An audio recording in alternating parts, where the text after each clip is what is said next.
What's going on, E Will? Salute, salute.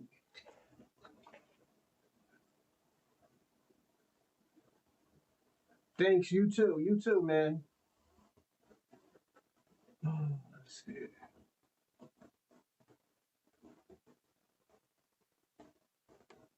Let's see. What's going on, E Will? Salute, salute.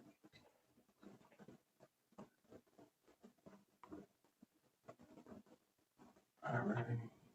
All right, I'm just gonna do a few things, everyone, and we can get busy.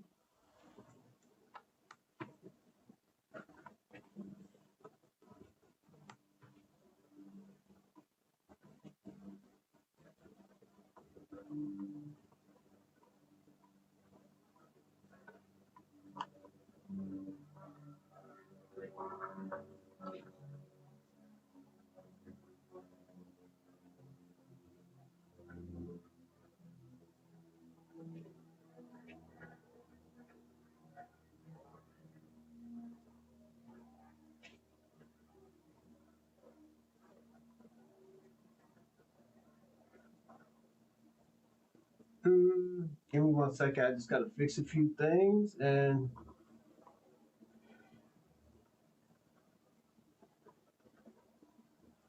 I'm gonna say this. We're gonna have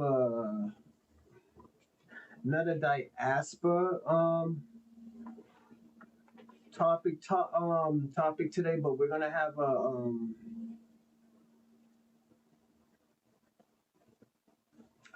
I don't want to call it a research. And the reason why I don't want to call it a research topic today is because it's just I'm gonna say this. It's just a question that I had, you know, in my mind. It's like, what has Pan African what has Pan African done? What's going on, DJ X1? Salute, salute. You know, the question I want to ask is, what has Pan African done for Black Americans in the past 100 years? You know, the reason why I asked that question because I was listening to Tariq Nasheed yesterday, and he was talking about Professor Smalls. You know,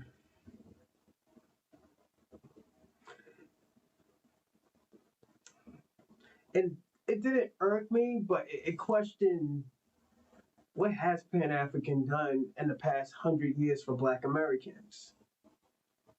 What is the results of Pan Africans? What is the results? What is Pan Africans' result for Black Americans in the past 100 years? You know, the only thing I know, we have been just sending them money and donations and stuff, and unfortunately, the way how Pan Africanism and the Pan African movement is set up, I do not think how do you say- I do not think that Pan African movement can help Black Americans. And the reason why I say it couldn't help Black Americans is because at the end of the day, I think we were doing more better when we wasn't under and like had the dashikis and all that other stuff. Pro Black, yes, that's cool and everything, and it's cool in the game. I get it, but at the end of the day, we didn't get nothing from it. The things that we loved about Pan African, now we are rejecting. We are rejected, and when I really think about it, Pan African haven't did anything for FBAs. It wasn't mostly us doing for them. Yeah, and that's how I feel. You know, I personally want to hear from y'all. Today, and the reason why I want, excuse me, and the reason why I want to hear from y'all, I want to know how y'all feel. I want to know how y'all, and even the Pan Africans, if you want to jump on the phone and tell us what, and I want to get, I want, and I'm gonna say this. I'm gonna say, as I said it yesterday, we have to stay on topic. We got to stay on topic. And the reason why I said we got to stay on topic is because this is what the show is about. Like, yeah, we can joke around here and there, 2 to 3 minutes, but we can't go out. We can't do an hour. We can't do 20 minutes of joking around and just get off a topic. You know, And I'm gonna do this. I'm gonna give 3 strikes. 3 strikes. You know, because I personally today want to know what has Pan Africans and the Pan African movement have done for Black Americans, where we can just say FBA was a cult. Because if you kind of look at it, Pan African movement is basically a cult. Niggas been talking unity ever since the 60s and the 50s, and you see what we got.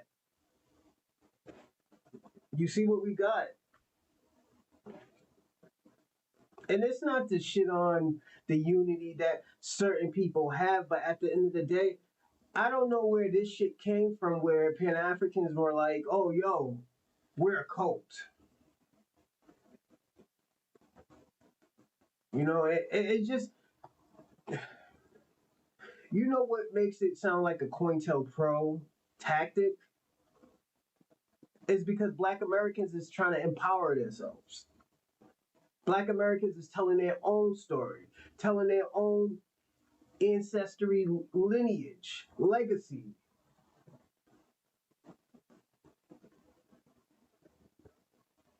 And it just seems like every time we do that, it feels like it's being infiltrated. I just got to be personally honest about that. I feel like it's being infiltrated by people who don't want us to empower ourselves. They're all right with the goofy shit. They all right with the coonery shit. But at the end of the day, when a Black American saying like, "Yo, I want to do for self. I want to do for my people," everybody else is gonna have to be on that back burner until we figure this shit out. Then we get these words: divisive, cult, um, xenophobic. It just sounds like, and I'm gonna be personally honest. It sounds like the LGBTQIA. It sounds like a LGBTQIA. What's going on? Let's get it 004. To me, it sounds like a LGBTQIA movement. When niggas start, and I'm gonna tell you this: in the beginning of the LGBTQIA, we couldn't ask questions. I was asking questions about what is a transfluent, what is fluent, what is a transgender. I was asking those questions because I honestly and genuinely didn't know. I honestly didn't know at the time what it was. And what turned me off, when you ask these questions, you can lose your job. All you have to do is just accept it. You have to accept it. You know, no, it isn't. Because you know why? Because Black Americans is empowering themselves. They're empowering themselves, and we're putting people on the back burner because we wanna fix our problems. And St. Michael's, this is why I always tell you all the time: people like you would never get along with Black Americans. You would never get along with Black Americans because every time when we try to fix ourselves, we be considered, oh yeah, that's feminine, oh that's divisive, oh that's a cult, you know. It's just, at the end of the day, we're trying to fix ourselves. Pan Africans can't help us. Like, Pan Africanism can't help us, and we've been telling you that it just doesn't work. We've been trying for over 100 years. So because we say it doesn't work for us, it doesn't help us, y'all get mad. Instead of saying, well, best of luck to you, I hope you figure it out, you saying it's divisive. You're saying it's xenophobic, and this is why I say it sounds COINTELPRO. You know, and like at the end of the day, I get it. You know, the money's running dry. You know, you know, like I'm gonna give you an example. St. Michael's. I'll deal with you after Shabaka, but St. Michael's. I remember in the beginning of the year, everybody, all y'all niggas, all you, the white community was happy that Donald Trump was back in office. All you white people were happy except the liberals. They were happy that it was back in office. And I told y'all, I was like, yo, you know what? Shit's gonna pop off. And the reason why it's gonna pop off is because you know what? Black people don't care. It just doesn't affect us. It doesn't affect us. The first people who attacked us was the liberals. The liberal was like, oh, yo, you just didn't want a female president. They attacked us, saying we didn't want a female president. It's just no, she wasn't doing anything for us. She didn't have no laws and policies intact for us. You know, and this is the I didn't get it. I was like, yo, we're telling you why we didn't vote for him, but y'all still telling us because she's a female president. No, she was gonna be no, it wasn't that. It's just like, yo, she didn't do anything for us. Then the liberals attacked us. The black liberals. I'm talking about the liberals and Democrats just came out of woodwork attacking us, talking about we should be working together. We told y'all in the beginning that yo, we're not voting for her. We asked the questions. We said, why is she not coming to these type of podcasts? Why is she only coming to these safe places? The only place she didn't go to was Fox News. That's the only place she went with that wasn't safe. She didn't go to the black podcast. She only went to the bootlegs. But you know who came to the black podcast? The independents. The independents. You know? And I'm gonna say this.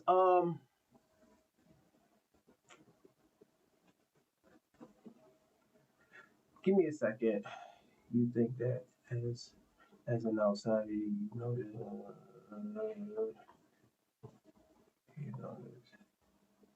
how people that that are white. No, but St. Michael's, those are your people. Those are the people you allied yourself with first. You wasn't yelling this small hat shit until fucking shit started getting rough for you. When they were attacking black Americans, you was okay with it. You was fine. All of a sudden, they turn their sights on you. They start fucking with your community. Now there's a problem. That's why I don't like sensitive. Let me tell you something. I'm gonna be personally honest. St. Michael's, people like you and your community are pathetic. You are pathetic. Y'all are the majority crime fucking victim. You're the majority. We are the minority. We are the minority in America, and we get busy. All of a sudden, you forgot your roots. You forgot about your historical bloodline genocides and all this other crazy shit that y'all did. You don't forget about all the manipulations and how y'all demean certain communities, destroy certain communities. All of a sudden, your community is being destroyed. We all have to stop, drop everything, and help y'all. No, nigga, just figure it out yourself. Y'all niggas is pathetic out here. Y'all are the most. Let me tell you something. I'm gonna be personally honest. Say, Michael, y'all are the most pathetic people ever. I know why the small hats are superior to y'all. They are a superior group of people because at the end of the day, y'all cry. They get busy. They own things. You motherfuckers is y'all motherfuckers is the majority in America. And you cry, look what the small hats is doing to me. Look what they're doing. Y'all quick to point fingers and victim shame. But at the end of the day, what the fuck did y'all do to fix the problem? Why the fuck are you not fixing your community? Now let's get back into what I was saying. The next people who was attacking us is the white supremacy. Talking about we should all unite together because we're real Americans. No, nigga, it's time. You think I'm gonna trust another enemy for to destroy another enemy? Then after that enemy is destroyed, you're gonna destroy us? Fuck no, you figure this shit out yourself. You are the enemy. The white supremacist is the enemy. We are no friends. We are no brothers. There's no unity with us. I'm letting you know, St. Michael's. I'm being personally honest. You're not an ally. Then when we told you that, what did you do? You attacked us. You put false news out here. You put fake stats, content, AIs. This is why we told you you're the enemy.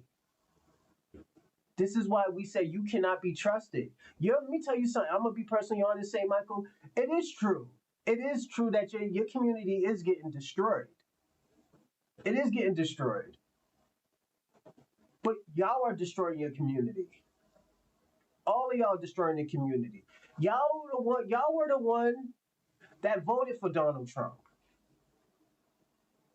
Y'all voted for Trump. Y'all was happy. Y'all was fucking crying when he became the president again. Y'all were crying. Y'all was so fucking happy. Now there's a problem. What's going on, Claude Van Dale? I'm sorry, man. I'm sorry, everybody, if I didn't say hi. I'm just getting busy. What's going on, Bomb Legacy? It's just I'm getting busy right now. You know, it's let me see. Let me just start getting my shout. E Will, Bomb Legacy. What's going on, St. Michael's? I'm sorry. I'm sorry. I just got busy and didn't say what's up to you, St. Michael's. My apology. But what's up? And we getting busy. What's going on, Shabaka? You know, but we got to get busy today. DJ X1 again. Salute. Um, this is the problem, St. Michael's. That was the problem. We knew you was gonna turn on us. And the thing about it, we're not your problem. You are your own problem. You are your own problem. Y'all don't have unity in your communities. You don't have unity in your lineage. I'm just being personally honest. Y'all have never had unity together. But as I said, the only time you have unity is when you have a common enemy.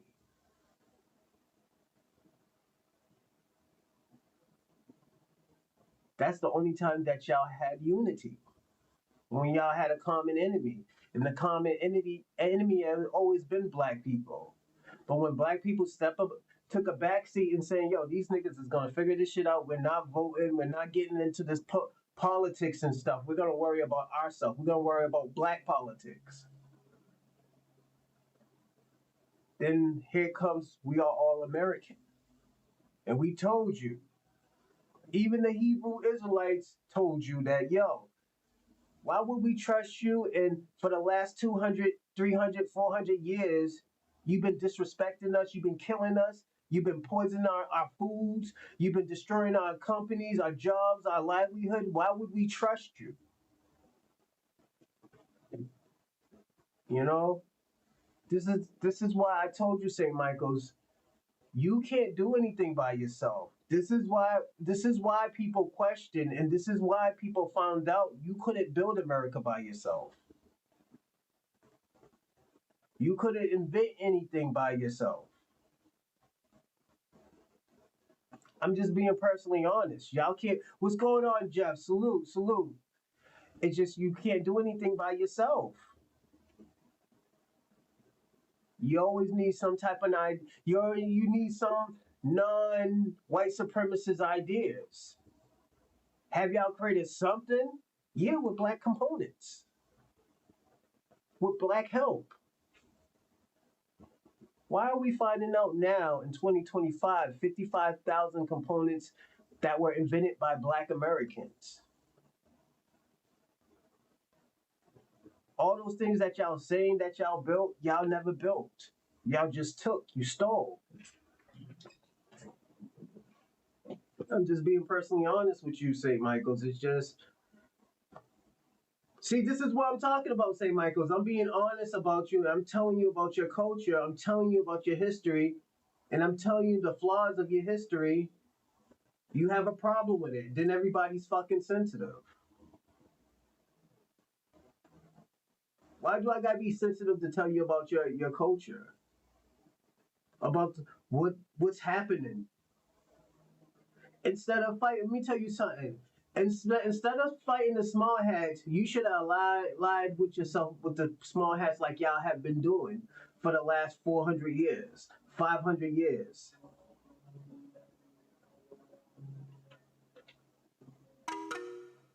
You know, and like I get it.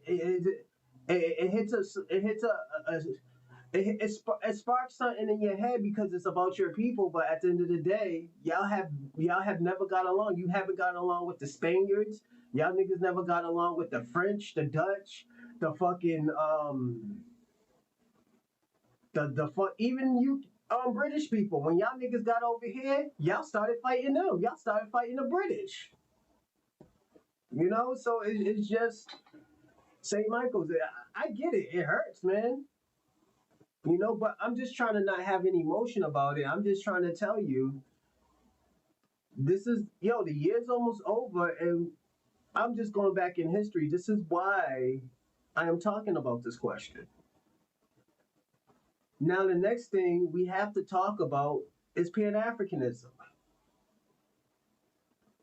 For years, for generations, for decades, for decades, we have been thinking that Pan Africans have been doing a lot for Black Americans. Like they've been have doing a lot for us. But at the end of the day, in 2025, we can't name one thing that they did for us. Why is that? Why is that? And I'm sorry, Shabaka, I'll get to you right now. Most people here have no true understanding of the political process or political development. The black man as a minority will never achieve. But at the end of the day, Shabaka, in Africa, they're still not achieving. How is that continent is a should be let me tell you something. That continent of Africa should be a thousand years ahead of everybody. It's the most pushed back continent in the world. It's the most destructive continent in the world.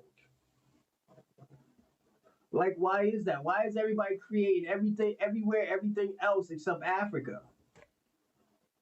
You know, and I think this is the problem. You were so worried about black Americans. We are a minority. We are a minority compared to everybody in this country.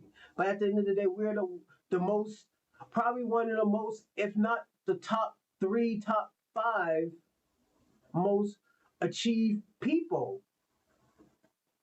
Black Americans.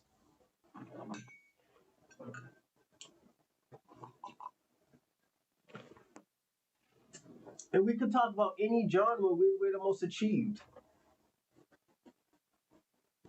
You know, and I feel like this, Shabaka, I'm rooting for you. If you could fix Africa, God bless you, my nigga. But at the end of the day, you cannot fix Africa arguing about the shit that we do in America. You're not, you're not. Then you're telling us to research. Nigga, why haven't you researched about what's going on in Africa? Y'all researched about the most weirdest things and trying to make a point that this is why black Americans are bad. Again, demonizing us, dehumanizing us. This is why I say I hate the word when y'all call me brother. This is why I tell you you will never be a brother of mine. If I had a cookout, none of y'all niggas will be there. I'm just being personally honest. None of you niggas will be there. I don't trust half of y'all niggas. I will just be waiting for y'all to turn on me.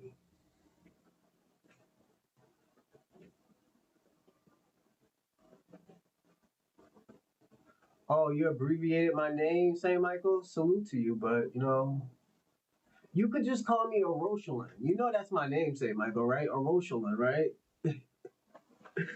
Everybody, I don't think half of y'all know. My name is Oroshalan. But y'all could, I don't mind y'all calling me Bronze.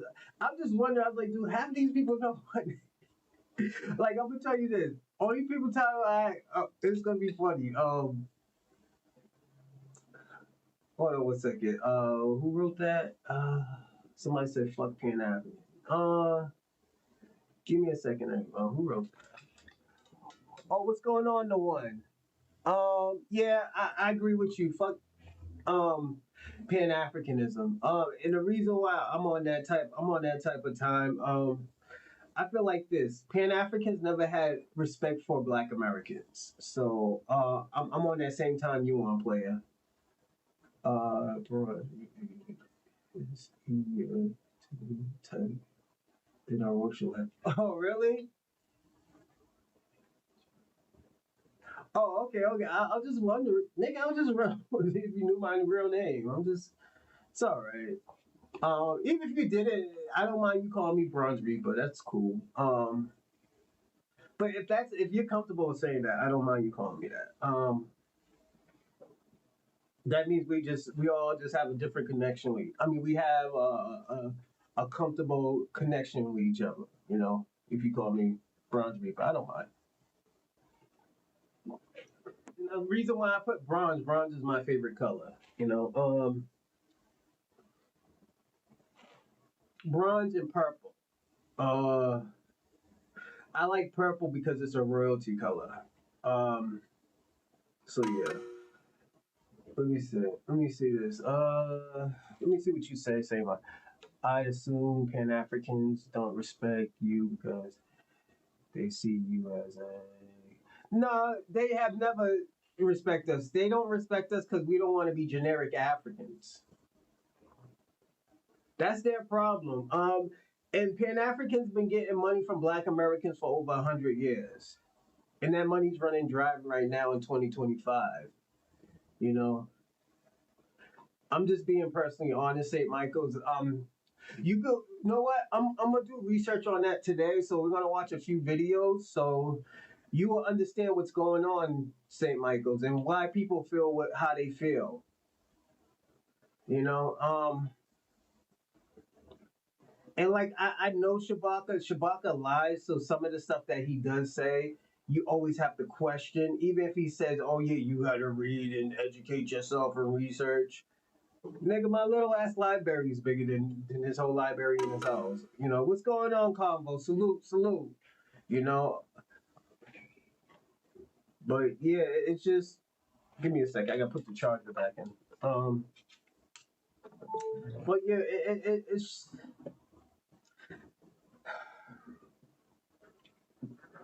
there's always gonna be an issue with Black Americans and Pan Africans.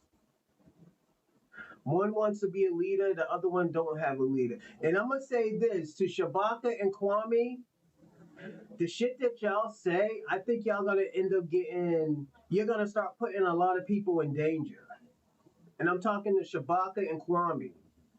You two American Dream, you two was a digital gold and Black King. You're gonna put people in danger.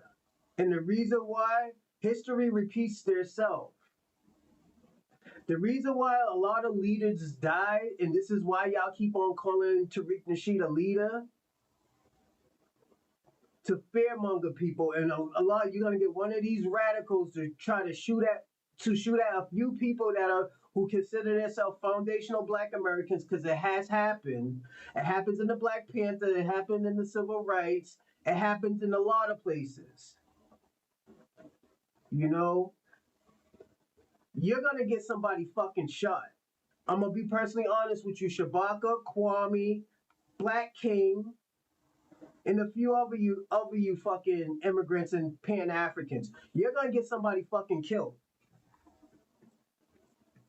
And when somebody gets shot and when they die, we're gonna talk about you. We're gonna talk about all y'all niggas. And I'm gonna blame all of y'all. The Pan African movement, I'm gonna blame y'all. I'm gonna blame Professor Smalls. I'm gonna blame Dr. Umar. I'm gonna blame y'all because at the end of the day, the shit that y'all say, calling niggas COINTELPRO, calling people CIA, they did that to Martin Luther King. They did that to Fred Hampton. They did that to Elijah Shabazz Muhammad. No, Elijah Shabazz, also known as Malcolm X. So you're gonna get what you're gonna. I'm telling you, St. Michael's, they're gonna get somebody shot. I'm telling you, and I'm gonna be honest. This is why. Let me tell you something. You know why there is no leaders? Because we already know what to do. It's like, let me tell you something. With leaders, when you kill the leaders, everything is disorganized. But with us, we're not disorganized because we already know what's going on. We all know what to do. And this is what they were afraid of. This is what Pan-African movement was afraid of. They understand, even scoff a bit, anything happened to King Flex. We're still good out here. You still got me out here. You still got Elite, Ant, fucking what's his name? RZA. You got a lot of people, and RZA is Muslim. You still got us out here. We have our scholars out here, but they're not the leaders. And this is what they're scared of. That money is drying up. I personally feel like that money is drying up. There is no way in hell, if you're doing good, you're attacking a motherfucker who ain't doing good. You ain't attacking a person who's not getting busy. You're not even worried about him because his money and his outreach is not touching. What we're saying is touching.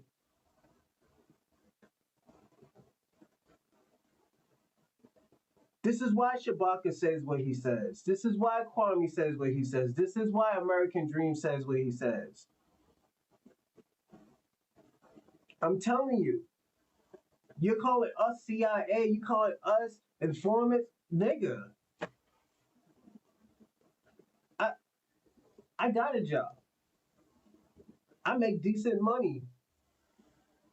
I get donations from you. That's all I get. Who am I gonna get money from? What, the fucking Republicans, them cheap ass Republicans? Absolutely not. Even, let me tell you something. Nobody can't pay me no nigga pennies to be doing some nigga shit out here. I'm gonna be personally honest. Ain't nobody can pay me no nigga pennies.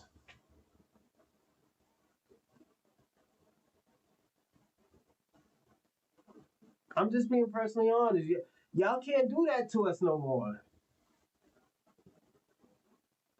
Oh, look what they're giving us. They're giving us the buttermilk biscuits, and no, you can't do it. You can't do that to us no more. And make us feel like, oh yeah, you know what? We should be grateful. Nigga, let me ask you a question, St. Michael's. There is no leader. FBA have been here since day one. Facts. FBA leader many years. FBA from America. Facts. Let me ask you a question, DJ Biggs. Salute DJ Biggs too, man. Salute. Um, this is what I want to ask you.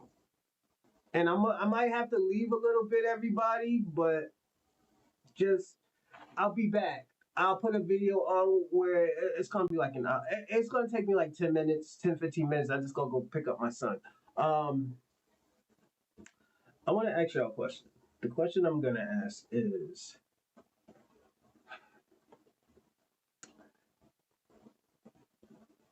do you agree what I say? Kwame, Shabaka, American dream and a lot of these Pan-Africans and these immigrants, they're gonna get people who are on the front line trying to get this reparation going, trying to get this movement going. They're gonna get one of them motherfuckers shot. Even myself. The shit that y'all say, and I'm gonna be personally honest, you too, St. Michael's, you're gonna get somebody shot. And I don't want to hear that white people shit talk about I didn't know. Yeah, because of people like St. Michael's, people like Kwame, people like Shabaka, you're gonna get somebody shot out here. There is no anti. Yes, there is. Yes, there is, St. Michael's.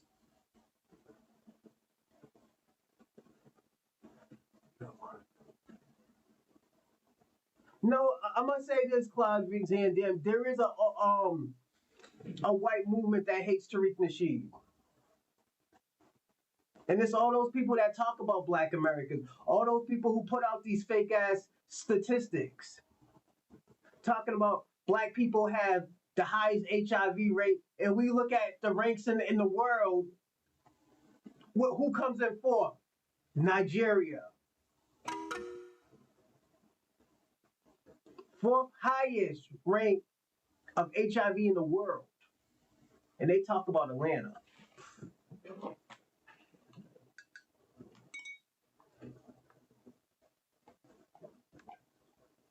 What's going on, Rando? Salute, salute.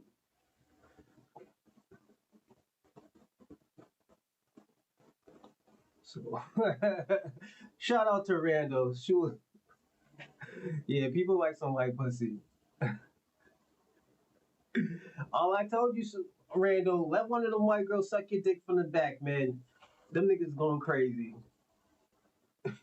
What Mike Epps said, I never got that done before. She sucked my dick from the back. She put her balls in. She put your balls in her mouth. Yeah, that bitch. Yeah, that bitch would do some freaky shit to you, man. Them niggas will lose their fucking mind. Yeah, man. Oh shit!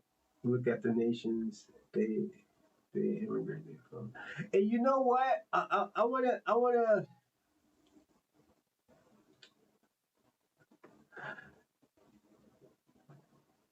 debunk this lie right now about SNAP and benefits and government assistance.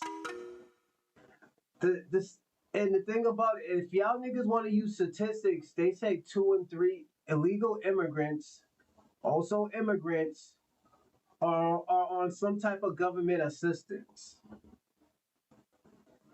especially in Massachusetts, especially in New York. Now let's look, everyone. I'm gonna put on a video,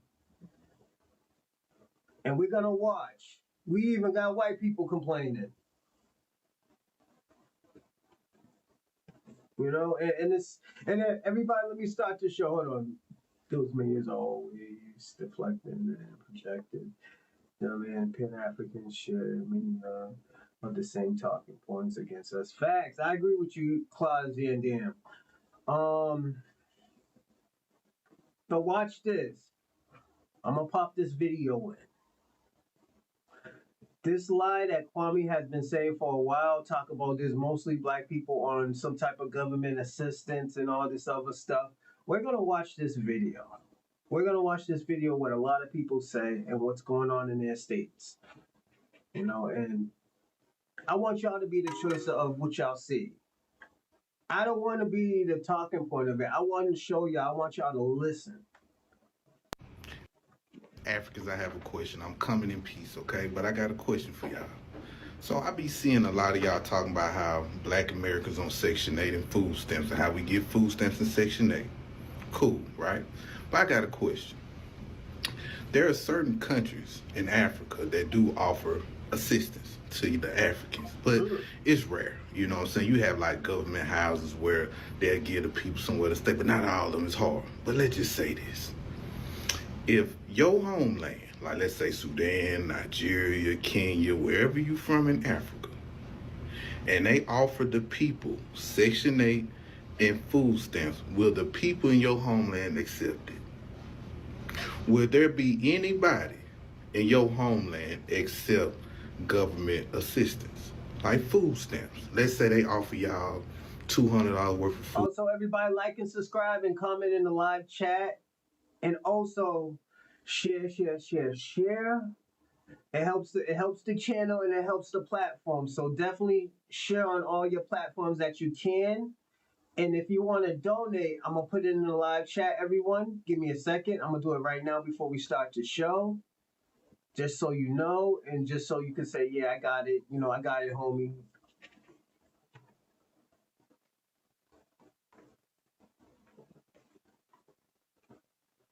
And if y'all want to go live, if y'all want to jump on a panel, right in the live chat, like, yo, homie, I want to go on the panel. I want to talk. And the thing about it, the new law in Atlanta is 10 minutes.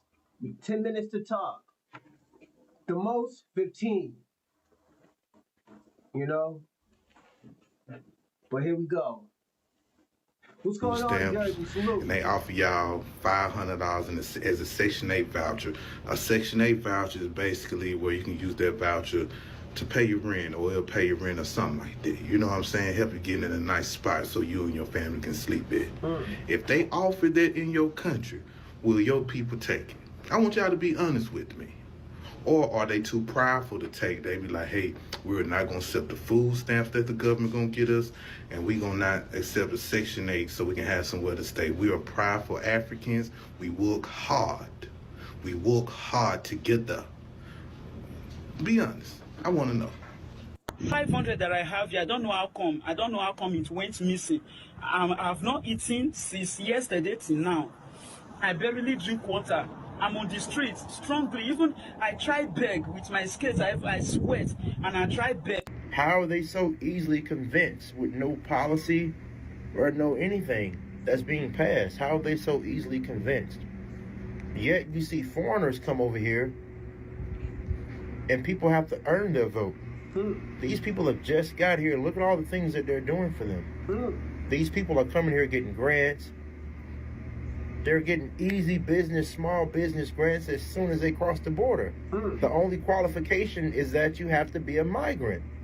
That's the only qualification, and you're automatically approved. Automatically. Now listen what he just said. And people have to earn their vote. These people have just got here. Look at all the things that they're doing for them. These people are coming here getting grants. They're getting easy business, small business grants as soon as they cross the border.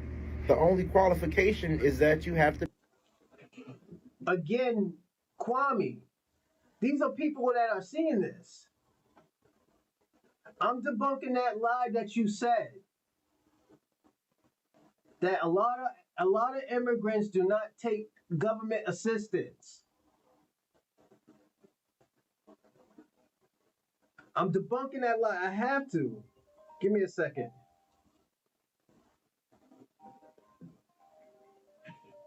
Kwame, if that's you, you know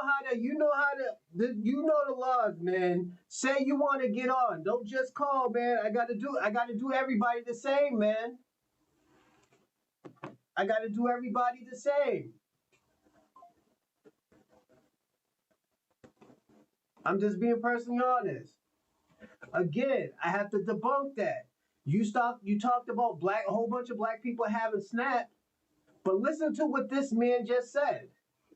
If you want to get on, just say, yo, I want to That's jump on. That's the only qualification, and you're automatically approved. Automatically. You don't have to run they're not going to run any type of background check. They don't have a background. They're migrants. Yeah. They could have easily unalived 10 people. Not saying they did, but they could have in their previous country. Shit's crazy. And we don't have any recollection or knowledge of that. So these people are getting approved. They're starting to do rideshare services. Like I just seen the young lady said she had someone in her car and DoorDash about a week or two ago, and someone sprayed something inside the car, and she thought it was like some type of air freshener because it smelled like cigarettes. But she said she started to become lightheaded, and she had to jump out of a moving car. And the worst that happened was they removed his account from DoorDash. No type of prosecution. There's no way for them to thoroughly vet these people. These people could be RAPISTs. They could be any of these kind of things. So let me ask you a question, Kwame. So everybody is lying. Black people are lying. White people are lying. People who came here legally are lying. Let's keep on watching the video. And yet we have no knowledge of this. We're going to be setting our teenagers and people who are catching Ubers and catching transportation, we're going to be putting ourselves at risk. Our safety is going to be fully at risk. These people are going to be handling our food. I've got so many deliveries and they can't even speak English. No one can speak English. Whether it's DoorDash, Instacart, Uber Eats, anything. Everyone is from another country. They're from South America. They're coming from Mexico. They're coming from everywhere but the United States of America. So America, you have to ask yourself, are you able to deal with this for another 4 years? Can you deal with this for 4 more years? If you're an undocumented immigrant in Massachusetts, you qualify. Hold on, he's talking, but this is my state. Now listen what he said about my state. If you're an undocumented immigrant in Massachusetts, you qualify up to Massachusetts. $40,000 in rental assistance. Yet throughout a 3-year time span, you're qualified for up to $45,000 in rental assistance, thanks to the governor of Massachusetts. So how did this come about? Well, the people in the suburbs start complaining about all these migrant shelters opening up in the suburbs, right? Because once they opened up these migrant shelters, they didn't open it near the tourist areas. They made sure they pushed these migrant shelters towards the suburbs. And the governor was like, you know what? I'm going to have to shut these down and we're going to shift costs somewhere else. Throughout this time span, they said that the governor spent up to almost $800 million plus. And that's only in Massachusetts. Only in Massachusetts. That's only. So let me ask you a question. If they did this in Massachusetts, how much you think they did in your state, Kwame? How many benefits you think they were giving out in your state? No, I'm sorry, not your country, your state. I apologize. Your state. And don't forget, what's his name? Mayor Adams said over $8 billion. That's how much he spent on migrants or immigrants. $8 billion. Michelle Wu couldn't even keep count.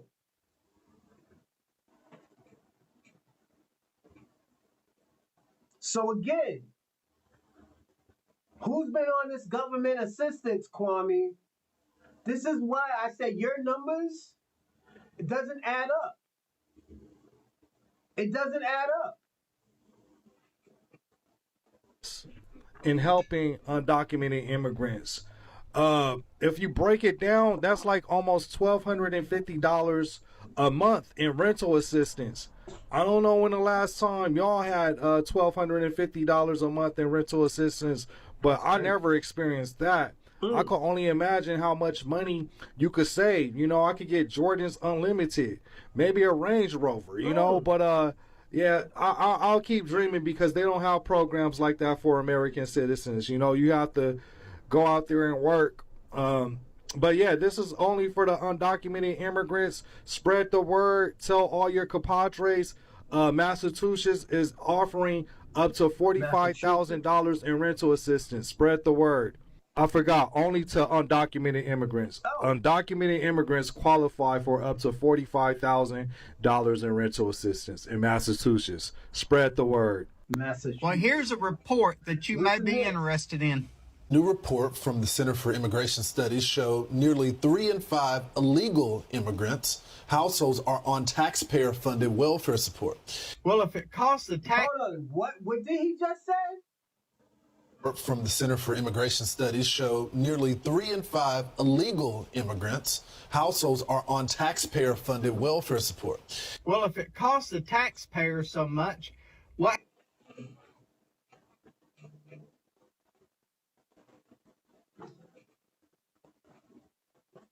3 and 5. 3 and 5.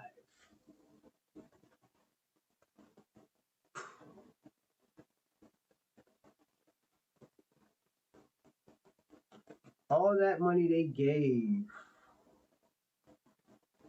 to people who are illegal here.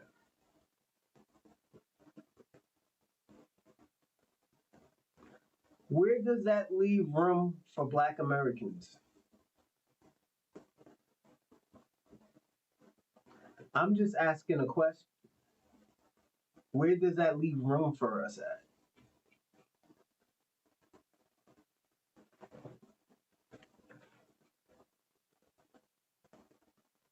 And this is the tough part. And the tough part is like, you know, I'm not trying to hurt nobody's feelings. I'm not trying to say, oh yeah. I'm not trying to dehumanize anybody. But at the end of the day, we got to cut this shit off. When is enough enough? And I'm only doing this because I want to debunk what Kwame said. I want to debunk what you said, Kwame, because at the end of the day, we can. And this is why I said that was very dangerous. What you be saying, even when you start calling people CIA and informants and stuff like that, and cults, niggas can get killed out here for you because you do shit like that. I know you don't give a fuck about Black Americans, but at the end of the day, I know your people, the Pan-African movement, you Democrats, are capable of doing shit like that.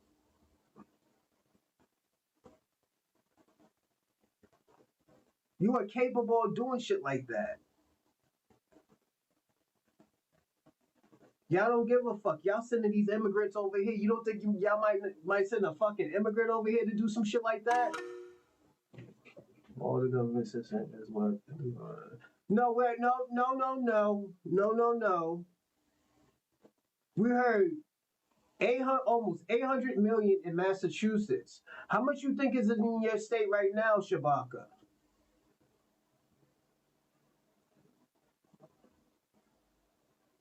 This is the question I'm asking. Again, and it was billions, not trillions. It was billions. But don't forget, Kwame, don't forget, Shabaka, they were giving it to your people. These are your people that were getting this government assistance. These were your people coming over here in this country.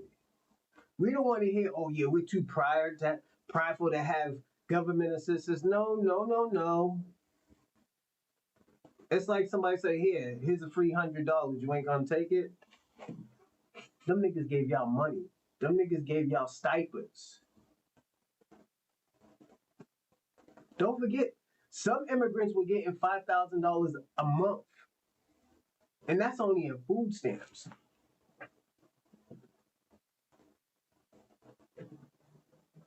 Certain people's grandparents can't even get $300. What happened to all these reports that say they are given to society? So what happens is very often illegal immigrants have U.S.-born children. Most illegal immigrant-headed households have a U.S.-born child, so they get the benefits on behalf of a U.S.-born child. Reason that they qualify is because they're so poor. And the reason they're poor is that most, but by no means all, illegal immigrants tend to have very modest levels of education, so they do work. This is not because they don't work. This is because... Shabaka, you and the Democrats have the same talking points. You talk about black poverty. You talk about black trauma, struggles. This is what y'all do. Both of y'all have the same talking points. You don't think, Shabaka, let me ask you a question. You don't think what you just said before somebody already has said before? I mean, already has said that? The second one. Somebody already has said that, and it was a Democrat. The Democrats was out there giving that money. And y'all niggas supported that shit. I'm just being personally honest.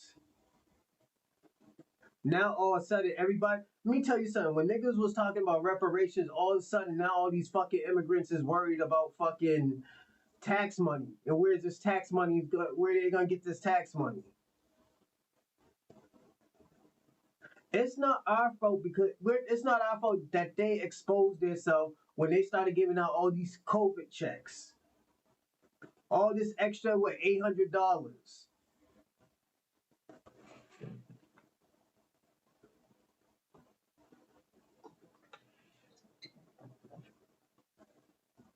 It's not our fault.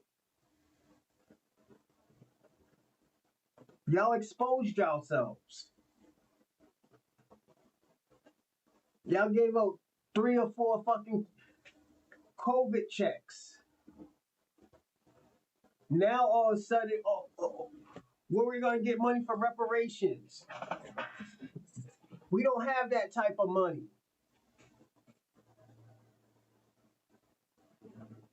Try to reserve federal building. That's where you're gonna get that money from.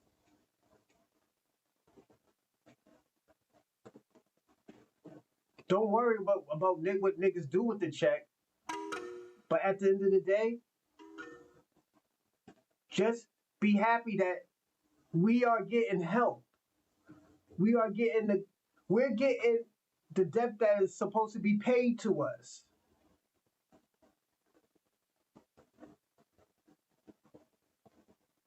Shabaka, we're not talking about everybody else. I'm gonna say this.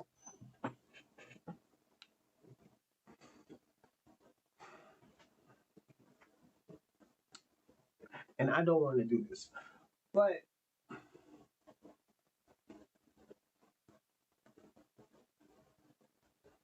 a debt is owed.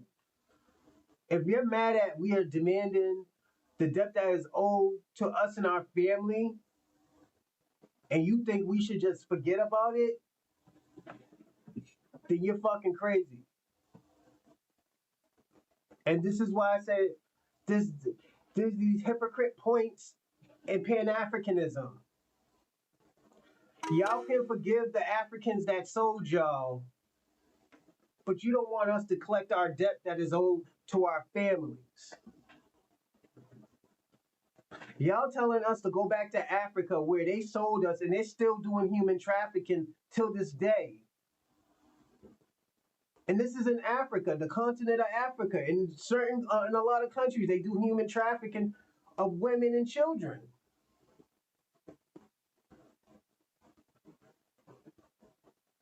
But you're telling us don't fight for our debt, the debt that's owed to our families, to us, inherently us.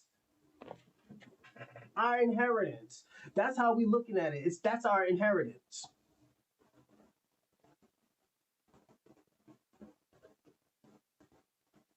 But let me tell you what was super dope. When niggas was getting COVID checks, niggas didn't say, oh no, where's this money coming out of? Oh no, I don't want this to come out of my tax money. I didn't hear that. I didn't hear that. No. FBA is to empower themselves. The shit that y'all was supposed to be doing in Africa and all these black diaspora, we're doing with our own people. And that's having solidarity between us, all of us. Every black American, every black indigenous, every Solani, In every Creole, Geechee, or Goulet, whatever y'all want to call yourself, anything that has black lineage, black culture, indigenous to America, black America, that's our solidarity. What's going on, Double Edge? Hey, Double Edge, let me ask you a question because I know you'll be honest with me, Double Edge. Um,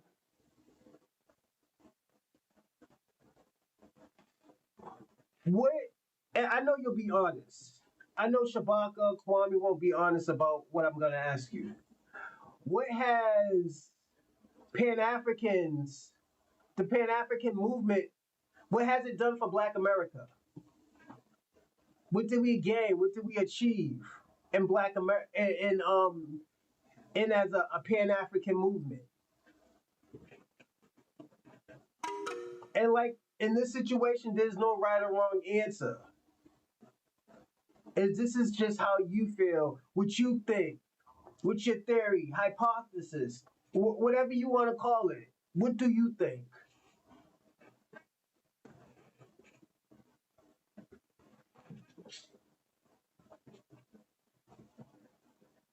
You know, because me as a Black American or a foundational Black American or a Black Indigenous, I don't see anything.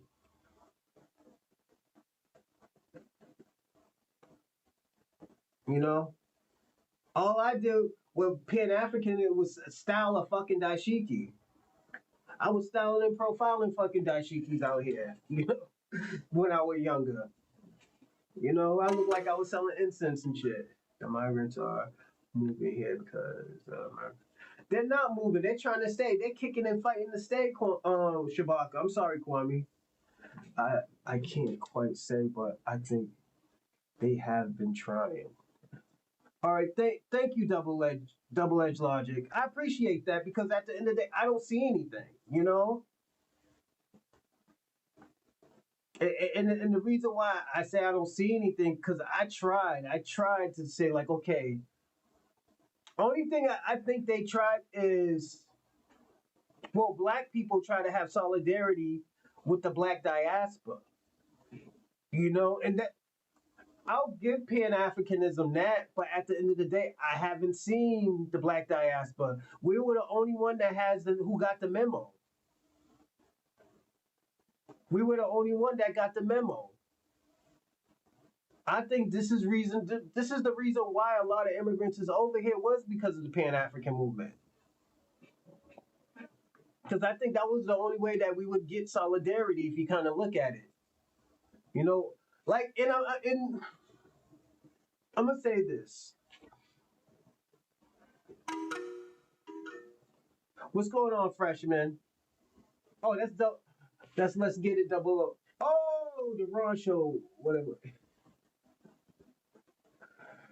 I was just actually watching I was just actually watching Ron's show.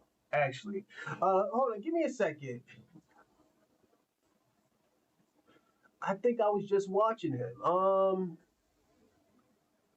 Give me a second. I'm sorry, everybody. Something just.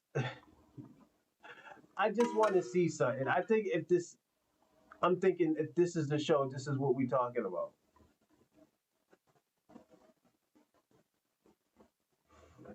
Mm,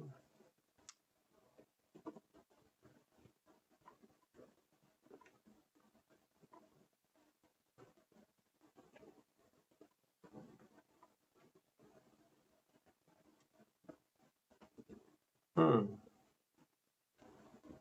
Where's my history at?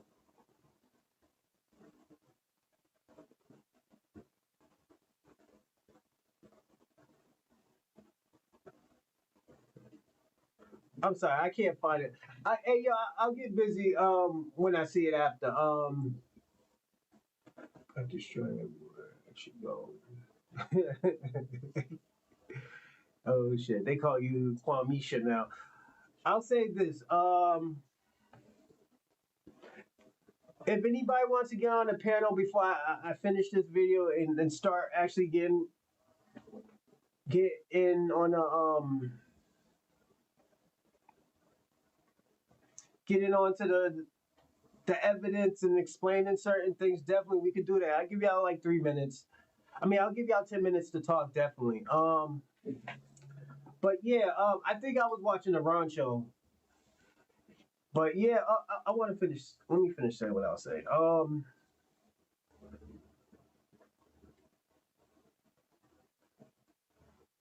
The thing about it, Shabaka, if everybody is, let me tell you something. I'm gonna say this. Okay, yeah, call in. You could call in. See, Kwame, this is what I'm talking about. Just say, yo, I want to call in. Why couldn't you just do that? Look at what Convo did. You know,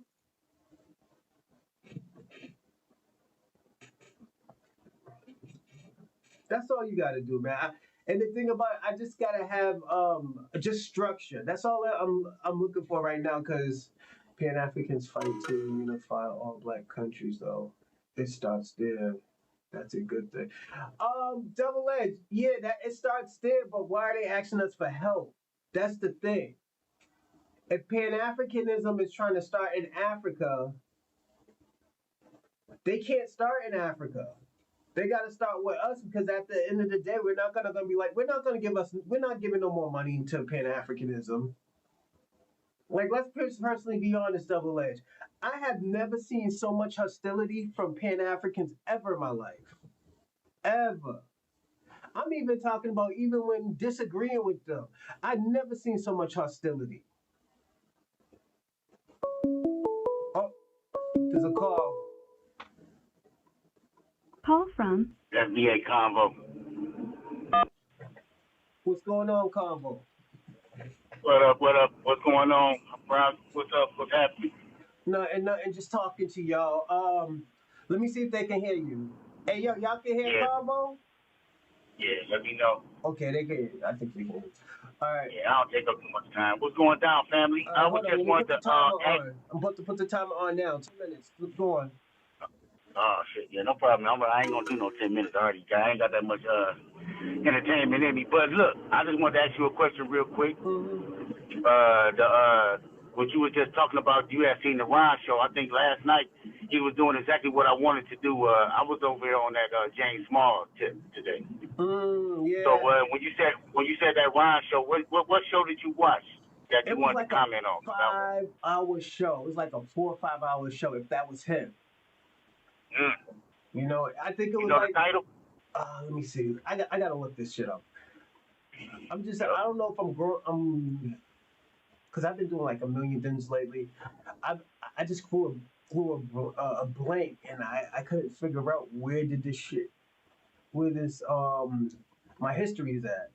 Oh shit. Yeah. But we be doing this on the daily. Actually, we be doing this on the daily.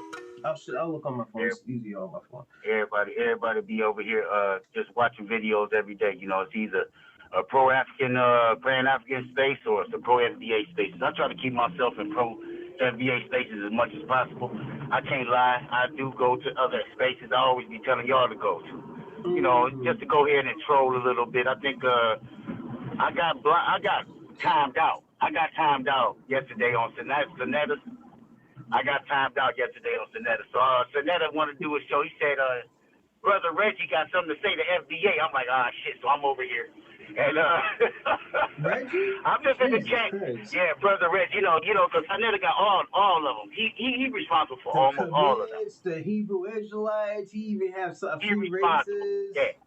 Yeah, he's responsible. Sonetta, that's the homie. And he really don't pay me no attention. He don't pay me no attention, but I'm pretty sure he knows FBA combo in his chat. You know, he don't never comment. He don't never say, what the hell he talking about? A FBA combo come up on the panel or nothing like that. Like, Sabir always say that. Go like, well, come up on panel. Knowing damn well this is what the main gripe I have. The main gripe I have. So you got Sabir Bay over here talking about to come up on panel, but he's not willing to go up on nobody else's panel. Is his name Roland Traveler? Who? Roland Traveler. It's Roland Travelers?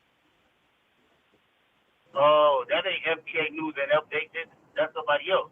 Oh, you talk about Ron Bias. Yeah, Oh, yeah. okay, I'm okay. talking about unbiased crime.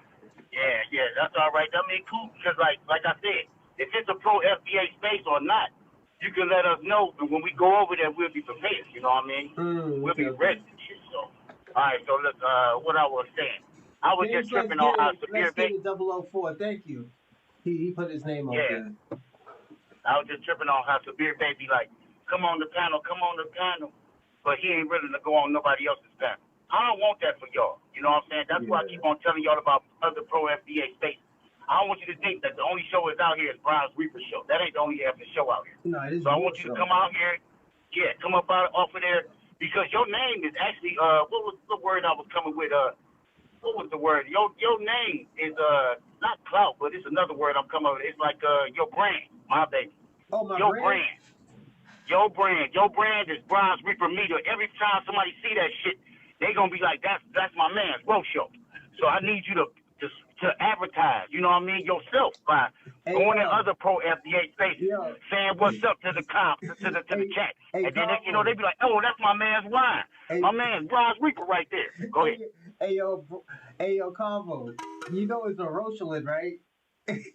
Yeah. I keep on saying Show. I keep on saying cool. Show. I can't be saying all the long No, you things can and say stuff, a but Roche show. No, that's cool. and then I'll call you Bronze Reaper too. You know Bronze You can Reaper. I'll call call me a you Roche Reaper. show, cause you know why? Yeah. My cousins call me Orochi, so it's cool. Okay, Orochi. Yeah. So yeah. I think when you said Orochi and Perkins, I'm like, yeah, that sounds like a Roche show. Yeah. Now I'm from Detroit, and we give everybody nicknames. Like my boy Breeze, that pull up on you every now and then. Breeze actually doing what I want you to do, is going out off your fucking channel, going on everybody else's channel, saying what's up. They turn around and realize you got a channel. Now you got more people. I was on the show yesterday. You was? Yeah, I said. I'll be over on Breezy's out of everybody's show. I'm probably gonna be at Breezy's the most. Yeah. After that, I'm probably gonna be at Tyreek. After that, I'm probably gonna be at either Black Alphas or my boy the Afro Elite. You know what I'm saying? I'm probably gonna be evil over there. And then after that, I just chill and. If you want some real facts, and true, Elite. Yeah. I like elites. That's me elite. Biasly, I like elites. Yeah. If you want to go and you want to get, it's about, like me. I'm not always funny. I'm not always serious. So that's why I like your show, because sometimes you be real serious with me, but sometimes I'll need you to give me that funny and shit, because I ain't trying to be serious all the fucking time. Sometimes I'm gonna need that funny. I'm gonna need that funny. If you can mix it perfectly, I'm always gonna be here like I am. Like I said, Breeze ain't live right now. You are. So here we are. Here we are. I'm here. You know what I was thinking about doing? I was thinking about, we should do time slots. Time slots. What you mean by that? Like say okay, say if I do 4 hours, I'll do 9 to 2. Then after that, somebody do 2 to 6. Then after that, somebody do 8 to 12. Yeah, right now, you know what I'm saying? Like, even though we on code, everybody doing their show when they ever feel like I think Breeze, I don't think Breeze waiting on you to stop it. Breeze gonna go when he can. Yeah. So that's what I'm saying. I mean, like, if we was under the same umbrella, that'll be a beautiful thing. But right now, you know what I'm saying, everybody just going, trying to watch, because I know that Black Alpha and Elite, they gonna go at night. You know what I'm saying? You're gonna have you go in the daytime, Breeze kind of go in the afternoon. So I appreciate y'all giving me space to chill in. 2 or 3. Yeah. And I just want you. My biggest thing with you, Ro, is just make sure when I'm out here over on Tyreek's, when I'm over here on Breezy's, when I'm over here all over the place, just pull up, say what's up if you can. And let the people get to know you, man, because you the man and shit. You about to be blow up out here, but you gonna have to increase your exposure by going ahead and coming outside and so to speak. You know what I mean? Come outside and be like, hey, man, give me a second. And I'll give you more time. Who you told me to go on? You said Ron Bias. Give me a second. You said Ron Bias. Yeah. That's FBA News and Updates. You want to go there? Okay. I'll be on there. FBA News and Updates. You want to go over there? That's my man. Then, you got to go to Black Elites, because we be having... Now, see, when it comes to serious, you're going to go to Black Elites. But if you want that funny, you're going to go to Black Alphas, because Black Alpha be having us fucking rolling. We be having a good time. We be having a real good time over there. Black Alpha. Oh yeah. But yeah, man, I was over here trying to get some hours in, and I made it to the stop, so I gotta go. But I'll call back if, a little bit later if y'all need me to. But I gotta dip out right now. We're gonna do a Hey, show. listen. We're gonna do this show until like probably 4 o'clock, 3 or 4 o'clock. I just gotta go. I'm gonna still keep the show going. I'm just gonna run and go get pick up my son. It'll take me like 10 minutes. Yeah, man. All right. That'll be cool. So what I'm gonna do is I'm gonna go ahead and do this job, get off the phone, and I'm planning on calling back before the show is over. All right, player. All right, then. Y'all take it easy till then. All right. All right, easy. All right, that was Combo. Salute to Combo. Shout out to DJ X1. Thank you, DJ X1. Unbiased. Yeah. Okay, cool. All right, I wrote them names down. Thank you. I'm gonna say this before we finish this topic. This was the reason why I played this video. The reason why I played this video is because, like I said, I wanted to debunk that a lot of Black Americans get government assistance. You know, I'm just being personally honest. And I know a lot of people don't want to hear this, but read that. So we read that. 3 in 5 illegal immigrants take advantage of government assistance.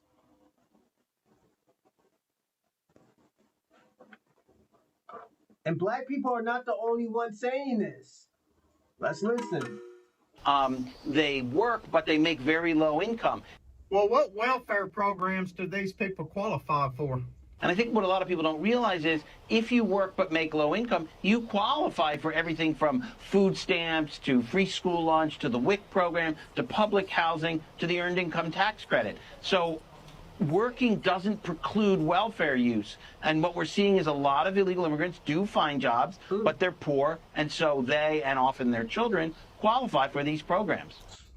Well, at least I know in our community, a lot of the ones that's undocumented and can't get normal jobs, they work for cash, and they charge less than a normal American person. Does this cash under the table tend to lower wages? Well, that certainly happens. And just by their presence here, they tend to lower wages because they're increasing the supply of workers at the bottom end of the labor market. Okay, check this out, people. Claude Van Damme. Kwame just don't want to hear the truth. This is his peoples that we're listening to. Now let's listen to this guy right here. This guy is a white American. Just so I don't be biased and say, okay, yeah, this is FBA talk. Saying that, oh yeah, this is COINTELPRO, as they always say. Let's listen to this white man, what he just said. I'm creating this video to create awareness. Okay. We were without working, we are seasonal workers.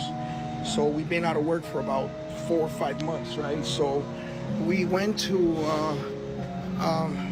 we received an assistance from the Department of Families. So they gave me a card with $500, and I am grateful. But what I want to tell you guys is that at the same time that I went, we are a family of 5, and they gave us $500, $100 each. But what gets me is that at the same time, I went with a family from Venezuela, family of 5. I asked them, how much did you get? They gave them $3,500. And this is why. 3,500. 500. Like Claude Van Damme, this hurts. This hurts. They don't like to hear this. This is an everyday working man who gets laid off probably like 3 to 4 months a year because his job is seasonal.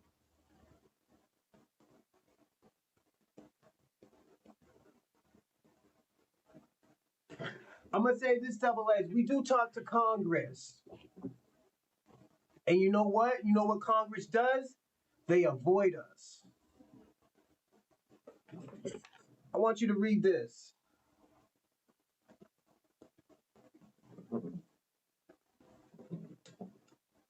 I know you can't read that. You can't see that. It says City of Boston of equality and inclusion.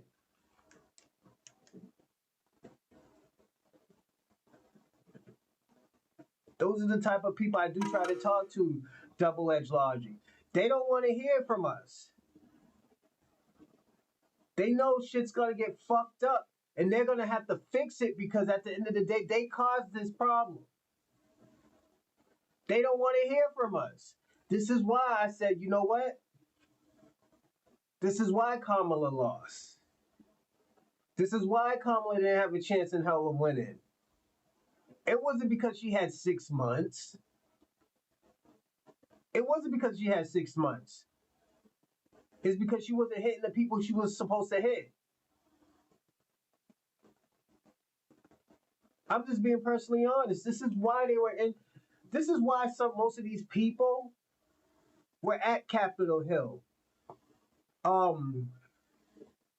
trying to prosecute these fucking mayors.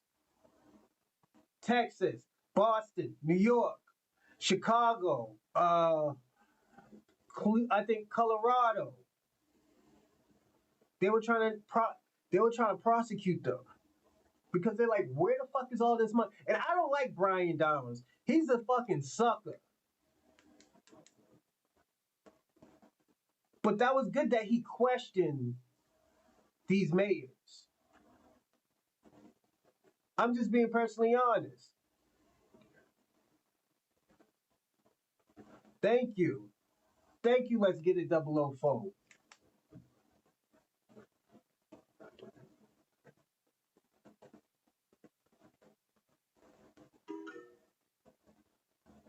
Let me read people read. We don't want them here. It's just a reality. Yeah, definitely, Ray Ray. Let them come here legally.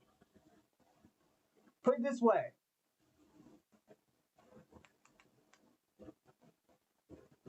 They can't go to Congress. They're legally not. Let me ask you a question, and I'm glad you, Kwame, and Shabaka's on here.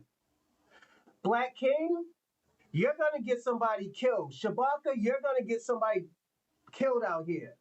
And the reason why all that shit that you spew talking about people as FBI's, and I was thinking about this by myself. I was thinking about this when I was by myself, I think last night, because I was at work. I was like, yo, these motherfuckers is gonna get somebody killed out here saying that, oh yeah, they're a cult, they're a leader and shit like that. There's gonna be a motherfucker that really takes that serious and start trying to kill Black Americans that identify as Black Aboriginals, Black Natives, and stuff like that. Y'all gonna get somebody killed the fuck out here, and at the end of the day, everybody's gonna be looking at y'all. All of y'all. All y'all Pan-Africans. All y'all fucking immigrants who do that shit. They're gonna start looking at y'all. I'm gonna be personally honest. You're gonna get somebody killed out here. I'm telling you. It only takes one crazy motherfucker to fuck some shit up. I'm being personally honest, and this is why I'm starting to clip shit now. I'm starting to clip saying shit like this. So when it does happen, oh yeah. We remember the Black King said that. Oh yeah. We remember Shabaka said that. Oh yeah. Kwame was on here saying that, oh yeah, Black people are fucking CIA. The FBI.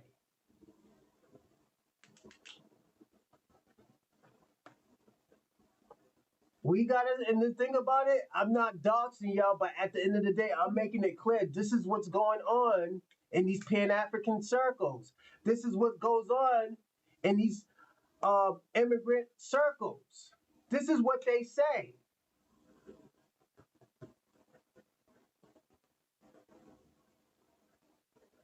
Like, let me give you an example.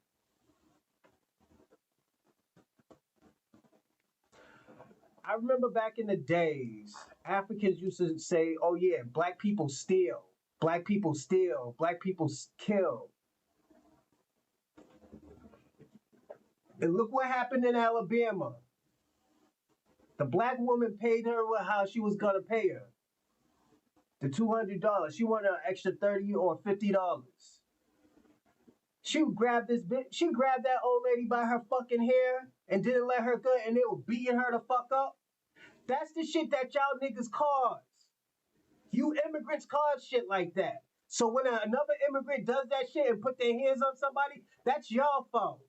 I don't want to hear that educated black shit. This is the type of bullshit that y'all cause. Because you don't know how these motherfuckers is going to act out here.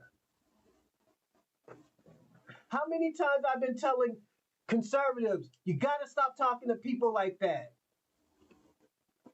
Oh, this is America. I can say what I want. I was like, everybody does not take that shit the same way. What happened? Talk crazy. For fucking 8 years, we've been hearing, oh yeah, look at these sissies. Fuck the LGBTQIA and all this other shit. I say, leave them niggas alone. Just stay away from them. If you don't like them, stay away from them. Y'all niggas kept on talking about them. And what happened? Them niggas started popping y'all niggas tops off. Them niggas started getting busy out here.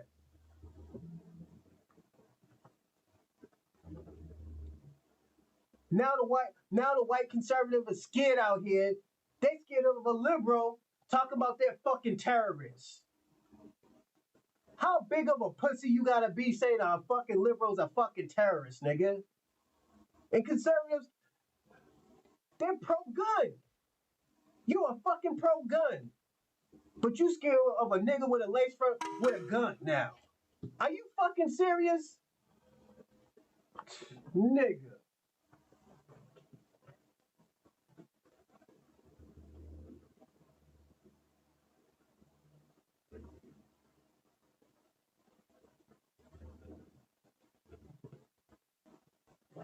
And I'm gonna say this, Double Edge.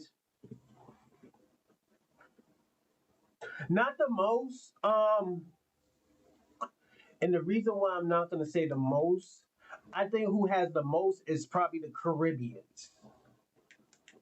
The Caribbeans.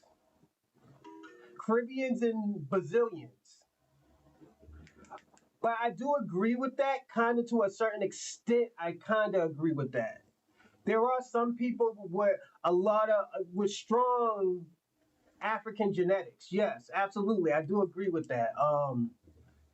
There are some, but the thing about Black Americans, we come in all different colors. We could come red bone. We could come in fucking caramel, fucking burgundy, dark, maybe even a purple color. Look like you're from fucking Sudan or something. Like we come in a lot of colors, and I do agree with you to a certain extent. That's why I'm not saying that you're wrong, nor you're right. It's just that's you're arguing a question that could be right and wrong at the same time. I will say that double edge.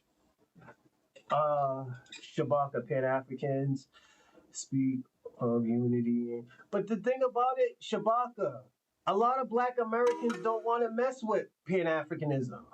So why won't you just preach that stuff to the people who want to listen to that?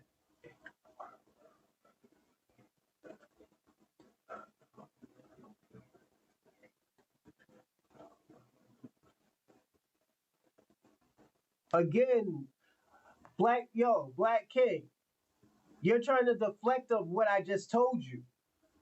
I'm telling you, you're gonna get somebody shot out here. You, Kwame, Shabaka, and a few other y'all motherfuckers who do that shit. Y'all gonna get somebody shot out here, and you immigrants is gonna get somebody shot out here. I'm telling you. And it's gonna be a motherfucker who don't want to go back to their country. They're gonna be thinking, oh yeah, Black Americans did that shit. I'm telling you.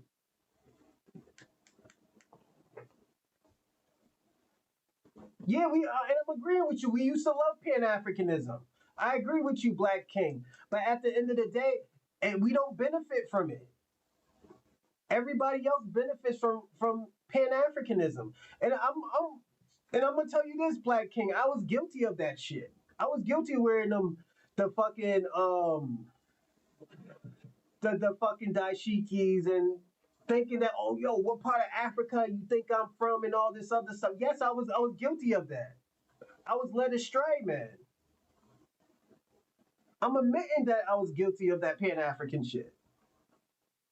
I just woke up and smelled the fucking coffee and said, like, yo, am I even benefiting off of this shit? It feels like only Africans is benefiting off of that. Why they want me to leave America? Because I'm finding out these Africans don't even like me. You know? Like, let me ask you a question. Why do all these Africans have, like, some type of fucking racial word for us? But Black Americans don't have no racial word for an African. An African booty scratcher, that came from white people. It came from white people. We have never made up a word like that. White people made that word up, African booty scratcher. And this is why I always ask y'all, why don't y'all have smoke for white people? This is why I say, yo, why are you signing treaties with your enemy?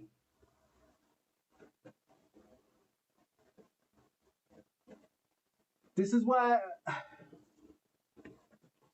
and it's so frustrating. I'm gonna tell you why it's so frustrating and concerning, and not for Black Americans, but for the Black diaspora. If you're so happy to sign a fucking treaty, that's like saying, like, yo, you're gonna go to jail for 15 years, but you'll get instead of going to jail for 20 years, you're gonna go to jail for 15 years and be on probation for the next 5. You'd be like, all right, I agree with that. Instead of like, yo, you know what? I'm gonna fight this fucking case. I know I haven't done this. That's how it is, like, man. And let me tell you something. Black King, you could bash me all day. You can bash me all day, but at the end of the day, I want you to think of this. While you say all this fucked up and racial things about Black Americans, you're one of the components of why Black Americans don't want to fuck with your people or the Pan-African movement. You're the reason why that there's a division with Africans and Black Americans. You're the reason why that Black Americans don't want to fuck with Caribbeans or the Black diaspora no more. It's your fault. You are part of the problem. You're a part of the fucking problem. I'm just being personally honest, Black King. Black Americans been trying to get along. Black Americans was promoting the Pan-African movement. We were actually really believing that this shit was gonna help. It just didn't help us. It pushed us back. You know, it pushed us back a lot.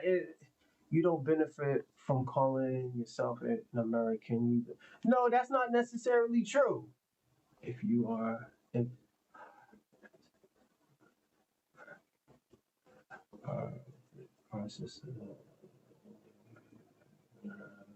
that's not. Let me ask you a question. Since you want to say that, what has Africa done for her? What has Africa done for Black Americans? I can tell you what they did to 4% of Black Americans and what they did to the Caribbean islands and what they have done to South America. They human trafficked their ancestors, and to this day, they still human trafficking their own people. I can say that, and I know you don't like to hear that, but I think you do need to hear that. We were the only ones still fighting for her to get reparations for what happened in Tulsa, Oklahoma. We was the ones still sending her donations. We was the ones still telling her stories. All y'all did was pimp her story out and pimped her fucking struggles out. You Africans did that. You put her in Kunta Kinte clothes and fucking profit off of that. Let's personally be honest.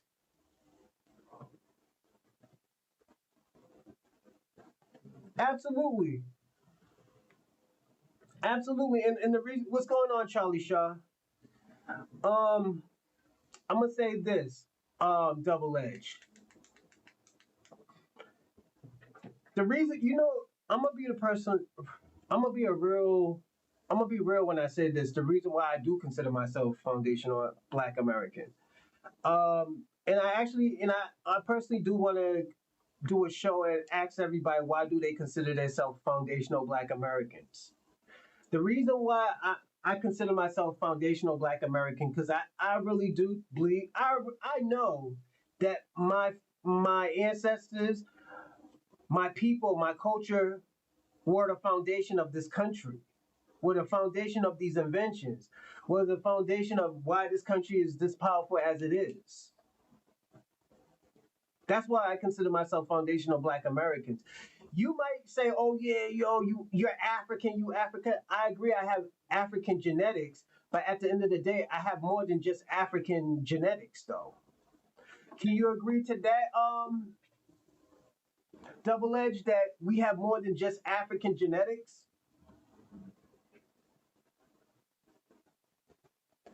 Put it this way, because I don't know how long it's going to take to get it, but if you agree to that, what is wrong with calling everything we have from African genetics to Aboriginal genetics, from even certain European red native genetics? Can we all just put that together and just call it foundational Black American? Because all those genetics that we have were the foundation of the country.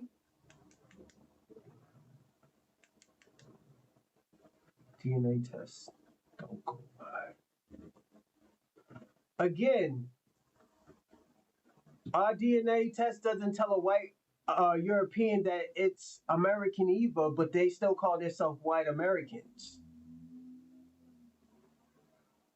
Uh, a Latin American doesn't. A Latin American doesn't. A person who's born in Latin America or who lived in Latin America for 600 years doesn't. Their genetics doesn't say Latin America, because there was no such thing as Latin America. There was no such thing as Ghana or Benin or Nigeria at the time, but it does say that. So at the end of the day, I do want to say this. How would I put this? I will say this. If none of all those others are the same, why can't we say that we're foundational Black Americans? Why is it so offensive when we call ourselves foundational Black Americans? I think I think I always felt like this, especially when I was growing up. Whenever I wanted to empower myself, whenever I wanted to empower my people or try to gather my people along, people always get scared. People always get not even offended. They always get like, "Oh, yo," they get aggressive. They get aggressive, to a certain extent. Thank you. Let's get it 004. Salute. Um, they always got offended, and this is what everything we do. Nobody got mad when Black Americans was like, "Oh yeah, I'm Pan African." Nobody got mad when we had the Pan African flags and all this other stuff. But people got mad when we were talking about coming together and calling us, "Oh yeah, this is Black Power over here." People got scared. People was like, "Oh yo, that's not good." People got mad at Black Panthers when they were trying to help and police their own people in their communities. People got scared. Like this isn't. I'm gonna say this. I'm sorry, Double Edge. I'm gonna say this.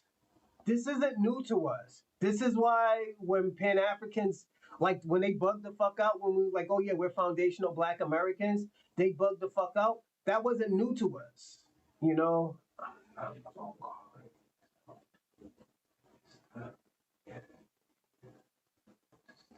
Like what? What's the BS that we state? I would like to know. What's the bullshit that we state?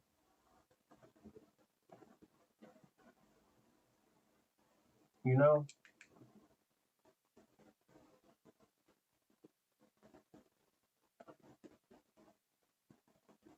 But okay, Shabaka, so what? If we're separated, Black Americans want to be separated, and I hate when you do that African people in Africa and all that other bullshit. Like motherfuckers don't have other genetics in them. If black people want to be separated, why the fuck do you care? You are 3 billion strong with Africans and Caribbeans. Why the fuck you care about 50 plus million black Americans? Like, this is what I don't get, you know?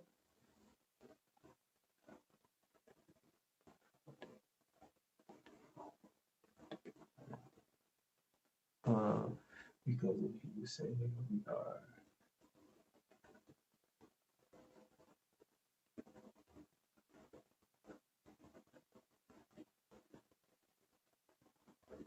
Yeah, that is a good question, Charlie Shaw. What do y'all Pan Africans want, you know?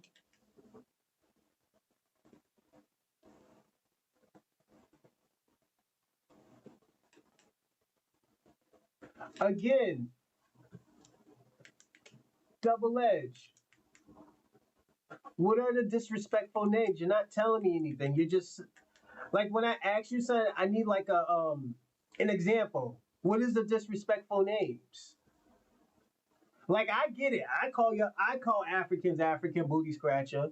Like I get it. And the reason why, because I'm tired of being disrespected by Africans. I'm tired of being disrespected by Caribbeans. And knowing that, especially me, I always supported Caribbean restaurants. I have always supported African foods and African restaurants. And this is why I say, like, yo, when I was doing the Pan African shit, this is why I did. I'll always go to their restaurant. There are good food. I know there's not monkey heads in my food. Y'all have y'all little cool fish meals and the chicken meals and stuff like that. I get that. But at the end of the day, I still not gonna have you disrespect Black Americans and think we're not gonna say anything. Like, that's the part I don't get. Double edge. What are the things that we disrespect you on? Have we been disrespectful lately? Absolutely, we have been disrespectful lately. I will say that. And the reason why, and I'm gonna tell you, that's people being sick and tired of these fucking immigrants talking shit about Black Americans. We got smoke for everybody. We got smoke for the white supremacists. We got smoke for the Indians. We got smoke for the fucking Africans, Caribbeans, Latinos. We got smoke for everybody. No, we on that bullshit, and I gotta be personally honest. People are sick and tired of being sick and tired. Don't act like you don't know how to. But I'm gonna be personally honest and double edged. Name one. I'm just saying. Name a time, any time when the disrespect came out. Cause put it this way, I know, I know, I know for a fact, Tariq Nasheed gave a lot of money to most of these fucking countries than most of these fucking people from their country did.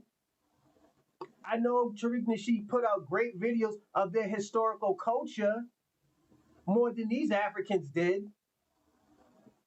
Why the fuck do we gotta wait until National Geographic's go to your country and see what the fuck is going on? I know you're from America, double edged, but I'm talking about them. Why the fuck do we have to go to National Geographic and have a white man do documentaries to go to their country? Tariq Nasheed was tired of these people trying to pimp us, make us look like we was always baby mothers, or we were always the trouble ones, always putting out these Tyler Perry movies. This is why Tariq Nasheed did that shit. The only time there was a problem when Tariq Nasheed wanted to put out a Black American documentary about Black people. When Tariq Nasheed did the documentary about hip hop, that's when there was a problem. Okay, double let's stay on topic because I don't know what you're talking about right now. Hold on, give me a second. Let me catch up on what you're talking about. I don't. 43 million Black Americans don't agree with it. And but 43 million don't agree with African American either, or Africans in America. They don't agree with that, or American Africans. This is what I'm gonna say, double edge. A lot of people don't agree with a lot of stuff, but a lot of people just respect it. You know, let me ask you a question, double edge. Why does black people always have to take the high road? Like, you're right. Not everybody agrees with foundational black American like yourself. You don't agree with that. The reason why I agree with that because our ancestors were the foundation of America. We were we were we were the engine of America. We are the blueprint of America. You know, shout out to African Upper Skin June. If I said your name right, I'm sorry if I butcher your name. Salute to you. But it's just. But at the end, let me tell you something, Black King. You can't talk to Tariq about that. You got to talk to those elders and the scholars. You got to talk to the scholars. You got to talk to the Shyrocks and the Roxannes. That's who you got to talk to. You can't just talk to Tariq like, oh, yo, you did it. No, that was his.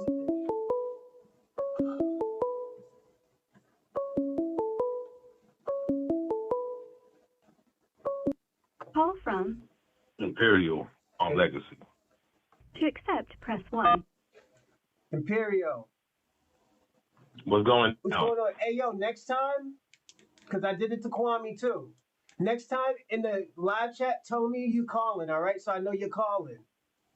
Oh, I think that. My bad. No, All right. you're good, because I did the same thing to Kwame, and I'm not trying to exclude Kwame from anything. So definitely. Yeah, just don't.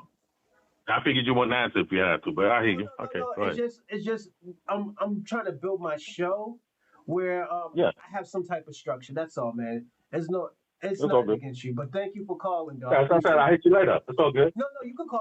I just want to pick up. Go on, you can call. Go on. What's up? What's good? And I just want to know why everybody has a problem with FBA. It's not like we're running around doing something bad. Like, that's just the sad part. People need to understand. Worry about your own stuff. And if you notice, it's everybody that's not FBA worrying. Get it? And that's the part that I don't get. Like, we don't get mad when you got a Trinidadian flag or, an African flag, and, you get mad at, and we looked out for everybody but ourselves.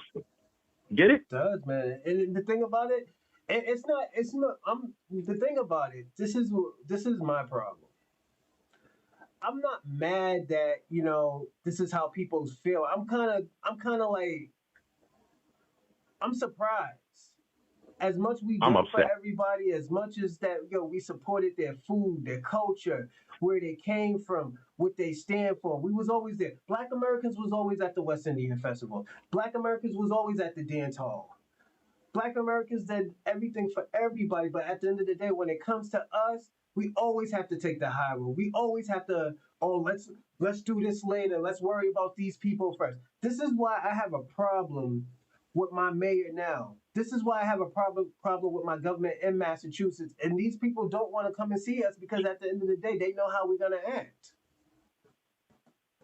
They'd rather go to these white communities and say, oh yeah, we'll get all the drug addicts off the streets and shit like that. And 7 out of 10, sometimes they don't even show up. Half of the time they don't even show up.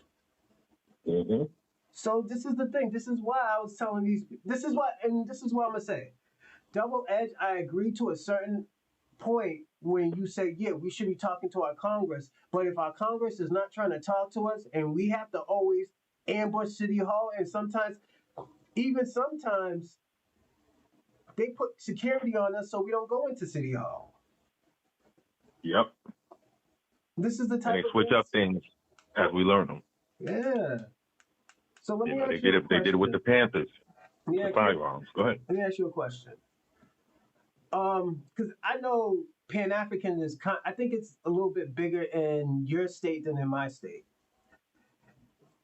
What did Pan Africans do for Black America, or Black Americans specifically? It's a one-way trip. Nothing. That's why. Yeah, we need to get off of that. Not to mention, Okay, when you talk about Africa, I got a big thing because we're the forgotten souls, and that's what I tell Africans that be hating on us. You know, it's like a kid that was stolen, and you know he was stolen, and then you're snapping on and getting at him, and then the stolen kid looks out for you. You get what I'm saying? Yeah. So that's where I you know, you get the guys, and it's like, where's that coming from? And here it is. You should be showing nothing but love.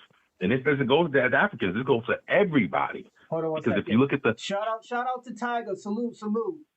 Shout out to Miranda Montgomery. Salute Montgomery. Go on. so yeah, we need to delineate. But I wanted to ask you, how you feel about Professor Smalls? You know, with him going at Tariq Nasheed. And let me tell you, Tariq didn't come up with the FBA.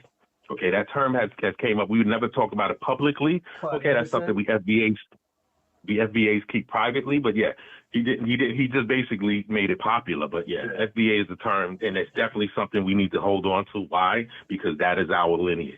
And it's not a gang. It's not a, you know, me. I have a white mother and a black father. I am FBA. Why? Because my father is FBA. That's part. Okay. Yeah. Yeah, man. Let me ask you a question, because I know Claude Anderson did the Black Natives. He was considering taking off African Americans. That has always been the talk in the black community. If you're not Black American, you wouldn't know. But we always talk about that. Even our grandparents and our mothers and fathers, if like my age, my father is 60 something. He always said that he hated that word Africans because Africans don't like him. Africans always had a hard problem with my father. And my father is the nicest Yeah, but Jesse Jackson came up with that. Yeah. African American, that's what Jesse Jackson. So we should be mad at that. Yeah. First of all, that's disrespectful. You know why? Because everybody has African lineage, okay? Even my white ass mother, all right? Unless you think we came from the aliens, okay? So I'm not the only one that said that. Everybody, you hear that? I'm not the only one who believes that. no, so that's disrespectful. Right, yeah, but so while you call me an African American, you're disrespecting me. Not to mention they keep changing the terms. Why? Because that weakens us. Okay? If I keep changing the name of your street, you know what I mean? It weakens the worth of it. So that's why if you notice every 25 to 40 years, they change it up. Okay, we went for copper colored people. Okay, yeah. So yeah. So like I said, FBA, that's us all day. We need to stick with that. We need to stay up delineating. And by us delineating doesn't mean we hate you or anything. We're just taking care of our shit first, which we should have did from the gate, just like everybody else does. Yeah. I grew up in New York. I seen all of these coaches come. They suck the soul out of us. And then when it comes back to showing us love, they don't. They disappear. Okay, and I could go from the Latins to everybody. I just seen the Latins make the Bloods come up to New York, okay, because of the hate. All right, when we show nothing but love, that you can't even give me another race that we haven't shown love to. We meaning FBA, that part. It's true. You know, and like I always tell people, I wish it was solidarity. I wish we could unite. It's just, we can't. We can't. We can on our terms. Well, once we circle our wagons, we can. You know why? Because our stock will be what it's supposed to be. Let me tell you, I'll say this. Only way we will have solidarity or any type of unity is Black Americans have their own shit and it's up on everybody, because at the end of the day, we will help everybody. When other people are up, they won't help Black Americans. They will only help their own people. And this is why I say, like, I don't know why somebody would say, oh yeah, go to Africa. Knowing in Africa, the motherfuckers are struggling too. And when you bring your own self, they're gonna be like, you're trying to take resources out of my pockets. You're trying to take whatever I have from me. This is how Africans think. Hold on, hold on. I'm gonna do this. I know some of y'all think I'm lying. I want y'all to hear from an African. You can stay on the phone too. Is Pan-Africanism a realistic thing? Because we had a comment on one of our videos and someone was saying, okay, Pan-Africanism, great. Would South Sudanese back home in South Sudan welcome Black people from the diaspora into the country with open arms and allow them opportunities to get into business and to advance? And would they be open to that realistically? Back in Africa, is Pan-Africanism even a priority? All problems are local. So for you to tell someone in South Sudan who has their own struggles and like of feeding themselves or like finding shelter, being like a peaceful environment, that you're bringing your Pan-Africanism to them, you can understand why they would be like, I don't want to hear about that, you know? Like they You don't think our problem is the same everywhere though? I mean, in terms of just poverty, you know, being looked down, not having the economic wealth as everybody else, I feel like that's a common thing in all Black society. We want to dissect, is Pan-Africanism a real? The African guys. Yeah, I hear that. Yeah. You can't make that up, man. Great. This is coming from a person who's from an African country. They but that's say common they're sense, already though. struggling. They're saying that they're already struggling, and you're bringing your problems to them, and you're gonna have to give some of your resources. The only people who would accept that is Black Americans. We don't mind helping our what we consider our brothers. I consider them our cousins, distant cousins. I don't consider them our brothers. They're a distant cousin. Even after you hear the terms they use towards us, Akata and all of that, I don't consider them look at them as family at cousins. all. They human traffic 4% of whoever was over here in America, and still to this day, they're still human trafficking their own people in other tribes. Like, why would I want to have solidarity with that? They need to fix what's going on in their country. Why should I be? And their soul is not. Yeah, it's not the same because they be tripping over their feet when they see white people. Okay, that's the difference. And I tell them that all the time. Your soul is way different. You know, so that's what we need to really look at. You know, and that's where the hate comes from also. Because I look at it like if I was a man from Africa and let's say I was 30 or 40 years old, I come to America, my mind state is, you know, all these guys. That's why if you look at it, they always say we need to stop complaining, and you know, you African Americans, you know, and because we don't take the BS like they do. You get what I'm saying? And that's, you know, we're gonna ride regardless, you know, and that's the difference between us and everybody. You know, you can go all over the dial. We're very, very different, and that's where the hate comes from. It's us against everybody. All right. No allies. And, you know, down the line, we're going to have allies. But like you said, we have to get our structure right. And we will. We will. And that's what we're doing now. We're doing stuff where if you ask somebody 100 years ago, they would say, nah, that could never happen. Yeah. That's the strides we're making as Black people. Even 100 years ago when reparations, they would have said, nah, we ain't getting that. That was a pipe dream. Now we're looking at it in real time. It's close. It's a close thing. My third grade teacher in the Bronx, Miss Greenwich, said there'll never be a Black, and she was Black. She said there'll never be a Black president. You had Obama, even though he was a yes man, but yeah, we make strides like that you would never believe. Just like we will get reparations. I consider him African, and the reason Obama? why he has an African, I get it. And people always throw this theory out. John Henry was the first president, and he was Black. As those were theories, you know, the what you call it, the when you put the kente cloths on, the conspiracy theorists. People used to say, yeah, John Henry was the first Black president. It was an Obama. You don't think Abraham Lincoln was Black? Come on, man. You look at his features. That motherfucker was mulatto. Is that? Bro, trust me, I have kids that are whiter than Trump, motherfucker. Okay? Remember, I just took my DNA, okay? I'm damn near more European than Black. But I'm FBA all day, baby. Real talk. I'm 52% European. No. So what I'm saying is, I have one of my kids. My father is Akon Black, right? And one of my kids, we call him White Boy Booty. Okay, he's white. Okay, because his mom's is real pale. So I say that to say that's why when people talk, I'm 100%. You don't know what the hell you are. Yeah. You know what I mean? One of my Romanian girls just took her damn DNA. She got all this shit in her. I'm 100% Romanian. Yeah, all right. So that's what I'm saying when people talk that, you know. But as far as with the colorism thing, yeah. Like your color bronze, you can go have a kid with a white woman, then that kid goes have a kid with a white woman. That Black could sometimes be, you know, damn near where you can't notice it. That's why, if you notice, back in slavery, we had a lot of people that passed for white. A lot of people. Mm-hmm. And they would consider Because mulatto. of that, yeah. No, they would consider white unless they knew. Just like Django Hoover. Hoover, he was mixed. Classifications. If you're lighter, they would consider mulatto. There was Negroes, mulattoes, Exactly. Indians, and white. Yes. Because Now, my daughter, you could tell she's a little bit, but one of my sons, he's white as a mouse. Okay. No. So yeah, that's what I said when people. If I interrupt you, I'm gonna let you talk because this is what I'm doing mostly now. I'm letting people talk now. So definitely, my apologies. Go on. No, but I got a good jet, man. I'll just tap in and check you out, brother. Hold it down, everybody. Hold it down with your FBA, soul. Ain't nothing wrong with riding for hour-ish. Have a good day, brother. You too. Salute. Stay away from the crazy ladies of the planet.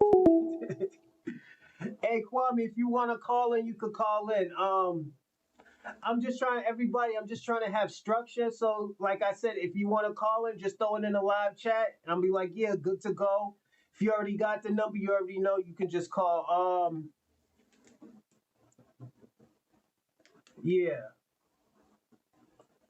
It's just, and my apology, Kwame, because I should have let you know before you call, because I know you so used to calling.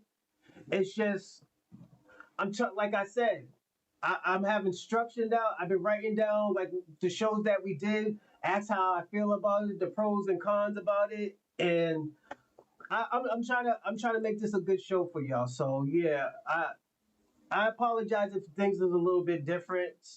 It'll get a little bit used to getting used. It'll be easy getting used to it. I know right now it'll be kind of hard. Even if you send me an email, you can send me an email and I'll look it up. So best believe I'm just trying to have structure to this. So again, Kwame, I apologize, but I'm just trying to have a little bit of structure to this. I don't know Kwame is an African. Yeah, Kwame's a Pan-African black king. So if Kwame wants to be considered an African, I don't mind calling Kwame an African, but I do want the respect back as well if I say I want to be a foundational black American, It's like you, Black King. If you want me to call you an African or whatever, I don't mind calling you that. That's not it's not over my pay. That's over my pay grade to be trying to figure out what you really are. Your documents could be misleading. Nothing better than like it's census. American census. I will say that. Your documents could be misleading. But let's get back into this video. And thank y'all for in the live chat. And I'm glad that we're talking. But this is a video that I wanted to show. This is a good video. This is of an African.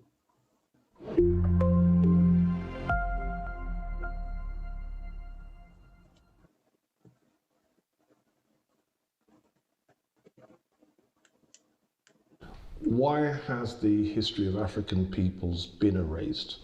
Well, we don't live in a fair world. Things aren't fair.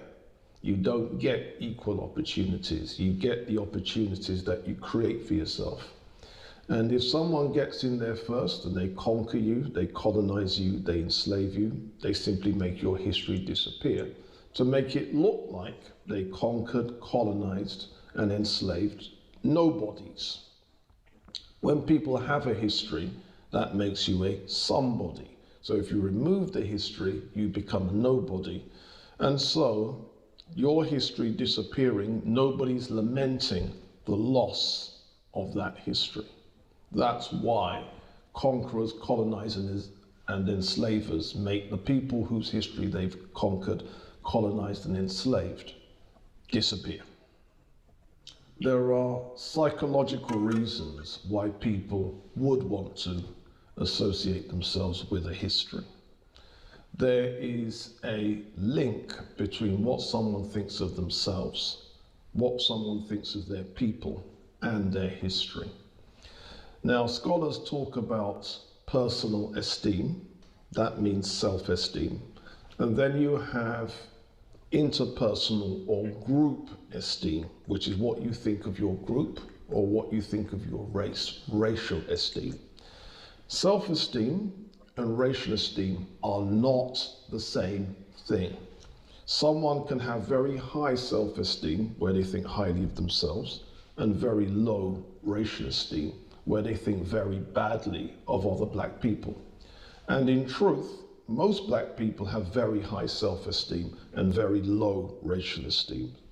And that's one of the reasons why black people are prone to fight each other, prone to disagree with each other, prone to conflict with each other. I'm gonna play. I'm not gonna. I'm gonna pause it for right here because I want to say this. He made a great point. We are so used to fighting each other. Now all of a sudden, Black Americans is trying to empower each other, trying to connect with each other, is trying to solve our problems. I think this is where I seen the issue at. This is the issue that I do see is because outsiders, and I mean outsiders, if you're not Black American, you're an outsider right now looking in. An outsider only sees what's happening, but not hearing the conversations that we are having with each other. They're seeing that, oh, yo, they consider themselves FBA, but they're not understanding why we're considering ourselves as FBAs. Why we're not saying that we're not Africans anymore or African Americans. I'm not hearing those conversations. It's like if I go to Jamaica, I'm an outsider looking in. Jamaicans could probably be having conversations with each other, and this is why certain stuff is happening, and I could just see a whole bunch of fucking chaos. I'm not getting it because at the end of the day, I'm an outsider. That's outside. I'm not in their country's business. This is why Black Americans like, yo, go fix your land. Don't worry about what Black Americans doing. Fix your land. Your country is important. We're telling you your country is important. Your country could be a power country. It could be a power country, but we're not fucking with the shit that you're doing. We're not fucking with that shit that you're doing, but we wish you the best of luck. It is. I'm gonna say this, Black King. This is jealousy. This shit is jealousy. Because let me tell you the reason why this is jealousy. Because when Black Americans just mind their fucking business, we mind our business and just worried about ourselves. This is when everybody went crazy. This is when we're getting attacked by white people. This is when we're getting attacked by Latinos. This is when we're getting attacked by Asians, the LGBT, liberals, conservatives, Republicans, Pan-Africans, Hebrew Israelites. When we mind our fucking business and worried about ourselves. Yeah, this is why I said, Black King, you're an outsider. You're an outsider. You're trying to colonize what we're trying to do. You're trying to control what we do. And this is why we're saying, like, yo, stay the fuck out of the business. Worry about your Pan-Africanism. Like, if Pan-African is so important, make it great. This is why I told you yesterday. The reason why I do not take Captain Tazariot's words to heart is because I'm in the job of proving wrong now. I'm in the job of proving people wrong now. I'm not in the job of, oh, well, this is how they feel about it, oh, us. Let me, No, I'm not in the job of doing that. That's not my thing. It's not my game. It really isn't. It's not my game. And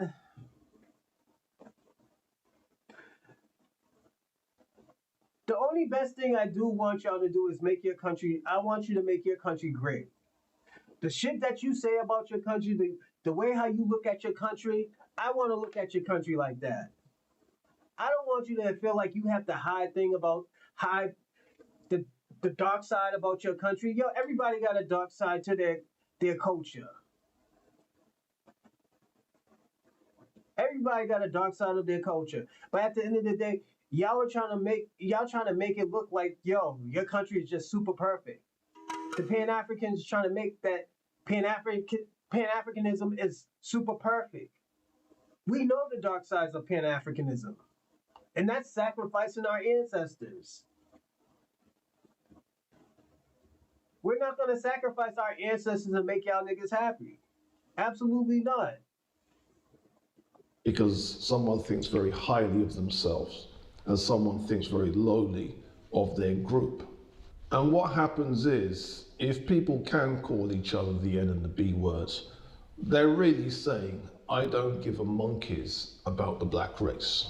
They've really just said that their racial esteem is very, very low. But every black person usually has very high personal esteem. So if someone thinks highly of themselves and very lowly of their group, that is a recipe for fighting. That is a recipe for conflict. And the way to raise people's racial esteem is to introduce them to their history. And if the history happens to be a great history, a history that people objectively can be proud of, they will see their people in a very different way to how they see their people at present. Thank you. And that's the difference between high self-esteem, low racial esteem, to having a balance where you have high self-esteem and high racial or ethnic esteem. The purpose of my work generally is to build that psychological balance between high personal esteem and high self. Again, I am in the game of proving wrong. Can you prove that, Black King? Can you prove that? Can you prove that Tariq Nasheed made a poll and said that, okay, is T.S. Giselle the first woman of FBA? Can you prove that? Can you prove that Tariq Nasheed has said that? Or are you gonna put something fake? We're in the game of proving something, Black King. Can you prove it?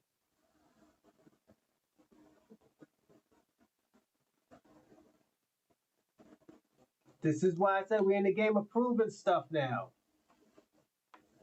Self-esteem.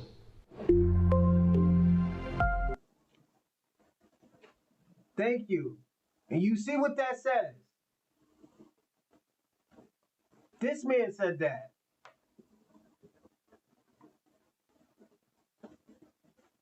And now I'm going to show you this. And this isn't me saying this about Black America. These are these old people saying this on TikTok, maybe Twitter, maybe YouTube. This is how people feel about Pan-Africanism. You cannot hate people. You can't hate people on how they feel about your movement.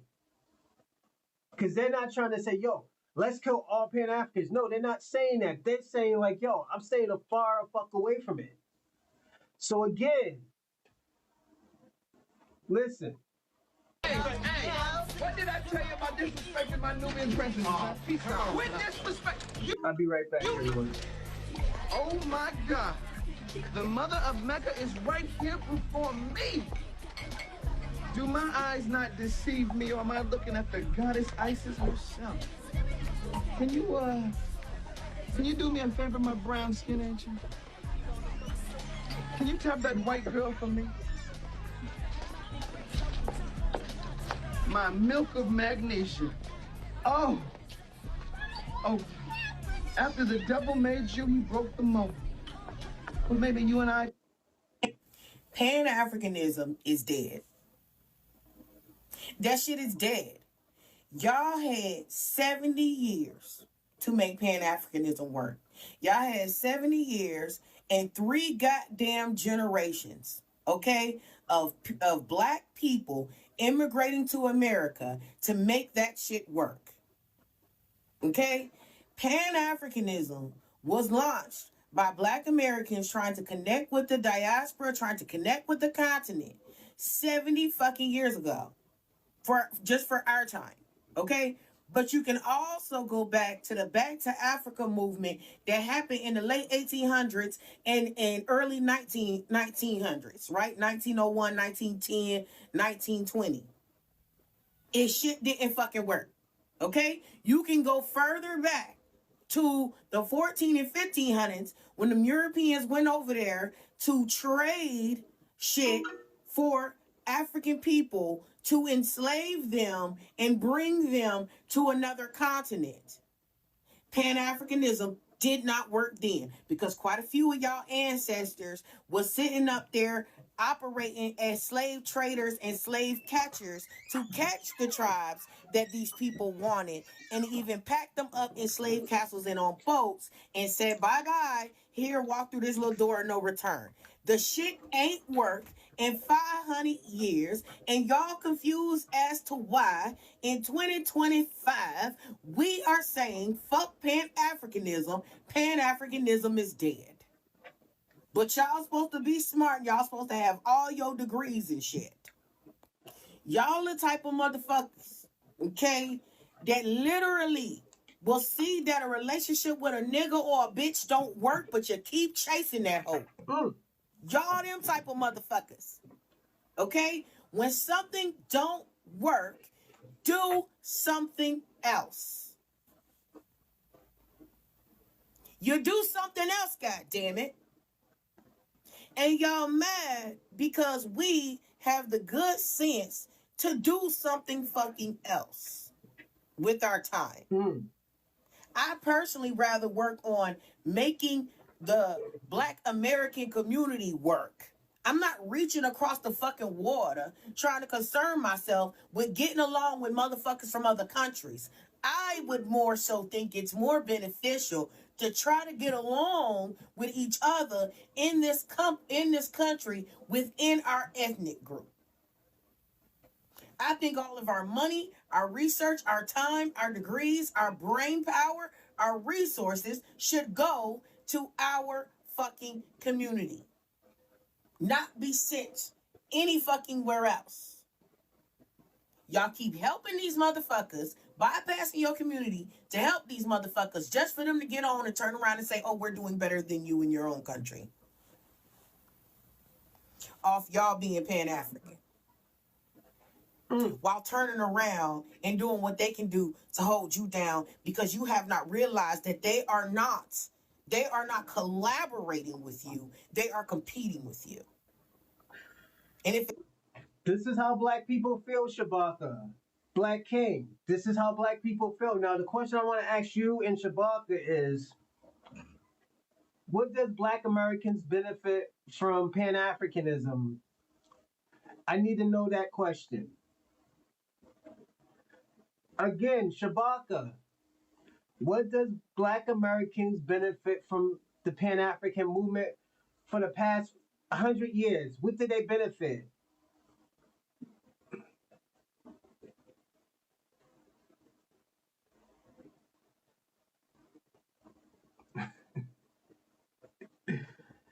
Shout out to Double Edge Logic.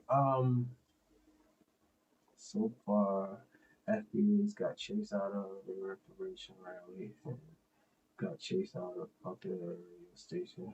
Both were documented in as to all to see on it.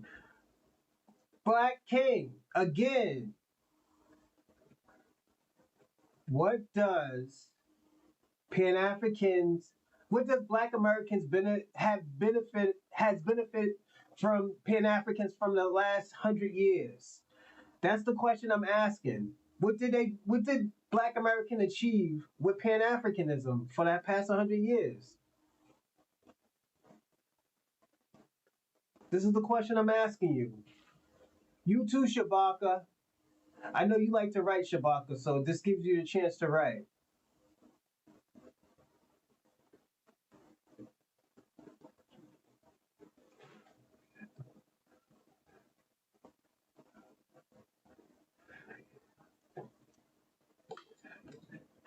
Double edged. Now, I'm gonna say this. It is very homey looking. It is very casual. But we don't care about how it looks. We care about the message. We care about the message. This man. So double edge. What do you think about the message? Does she have a reason to feel this way? That's your question. But for Shabaka and Black King, what has Black Americans achieved with aligning themselves with the Pan African movement? Pan Africanism is not an overnight thing. We will have a relationship with the wealthiest continent. No, Shabaka, this is what I'm talking about. You're not answering the question. Now, Double Edge, you see what he wrote? Oh, shit.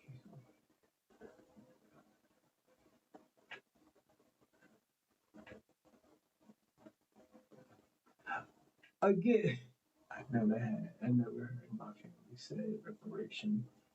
They taught me to get up and everybody. I'm gonna say this double edge. Sorry, everybody's parents taught that. Everybody's parents that's taught that. But at the end of the day, we still have to fight for something. Because we're demanding reparations doesn't mean our job is we're not supposed to work. Most of everybody in the Boston Reparation Task Force has a job. Probably work for the city. Probably work for the state. But at the end of the day, this is what we do. This is our hobby. This is what we're fighting for. This is what we live for. So at the end of the day, you are right. But at the end of the day, you are right. But that's not the only thing that we do.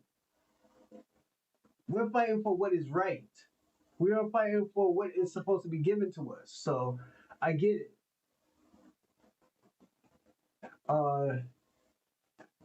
Black King, you're not answering my question. How about this, Black King? I need you to answer that question. I need you to answer that question. If not, if you can't answer, FBA smoking is serious, but they believe it. Again, Black King, I'm gonna say this. I'm gonna have you answer this question. What does Black Americans have achieved in the past 100 years aligning themselves with Pan Africanism? I'm giving you 10 minutes. If you don't answer the question, I'm giving you a 10-minute timeout. Starting now. I'm gonna do that. You too, Shabaka. I'm giving you 10 minutes to answer that fucking question. And Captain Teray in the AE is not the answer.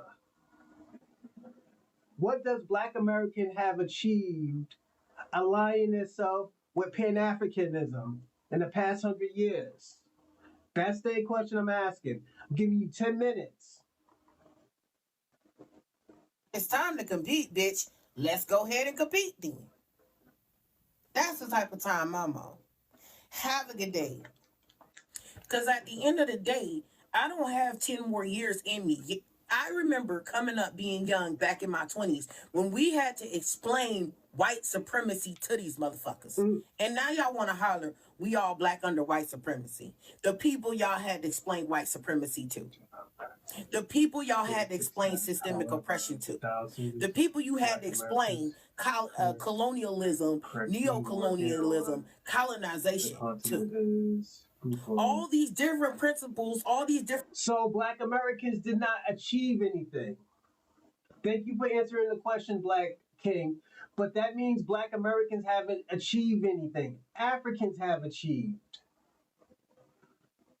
Are we correct about that, Black King? Africans achieved, not Black Americans.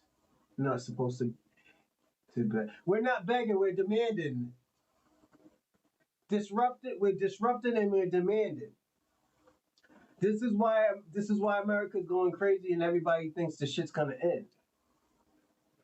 You know? So yeah, begging and demanding is two different things. You know?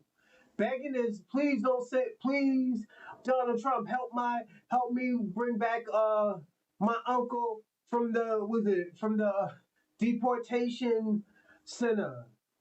That's begging. You know, we're demanding and saying like, yo, this stuff should be on this and that, pulling up at City Hall and stuff as a group. That's what we do. So there's a difference between begging and demanding. So yeah. Thank you, Black King, for answers. She probably works in a center, call center,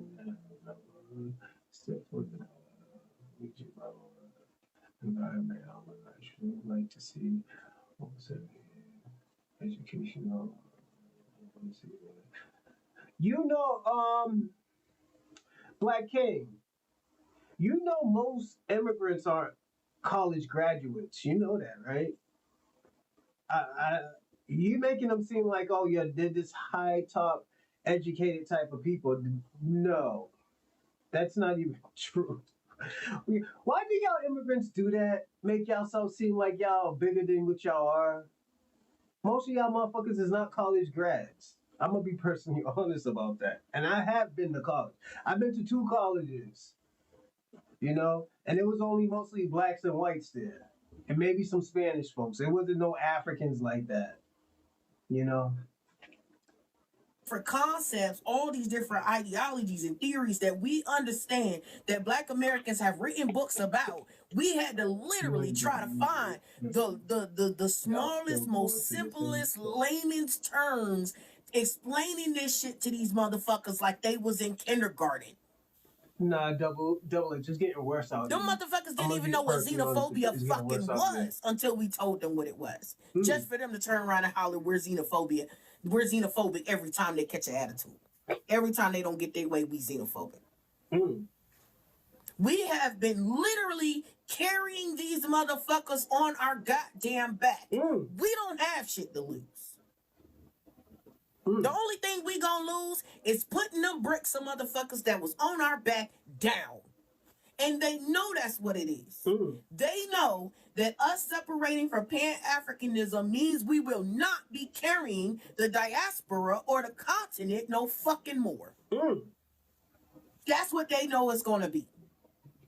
We won't be advocating for that shit. We won't be putting them above us before ourselves because we think they are so marginalized because they come from a less fortunate country and a less fortunate continent. We won't be going out our way to put them on no more. That's why they want to hold on to Pan-Africanism. Because they know for a fucking fact that Pan-Africanism has benefited them far more than it has ever benefited us. And they want us to continue being stupid and continue being their slaves. That's it. That's all. Everybody, don't forget to like and subscribe and comment in the live chat. And also, subscribe. And if you want to donate, I'm going to put it in the live chat right now. So all you got to do is click the link, put your price, and get busy. You know, and as I said, the Bronze Reaper Media always appreciates it because it goes right to the platform. So I personally don't see the money. It just goes to the platform and whatever the platform needs and stuff. And like I said, thank you for all the donations that you do give. And like I always say, it's always good. Thank you. As I say, thank you. And hold on a second. And let's get the show going after this last one.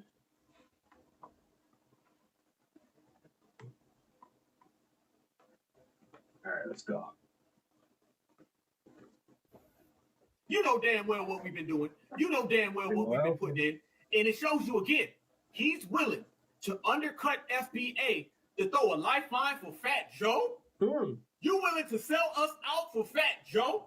See, I see through all of the games, okay? I see through all the trickery, all that slickness. I understand when you're dealing with people who are on that scam African train, they're going to always try to come at you sideways and upside down. I see through all of that, all right? I know when someone's really trying to say something, they just ain't got the you know what to say it. See, that's the difference between us and them.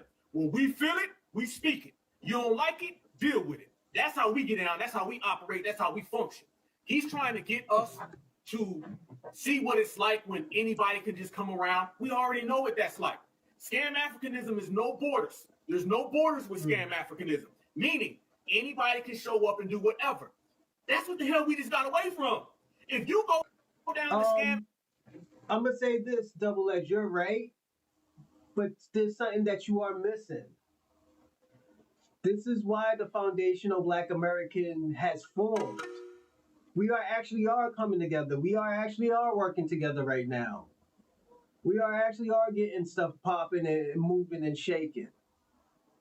So I do agree with you, but at the end of the day, we are doing it right now. But at the end of the day, there's so much disruption with Pan-Africanisms, with Africans, with Black immigrants, with the Black diaspora. Like, we are coming together. So thank you for you even saying that, but that is happening right now. It's just you have to be in them circles to be doing this. I'm going to say this, Double Edge. That was one of the reasons why I wanted to jump on the mic and start talking. I'm going to be personally honest, because at the end, at one time we wasn't. And I'm going to say this. I think this shit started. We started actually coming together, actually working together, actually finding out what is a real black shop, finding out who are the foundational Black Americans that are doing something, and that are selling something, that do have stores, that do have companies. We have been figuring this shit out. And I'm going to also say this, just to add on. This shit started at that Montgomery brawl. Thank God there wasn't no more black people, there wasn't no more foundational Black Americans in that African store, because that shit would have been fucking brought down in flames. Thank God more black people didn't see that shit when that shit was happening. They would have beat the brakes off them Africans, and you know I'm telling the truth, because yo, Double Edge, you're from the South. You're from the South. Let me tell you something. I'm gonna tell you this. You know how historical that Montgomery brawl was? It was so historical because we actually seen Black Americans coming together to get these white supremacists off that one black man. That's how historical it is. And you know what? Everybody had something bad to say about it. Everybody talked about civil war and all this other shit. We seen black people come together. Then after that, Mississippi. After that, Ohio. After that, the foundational Black Americans has got bigger. It got bigger, and I was like, oh shit. I'm gonna tell you this. That shit surprised me when that bullshit was happening in Montgomery. I didn't even expect that shit to happen. I'm gonna be personally honest. Make sure you. Thanks, DJ X1. You know, so yeah, I'll definitely agree with you partially of what you said, but I think we are coming together. We are making having stores. We are getting, and I'm gonna tell you this: within the next 5 or 10 years, there's gonna be more mom and pop stores, black mom and pop stores, because of shit like that. Because people get sick and tired. It's gonna get so bad. Black people love Caribbean food. Don't get me wrong.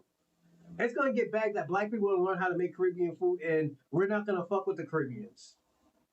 That's how bad it's gonna get. Because at the end of the day, if this disrespect keeps on happening, Double Edge, what do you expect black people to do?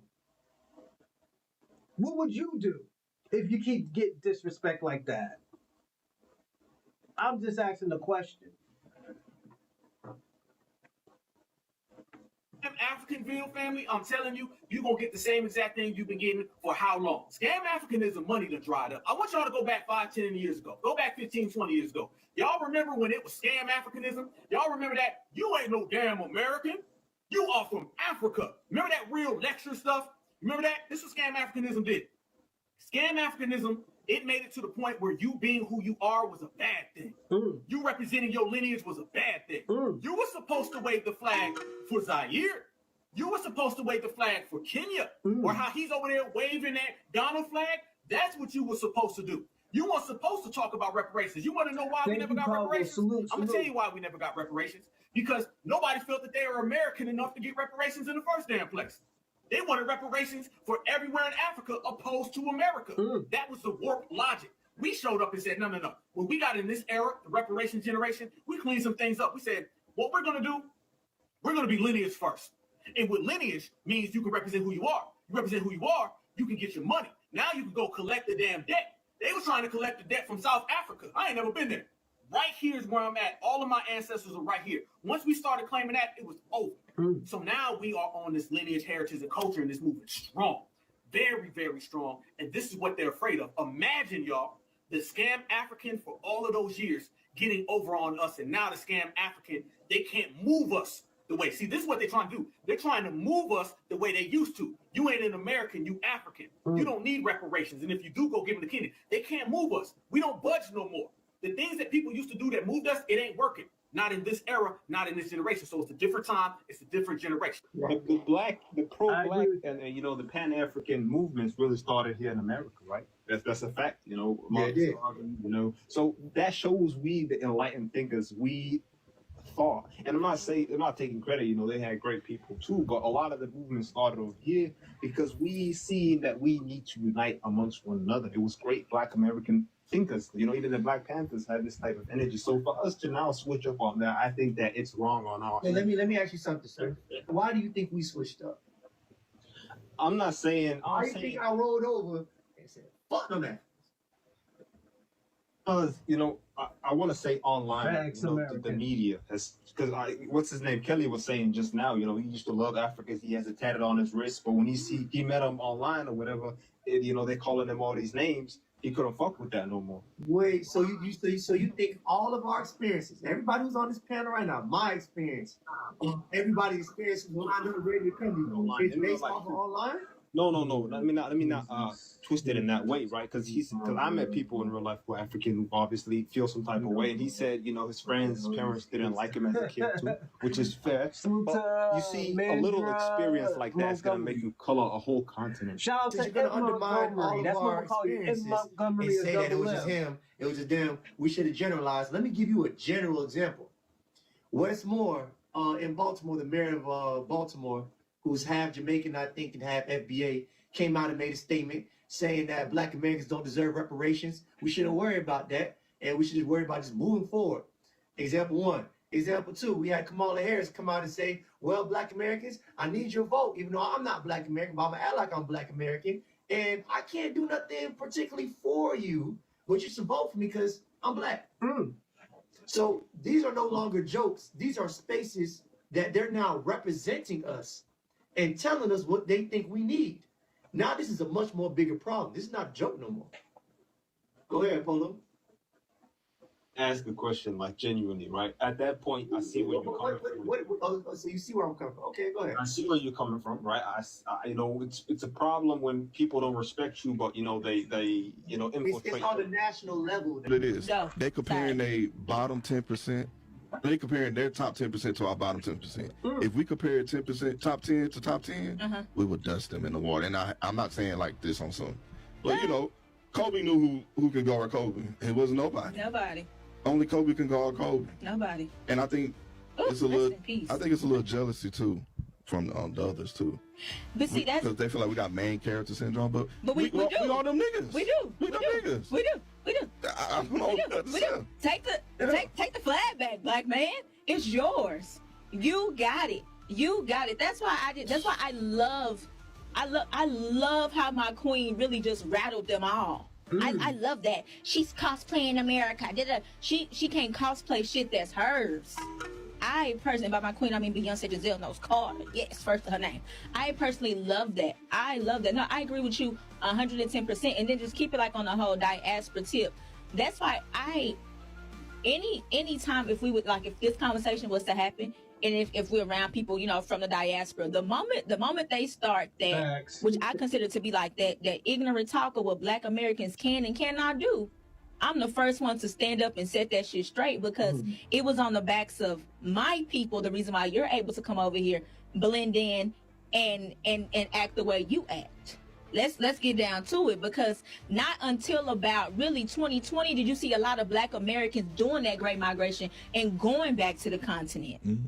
So let's just call a spade, baby. And notice I said Black Americans. Yeah, I mean, I'm just saying, like, and Pan-Africanism has been one-sided for years. Now, I will give, let's say, second-generation Africans their just due by trying to, you know, mend relationships. But yeah, they do what they can. Yeah, and they really are. Most of the time, it's also them who like to talk crazy outside their neck. Oh, because they was bred and learned it from home. Yeah. And I really don't care. No, I don't care. I treat it like shit. But you better keep that shit over there. If you ain't ready. Yeah. You better keep that shit that way. But then I also don't like the notion too, like, and it's just a cultural difference. They don't understand, like, the whole going, they call it bullying. I just hate the label of roasting somebody like bullying, because that's just not our culture like that.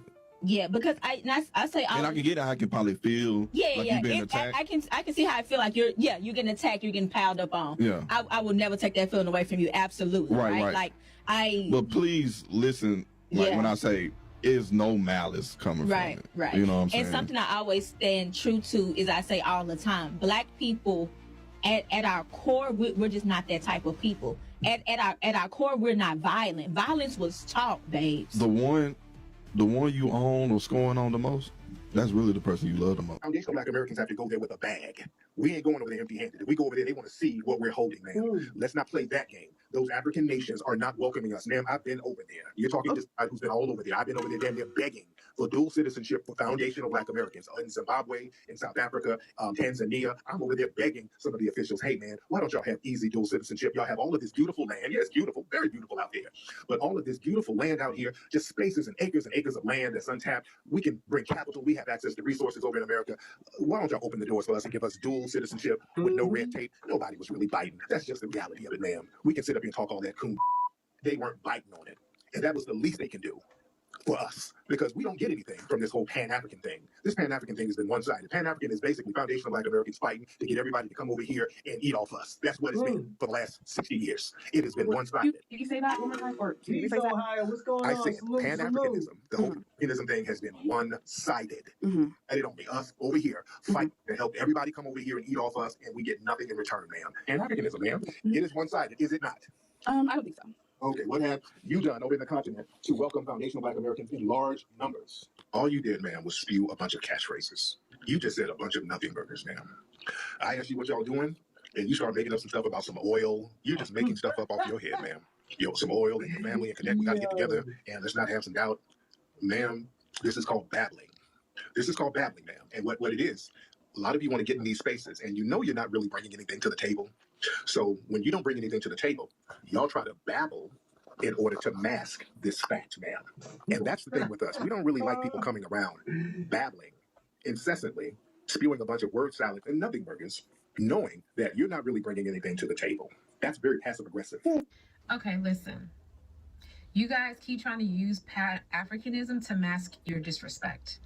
Again, you're using Pan-Africanism to mask your disrespect. When somebody tells you that we are not you, we are ethnic Black American, we are a separate group, we do not identify as you, we do not want to identify as you, and you keep saying we're all black, but in fact you know that's not true, and you're trying to force Pan-Africanism, but really it's disrespect. It's not truly Pan-Africanism, it's disrespect. And because you know good and well that if you were in your home countries, you would be waving your flag, talking about I'm proud to be whatever it is that you are. If you're from Africa, you'd be I'm proud to be whatever tribe. You'd be sitting there talking about whatever your tribe's little call is. That's what you'd be doing. Whatever, if you're Caribbean, whatever flag and whatever music that you listen to, you be dancing to, talking about I'm Trini, I'm Jamaican, or whatever. Okay, so stop trying to pretend like you don't understand what we're saying when we're saying we are not all black, we are ethnic Black American. And then when you say, hey, well, you know, the non-melanin, the white T-man doesn't care what we are, that's why we are delineating, and that's why we're saying we're not the same. because we don't center our group, our ethnic group, based on how those people see us. We just don't. Like some of us do, but the majority of our group, we do not center ourselves and we do not define ourselves by the way that the police see us, or the YT government sees us, or the YT community sees us. That's how your group wants to see yourself, in reflection of how the YT person sees you. That's fine, but that's not how we do. And this just further explains why we're delineating. Stop using Pan-Africanism to erase us. Stop using Pan-Africanism to disrespect us, because we're not having it. All it does is make us, it doesn't make us say, oh yeah, you're right. No, it just makes us. This is the part right here, and this is why I said I couldn't be mad at what Captain Tazaria said. I'm in the job of proving him wrong. I'm trying to figure it out. This is why I did this topic question today, because I'm trying to figure it out. Why do they want us to become Pan-African so bad? Why do they want us to support immigration so bad? I remember when Kwame was running around here talking about, yeah, we're going to get deported. Kwame was running around here talking about, yo, you're going to get deported, blase, blase, blah. I'm like, yo, is this nigga smoking crack again? You understand that you're disrespectful and you're even more in terms of erasure, and we're just going to dig in our heels even more. So we just want to keep going. We're getting larger, stronger, and your antics are converting people every day more and more and more. So just shout out to us. And if those of you who are tuning in who don't know what ethnic Black Americans are, it means we are not Afro-Caribbean, we are not Afro-Latina, we are not African, we are not Aboriginals from Australia. They have indigenous people in every country. We're not melanated indigenous from Japan or wherever. We are ethnic Black American. That means that we are Black people who have been in America at minimum since 1526. Our ancestors built America through forced, I don't know if I can say it, but rhymes with Mavery. Okay, and then add the SL. We are the descendants of the people who built this country. Some people, and I know for me, for a fact, my cousin just did, I pushed him, he just did my genealogy or whatever on my mother's side, and we definitely have indigenous in our blood. So we are a mixed group of people. I'm not saying that my 5 centuries, 6 centuries, 8 centuries ago, that nobody ever came from West Africa. I am not saying that. But what I'm saying is that we are definitely indigenous to this land. We are a mixed group of people. And this is who we are. When I mean mixed, I mean like we have Black indigenous. We may have African, and we unfortunately have European as well. So we're not African. We're not Caribbean. We're not Hispanic. We're not Latino. We are American. We're American. We are one of the oldest ethnic groups in America. And so that is who we are. Stop using Pan-Africanism to try to erase that, to disrespect us because you want to do that. When you know good and well, when you go home and you eat your ackee and saltfish, and you look around and you have your flags all up and down, when you're eating your doubles, if you're Trini, and you got your flags flying and you're listening to your soca with your parents and laughing and joking, or if you're at home and you're listening to Mark Anthony, or you're listening to No Le Pega La Negra, you are celebrating your culture and you understand that you're different from us. So keep that same energy. When you go home and, y'all talk about how you need to go send money back to your home countries to help your families out, and you need to make sure that cousin such and such is trying to get over here. How do we help them get a visa, or how do we help them fill out the paperwork? You know that you're different from us. So stop it. Be proud of where you're from and understand that we're different.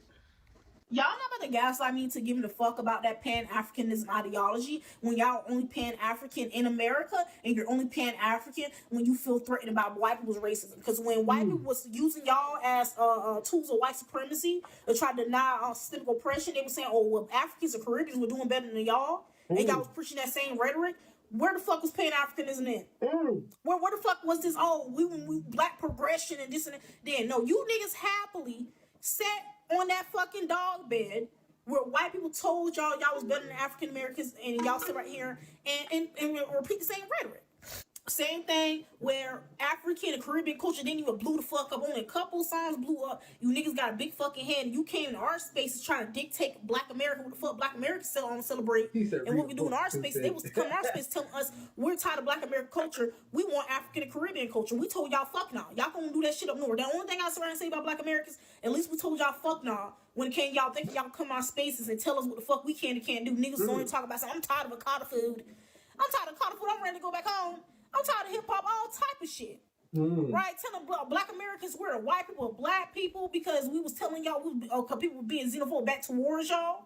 But then y'all was allowing xenophobe towards Black Americans in your comments. Now all of a sudden, and mind you, this was a couple of months ago. Right? This is some shit that happened a couple of months ago. Now, since y'all feel more threatened and see that and feel that threat, it's starting to grow. And white people actually don't give a fuck about y'all. Now it's Pan-Africanism. No, if you didn't want to preach Pan-Africanism when it was supposed to peace, don't preach that shit when it's supposed to war and you feel threatened. And then this crazy thing about it is niggas only want to preach that shit over here. They don't want to preach that shit in their home country. Niggas got a whole country got a whole fucking civil war going on. Niggas don't never go back home and preach that shit to them. They run to America, telling us what the fuck we can and can't do and what the fuck make us Black or not. What makes us, too American or not. Bitch, you can't tell me shit. You ran from your home country soon as trouble started happening. Right? Soon as trouble happened, them niggas ran from their home country over here. I don't want to hear that shit. If your country is led by tribalism, religion, and or culture, I can almost guarantee you that the vast majority of the people that's living in that society are living under like crushing poverty. I mean, and I'm talking about like little to no infrastructure, shanty towns all across the country. And the reason why I'm saying that is because I noticed that a lot of people who are arguing back and forth with Black Americans have a lot of very tribalistic talking points, and it's always hyper focused on like their culture, their tribes, and stuff like that. That none of that stuff is marketable, none of that stuff is sellable. So if that is like the main focus like of your country, everybody's all so tribalistic and so divided and just fighting back and forth with each other over stuff that isn't even sellable, that nobody even cares about other than you, then your country is probably going to be destitute. People are arguing back and forth with me about culture and languages and stuff that, like, if you're from a capitalist society, like, nobody cares about that stuff. Like, that's the reason why I feel like a lot of Black Americans feel like Pan-Africanism does not benefit Black Americans, because all of the talking points are always about what we can do for Africa, how we can build up Africa and help Africa, how we can send reparations over to Africa. And it's like, well, what do we get out of that? In exchange for that, you're offering us a connection to our roots, a connection to our heritage, our lineage. Nothing that can help us, nothing that can help build us up as a people that can actually benefit us, our descendants. I'm gonna say this, Shabaka, you are guilty of doing shit like that. I'm gonna be personally honest. You are guilty of doing shit like that. Like, I'm sorry, but money in exchange for culture, it's not equal. Like, I'm sorry, you don't have to come with something a lot better than that. If we're actually gonna work together in a Pan-Africanist type of way, you gotta offer more than languages and culture, because there's just not enough value there. And I'm not talking about raw resources that half of you guys wouldn't even be able to tell us where to even find raw resources, don't even know what to even do with them. I'm talking about real economic growth. I'm talking about, people in my comment section talking about, you don't know your language. Who cares? Let's talk about economics. Let's talk about building. Let's talk about making money. Let's talk about stuff that actually is going to build up societies. All of that tribalism talk is the reason why a lot of these countries look like shit. And I'm just being all the way real, because you're hyper focused on culture and all this stuff that doesn't benefit anybody. Doesn't benefit anybody except you and your site. Nobody's buying that. The only culture that's being bought, honestly, is Black American culture. The United States has done a good job of selling our culture to the entire world, but other than that, most countries can't do that. Okay, like, if you really look at China is like a superpower. They are not hyper focused on their own culture on a global scale. Okay, they're focused on manufacturing. They make everything. Every time there's a new trend that comes out, or a new trinket that everybody wants to buy, you best believe that China is on top of their game. They're gonna have that product out by next week, because their focus is on the capitalism, the economic part of whatever. They're focused on economics, they're not hyper focused on tribalism and culture. So I have yet to see a society that has all of these tribalistic talking points that is actually successful financially. Get out of your emotions. Those emotions will have you broke. Period. I'm not saying that the United States is perfect, but what I am saying is that you wouldn't need, it wouldn't be so many people that need to flee their country that are suffering. Like, people are suffering and trying to find here, there, and everywhere to go to try to find, to have an opportunity for a better life. They flocking over here, they flock into the UK, they flock into different European nations. It's like they're trying to flee because the focus of their nation is all this corruption, and the focus is not on the right things that will help the society build and grow. See, it's comments here like Lazar Abdul Rahim's. I'm not even gonna get into that, but why do y'all feel the need to constantly say we? And then the moment you go and say we as if we are the same people, you get right into the disrespect. Talking about how we spend our money on Hennessy and Ciroc. Then we blaming Africans. We don't blame y'all for shit. We don't even care. I don't know why y'all don't get that through your head, bro. I'll be right back, everybody. We don't care. Yeah, y'all are trying to connect to us. We're not trying to connect to y'all. We're not. Give me 1 second. I got something for you.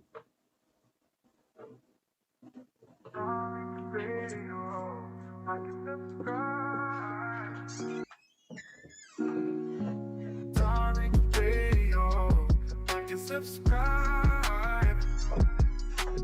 Darling Radio, like and subscribe. Get Miss TT in here. Let's get Cash. What's up, TT? Hey, Mr. Nasheed, how are you? I'm good, TT. How are you, beloved? I'm great. I just for Hidden Colors. I love it so much. I still watch it to this day, all of them. That's all I want to say. Thank you so much. Thank you, beloved. I appreciate that. We got another one coming out. We're working on another one. And that's going to be out soon. What's up, Cash? I'm here, I'm learning, I'm listening, and that's what I'm here for. Respect to you, beloved. Respect to you. Thank you so much for tuning in, dear. All right, let me get who is this? Who is this? Wait. Let's get Liberal Economist. Let's get him. Liberal. Hey, brother, I was just talking to you earlier on about the birth certificate issue, and I just wanted to revisit that. You had that South African come up on here talking about family names and how they have lineages based on oral history.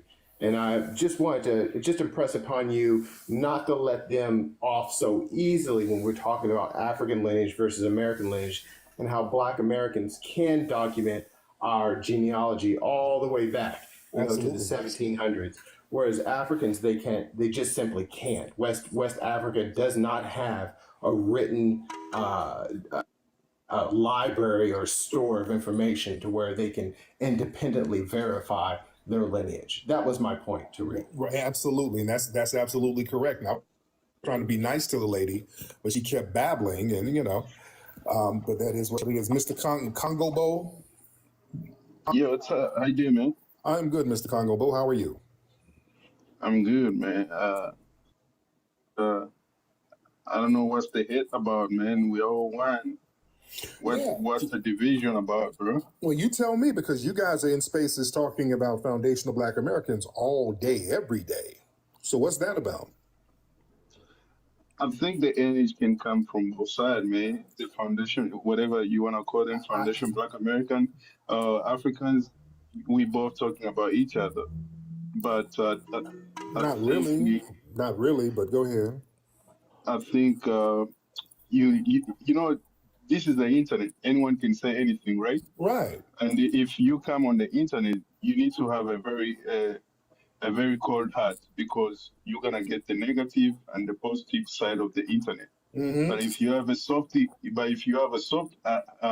heart, then you might think like, oh, maybe all they are talking is us, about us, and there's nothing good about us. They're talking about us. But no, you have to look things on a different perspective. You know, I come up here there's Black American who talk bad thing about African, but it doesn't get to my heart because I do know about really life.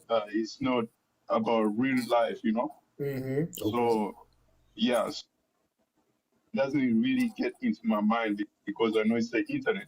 I expect the negative side of it, and I expect the positive side of it. Exactly. There it is. All right, Mr. Congo. Respect to you, brother. Where are you living, by the way? Are you in the UK or are you over here? I'm in the USA. Okay, there it is. Thank you, Mr. Congo. What's up, Halo? What's up? What's good? How you doing, beloved? I'm good. I can teach you how to mod. Yes. How can I put some mods in here? How do I do that? Okay, you click on somebody's profile. Okay. Okay. I'm trying to do that now. Let me see who I can get. Let me see. Where are some people in here I can get as a mod? Definitely not Day Day. Okay, make me a mod. Okay, let me do you. Hold on one second. Let me go to you. Hold on. Let me go to your profile. Hold on. I'm going to your profile. Okay. Oh, there it is. I say add moderator. Okay. Make everything the lights switch over. There you go. Okay, got it. So yeah, I just made Okay. Oh, there it is. Okay. There you go, Halo. Okay. Cool. So who else should we make mods in here? We should do Sweet Wolfie and Solani. If Yeah. she's Solon, is she in here? Are you in here, Solon? Where's Wolfie? I guess Sister Wolfie was cooking earlier. Or T-Tom too. She is a good mod. Okay. TT, me, roller skate, her. Okay. Yeah. What's up, Eastside? Thank you for the badge, Seaside. Okay. All right. Okay. Let me start figuring this stuff out. I'm gonna get some other people up. Okay. Thank you. All right. Let me make a couple more people mods. Solani, hold on one second. Wolfie. I would like to make Wolfie a mod. I wonder if my Twitter space people are in here, like Afro Elite. But I'll get you. When I see some of the names, I know how to mod now. Shout out to Halo, so I'll start getting people in. So y'all raise your hand or whatever. Make a request to get on. Okay. Oh, I see Nikki the God. Let me get Nikki the God and mod her up. Nikki the God in the building. Let's get Nikki in there. Okay, I got Nikki as a mod. Respect to Nikki the God. All right, let's get, I'm gonna get some more people up here. Let's get Alazo. Let's get Mr. Alazo in here. Alazo, hop on in, sir. Hello. What's going on? You can hear me good? Yes, I can hear you good, Mr. Alazo. Now, where you from, bro? I'm Haitian and Dominican. I live in Florida. There you go. Sac passe. Not Boulier. Yes, so what's on your mind? So yeah, I just wanted to ask you like a few things. So when it comes to like the term, so you're foundational Black American. So when it comes to like the term Black, like racially, how do you see that as pertaining to sub-Saharan people who have ancestry of sub-Saharan African descent? Yes, I do. Now, some people say it should only be applied to us as foundational Black Americans, but historically, there's other groups that have used Black. Haiti, in their constitution, they use Black when they use the term Black. So it's been used in other places. So yeah, I can accept that. But here's the thing. A lot of these other groups, they distance themselves from Blackness because we remember a time when they would say stuff like, well, I'm not Black, I'm Haitian. I've heard people say that. I've heard people say, I'm not Black, I'm Jamaican. I'm not Black, I'm Ethiopian. So when it comes to who made Blackness the term, a popular term, we did that around the time of the Harlem Renaissance. We made the term Blackness a global, solidified identifier that had pride behind it. You know what I'm saying? Because yeah, people used it sparingly on and off here and there, but when we had the Harlem Renaissance, we really boosted that term and it became synonymous with us over here, the foundationals. So that's my answer on that. Right. Okay. Yeah, I get that because yeah, that's true. Like a lot of people, like me, I'll just Haitian American and stuff like that.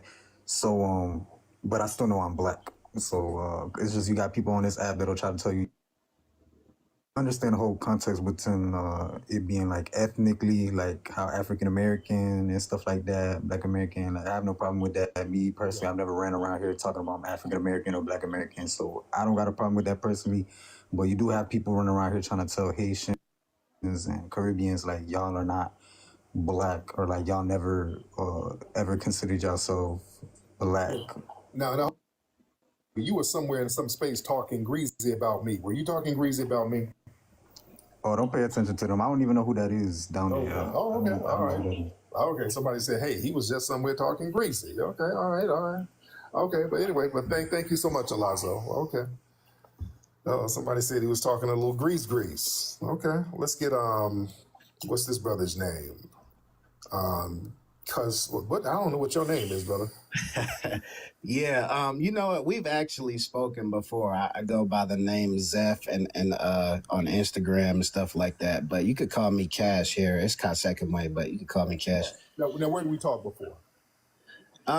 Long time ago on your Twitter Spaces. You probably remember the name Zeph, Zeph, but I go by a different name here. Okay. What did we talk about last time we talked? Oh man, it was so long ago. It was different topics. I actually came up on your Twitter a few times and said a few words. I don't even remember the exact topic, but yeah, I'm glad to have you here, man, on TikTok. You know, welcome to FBA TikTok. Yes, sir. You know, I don't know if you got moderators on here already, but definitely get you some moderators so that way we can protect your page, because the haters are here. You know, because we've been battling with them for the longest, and it's like, man, it's crazy because they come on your platform and they be like, I mean, they come on our platforms on TikTok before you came here, and they be like, oh, well, FBA this and FBA that. Tyreek is your leader. Tyreek is your leader. And it's like, we keep telling them the same stuff. Like, you know, FBA, we're not a monolithic group of people. Right. And then here you come and you say the same exact thing, and they still like, I don't know if I'm starting to think some of them are mentally challenged because they still come up here and ask you the most stupid questions. And I just sit back and laugh at it sometimes, man. But yeah, a lot of them, like Nigel was up here earlier before you had logged off. It's some others that talk very, very, very greasy about FBA. And then they try to come up here and they try to act like, oh, I'm just here to ask questions, Tariq, blah, blah, blah. No. We've been battling with them for a long time. They run your name into the ground. They run my name into the ground. They run, you know, they always hate on FBA on TikTok, man. But I'm glad to see you here. You know, we're going to get some straightening, man. Yes, we are. Yeah, thank you so much, brother. Yeah, man, listen. People get into these tactics. They play dumb. They're not dumb. These people do, and I want people to really understand the tactics that they use. They get into these bad faith arguments because a lot of people are just simply resentful that foundational Black Americans are now gatekeeping our culture. And they're resentful about it. They just don't want to say that. So they make up all of these other things. They start gaslighting. Well, you're xenophobic. You call me a booty scratcher? Yeah. No, that's not what you're upset about. A lot of these people, if we're going to be honest, there's a lot of jealousy and resentment for a few reasons. Number one, they don't like the fact that we're now embracing our foundational Black American culture without them. Because we've been doing this whole everybody Black gets to go under the umbrella, unfortunately has undermined us. And also, a lot of these people resent the fact that we are foundational and we can't be deported, or none of our family members. That's where a lot of resentment is coming from, family. See, a lot of these people who are non-FBA, a lot of them, either they or their family, there's always some looming threat of some kind of deportation, some kind of visa instability or something like that. Even if they're anchored here, your parents, their little paperwork might be a little janky. or your grandparents, somebody who done immigrated, their paperwork, there's always something looming over their paperwork. Even the children who was born here to some Jamaican immigrants, and he got hemmed up for a minute. You know, we as foundational Black Americans, we ain't in no damn immigration database. So that's not a thing for us at all. So a lot of people, let's be real, they're resentful because of that. Because foundational Black Americans, we're rooted citizens with generational ties to the land. We have an unshakable permanence, and a lot of people feel a certain way about it.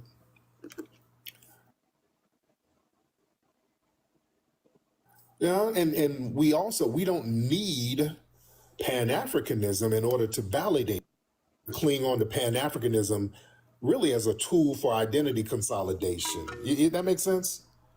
See, when we can reject that. We can assert our own unique lineage. So we don't need Pan-Africanism. Other groups do. In order to come up, you have to say, okay, we're all in this together, so whatever you get, I'm supposed to get. That's a one-sided thing. That only works for one side. We don't benefit from Pan-Africanism. If we're going to be honest, the whole Pan-African narrative, we just foundational Black Americans, how have we benefited from that? Y'all Pan-Africanists here? Let's have a conversation about it. How has that benefited foundational Black Americans? Everything we got without no help from anybody. And then some people start saying, well, you have none movement. What about Cicely Tyson? Oh, okay, y'all start. They start naming random people. Okay, I love Cicely Tyson, but yeah, Cicely Tyson didn't do any groundbreaking civil rights movements. All right. Then there's Stokely Carmichael. He was from Trinidad. All right. I like Stokely Carmichael. I like Stokely. But Stokely got the hell up out of here when things got hot. He left too. He got the hell on. All right. Stokely didn't stick around too damn long. Yeah. Who's this want me to bring him up? Hold on. All right. Okay. Let me get some folks in here. Somebody still want me to bring him up. Let me get him up. Hold on. Folks want me to bring him up. I get him up. Let's get Brother Foundational hop on in. What's up, brother? How you doing? This is Foundational American. I usually mod for Brother Afro Elite. You can ask him about me. If you need any mods or somebody that you know, you can call him up. He'll let you know about him. I can help you out. Get right on this TikTok thing. Yes, sir. Man, how you doing, fam? You know, but I wanted to come up. I'm doing good, man. I wanted to kind of come up because it's really crazy, right? How humble people are when they come up over here. They talk crazy about you. They say all kinds of slaves and this, that, and the third. And they come up here, Mr. Tariq, what do you think about being African? And they all nice and humble and everything. They're real nice and sweet, right? And the thing is, they want to find a way to kind of tag along and tag themselves along to us because they have no cultural and ethnic currency, right? They understand global acknowledgement and the global respect. So, but finding a way to kind of tag in and they, you know, they keep thinking you're the leader. So if I can get them say Africa, I'm good. I didn't see. Look, FBA, he said he Africa, you know, and so they running around with that now. I mean, they going crazy with that now. They happy as I don't know what because you said that earlier. You should see the videos. I got it recorded. Look, FBA, he said African. Like, they really want to cling on to our coattails. Oh, like, wow. A lot of these people, like, you see a bunch of them coming up, a bunch of them trying to make you mod them, too. So it's... Yeah, that's why I'm watching. Yeah, that's why I'm watching people. I'm kind of watching. Yeah, I find it real funny. But one thing, see, they keep missing the part that you said that they were Aboriginals also. Let's be clear. You said they was Africans, yes. And there's people with African bloodline, but you also said they were Aboriginals here also. Absolutely. That you had the 3 stars, which the people, the Aboriginal people that Aboriginal people came on top of the boat. My phone thing. The Aboriginal people that came on top of the boat, the Aboriginal people that was in North America, And then the West African enslaved people, the new updated number is 90 to 100,000 that came to the American, less than 1%. That's the new updated number according to slavevoyages.org that they keep forgetting about.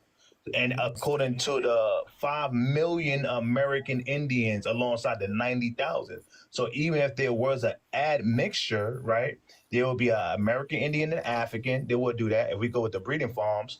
But the majority is 5 million American Indians. So there will be some people that have American Indian lineage too, right? But then we also got the people with the African lineage. Shout outs to them. So I ain't denying that there's some people. But there's some people with the, if the majority is 5 million American Indians to 90,000 to 100,000 Africans, there's going to be some people with some American Indian bloodline. Absolutely, yes. But absolutely. that's it. My man, I appreciate you, brother. And I made you. I appreciate you, brother. Thank you very much, man. Don't get up here acting up. Do not get up here acting up.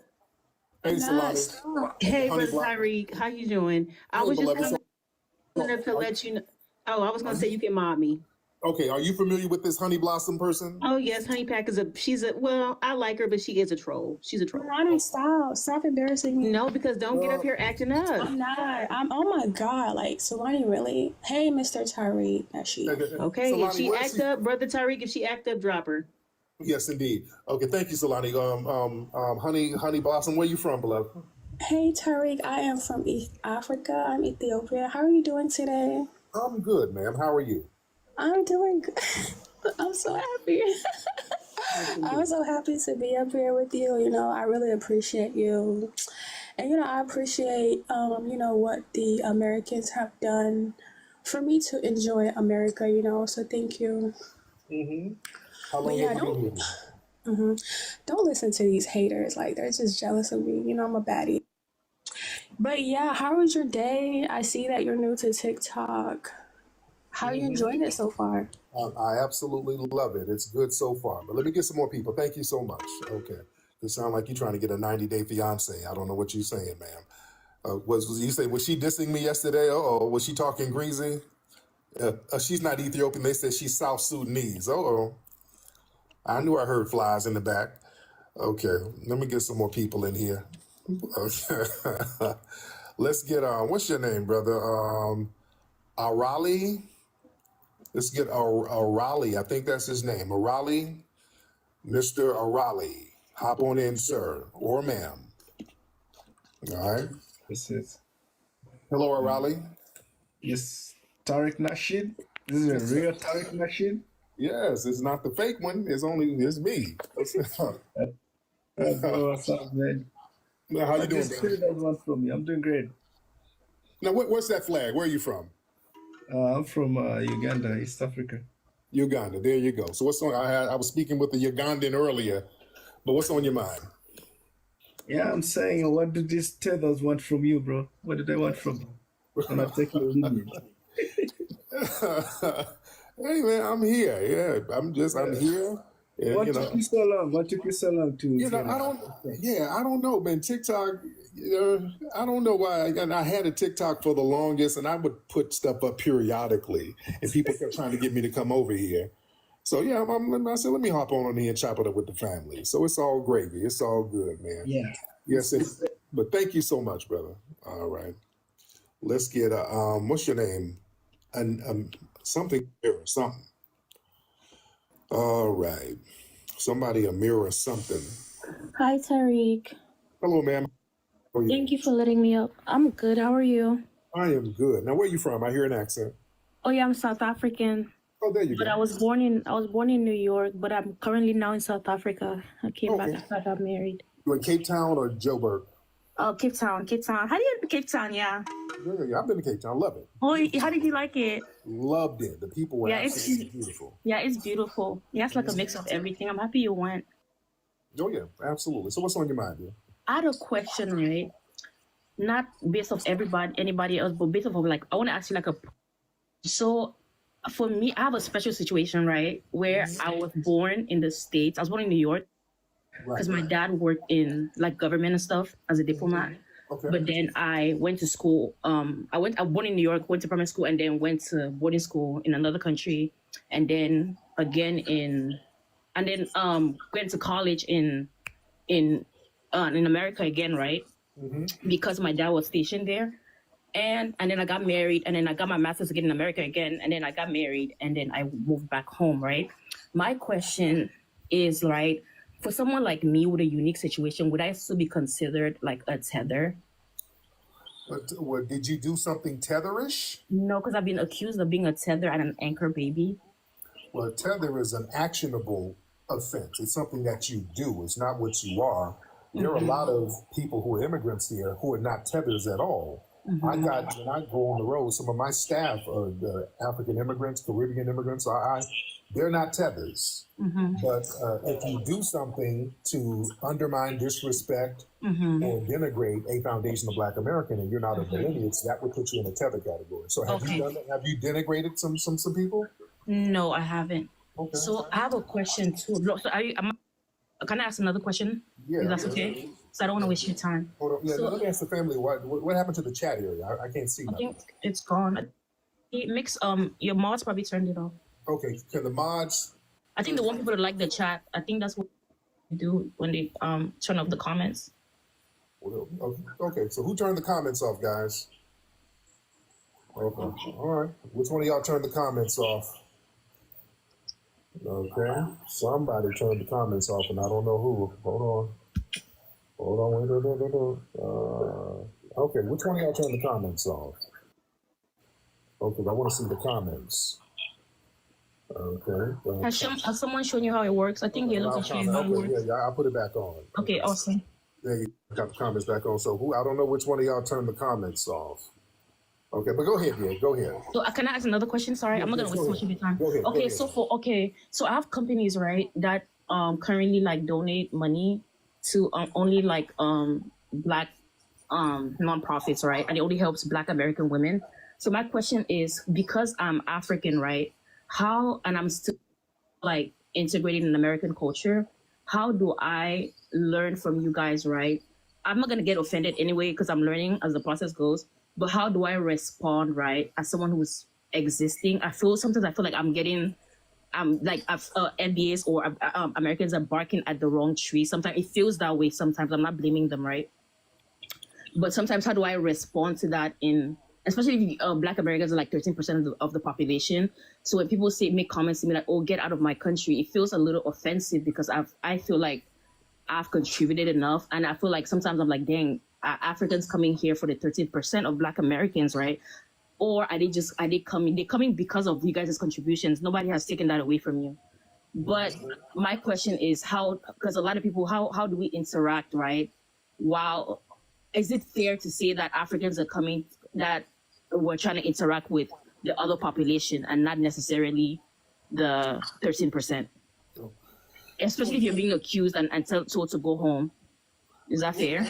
Well, it depends. It sounds like some kind of certain individuals. That's not a group thing. Generally, foundational Black Americans, historically, we've gone out of our way to help South Africa. We were the ones helping them get rid of apartheid. We put a lot of pressure on the governments there and the international community to make sure that apartheid regime got up off of them. So we can't do that thing because we've been very, very instrumental in helping brothers and sisters over here, particularly in South Africa. So if you have some kind of quip with somebody individually, that's something. No, I don't have that. I don't really. I think I come more to learn, but it feels weird when you're trying to learn and you get attacked. But I don't take offense to it. But do you say because foundational Black Americans generally don't go after nobody unless somebody does something? So have you been doing little slick shit? Have you been doing slick stuff?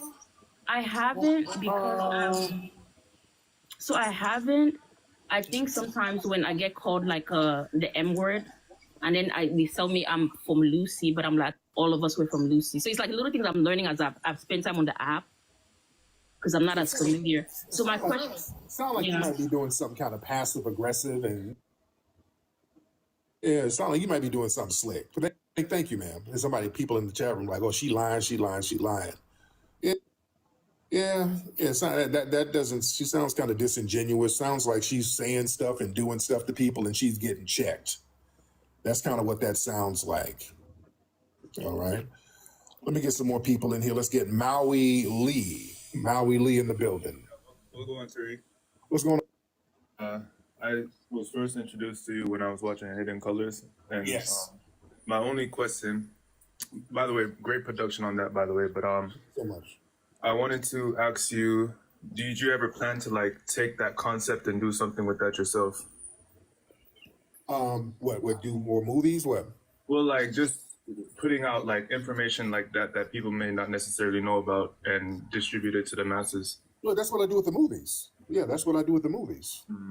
Yeah, there's 5 different Hidden Color series, and we're working on the 6th one. And and I've done other movies. I did Buck Breaking. That actually that's my biggest movie. Yeah, I've seen that one. Yeah. Also, 1804. That was one of my favorites. I had a good time filming that, and they show that all over the Caribbean. My last movie that was out, Microphone Check, is the greatest hip hop documentary ever. So, have you seen that yet? No, man. Right. Let me check that one out. Yeah, it's on. You go to Amazon Prime. It's on Amazon Prime. Okay, cool. Yes, you have anything else in the works that you want to drop? Yeah, we're doing. We're working on Hidden Color 6 now, so we're going to keep everybody posted on that. But thank you so much, brother. Let me see. Y'all raise your hands and let's get y'all in here. Let's get everybody in here, family. Let me see. I'm scrolling down to see who's who, so I can let some more people in. Let's get on. What's your name, brother? What's your name? It starts with an A. And I'm kind of old, so my eyesight ain't that good. Hi, it's all good, brother. My name's Abdul Rahim. But my brother, how are you? Hebrew Israelite? That sounds like a Hebrew Israelite name. Nah, man. I'm a Muslim. I'm not Hebrew Israelite. Oh, okay. There you go. Where you from? I'm from New Orleans, brother. Shout out to my lineage from Louisiana Creole. Oh, there you go. New Orleans, that's one of my favorite spots. So what's on your mind, bro? All right. If it's cool, I'm just like I only have 3 questions, bro, and I'm out your help. Yes, indeed. All right. So my first question is, because I don't really know you leader on you if that's not what you are. So I would ask you, what is your role in FBA? Well, I popularized the term. I just popularized the term. I'm not the leader of it, but it was a term that there was a brother named Dr. Claude Anderson who was one of the first people I saw talking about delineation, us over here being a specific ethnic group. Claude Anderson's been talking about this for years, and he's one of my mentors. And he would use the term Native Black American. So I would use that term all the time for years. I'd use Native Black American. And then there was a brother named Norris Sheldon who had descendants of American slaves. He'd been using that term for a minute. Now, there are some people, Yvette Carnell and those guys, they stole that from him and then remixed it and called it American Descendants of Slaves. They got it from Norris Sheldon. So we start using that. Okay, we use that too. That's fine. And a lot of people started getting confused with some of the terms. So I would use Native Black American, descendants of slaves. I would kind of use that interchangeably, and people still had questions. And I was traditional Black Americans. So I just put that term out there and it stuck. And bam, everybody's using it now. So that's where it came from. So there's no leader, there ain't a leader, nothing, ain't no group or nothing like that. It's just a term that I kind of put out there and it just kind of took off and it stuck and it made sense. And, people are rocking with it. Okay, I appreciate it. 2 more questions, man. So I remember I was on your live earlier and they kept bringing up the whole thing about the black indigenous population. Yeah. So from your own personal research of the 5 million American Indians that were shipped across the world during slavery, do any of those American Indians have close African ancestry? And by close, I mean like less than 10,000 years, or even less than 1,000. Well, that is kind of speculative because, they did, I think in 1975, they did an archaeological dig.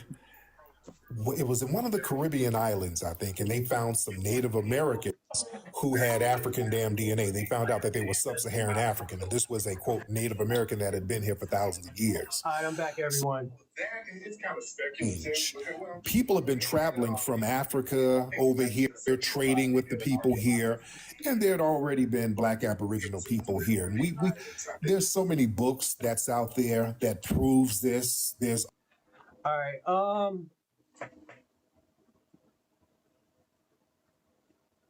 I'm gonna say this, known as the hidden. I'm gonna say this.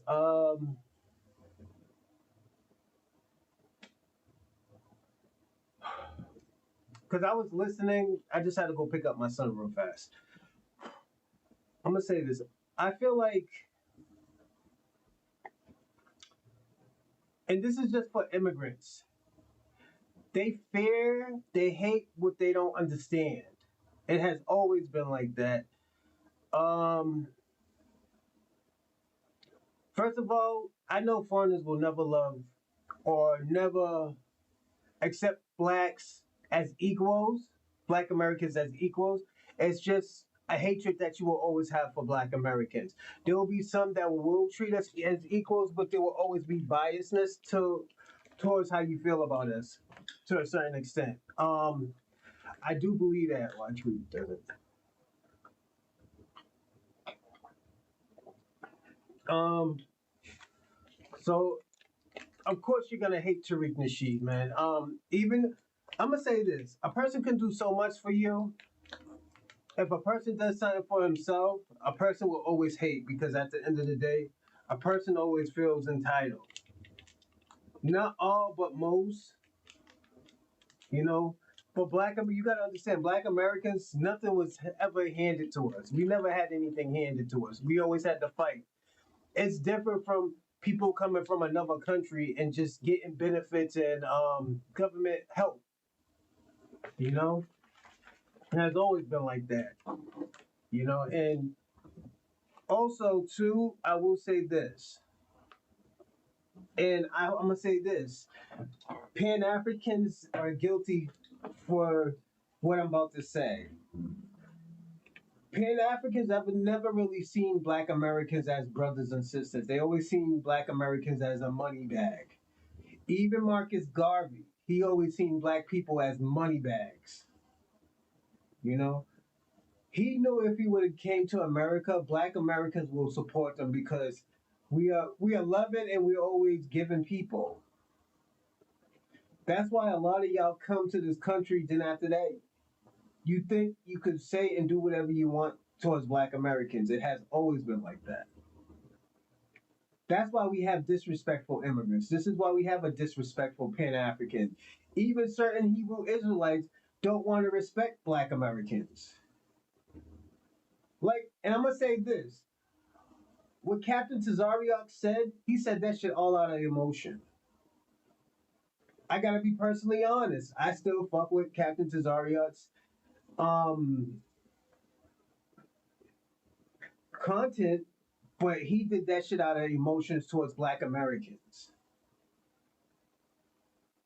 He wasn't just talking about just Black Americans or foundational Black Americans. He was talking about the tribe of Judah. The people who he called tribe of Judah, he disrespected.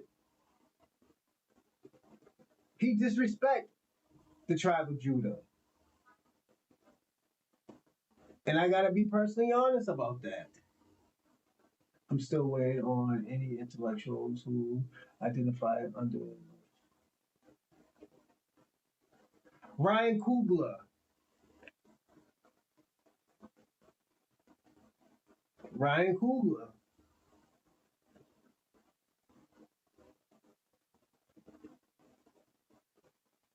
Claude Anderson. Claude Anderson. So I answered your question, Black King. And that's an intellectual. If Dick Gregory was allowed, he was a comedian first, but he was an historian after. He would consider himself a foundational Black American if he was still alive. You know? Y'all gotta understand too. Tariq Nasheed does have teachers. He didn't just become a scholar by himself. Tariq Nasheed has an 11th grade education. But you look at all these people who went to college, all these people who have these high degrees, and look how he just surpassed them. So that shows you, because you have education, because you went to school and got probably a fucking master's, doesn't make you educated. It doesn't make you smart. For God's sakes, Kim Kardashian is damn near a fucking lawyer. She's almost a fucking lawyer.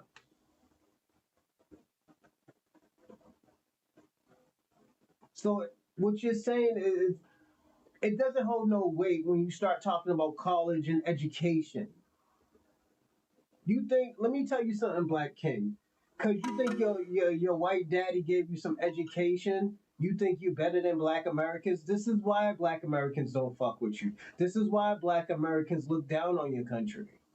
This is why Black Americans will never think you will ever be better than us. And let me tell you something. You think we got a superiority complex? By all means, let us have it.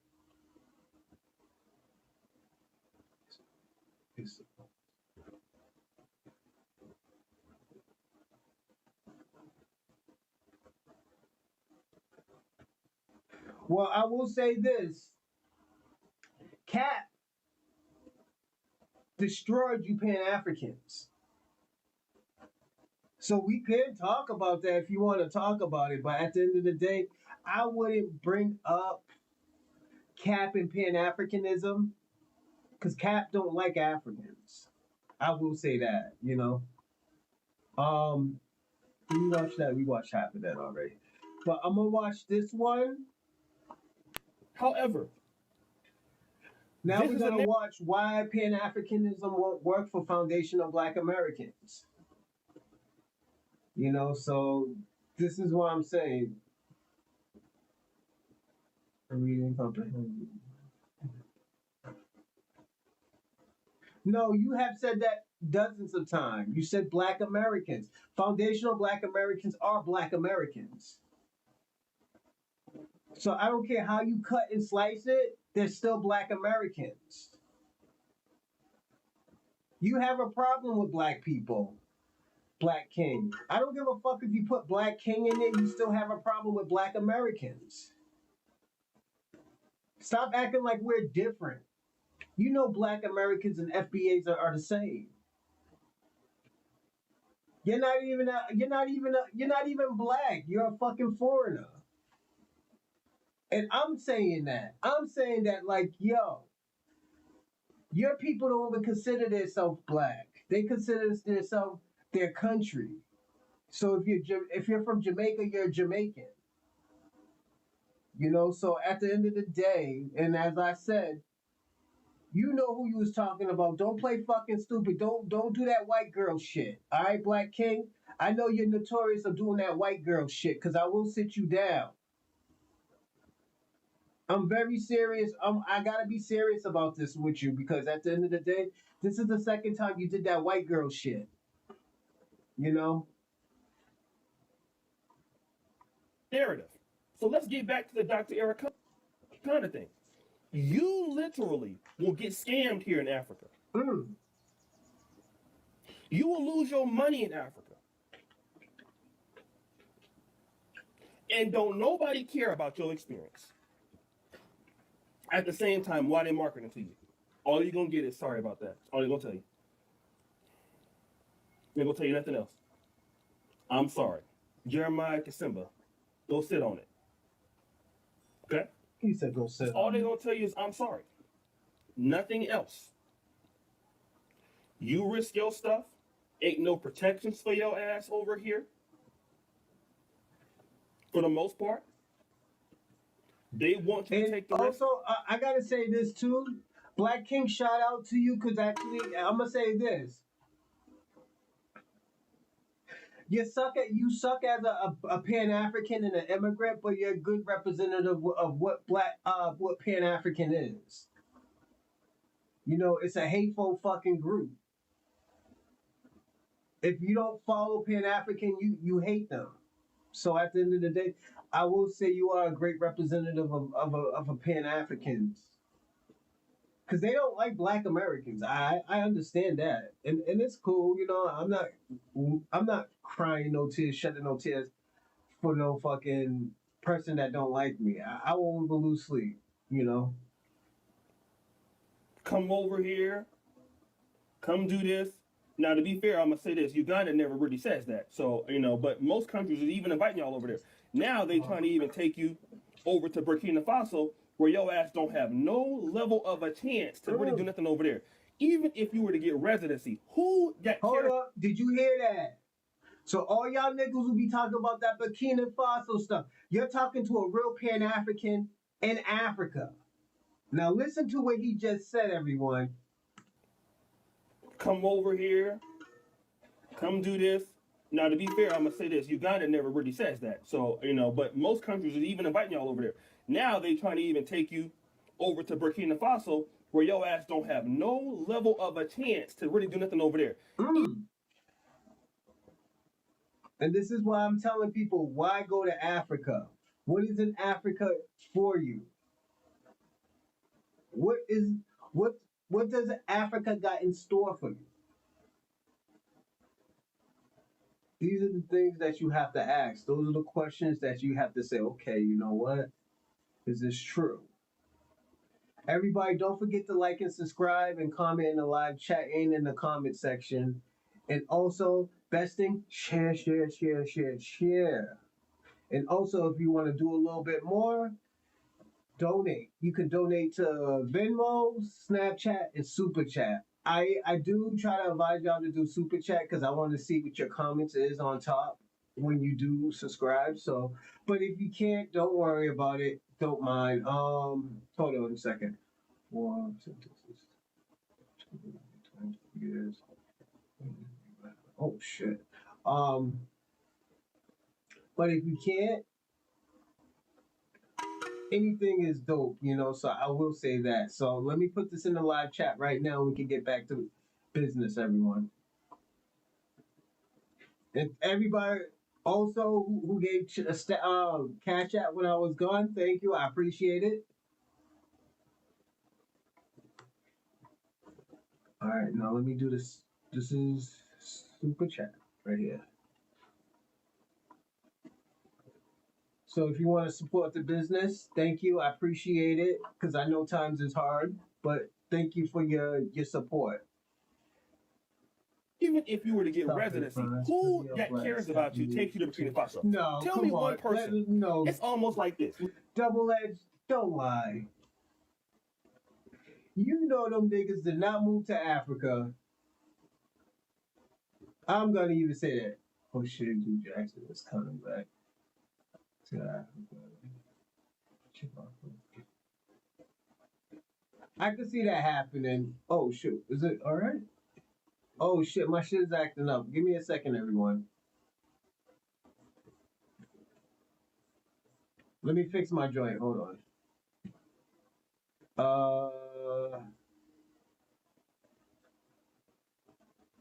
All right, it's back.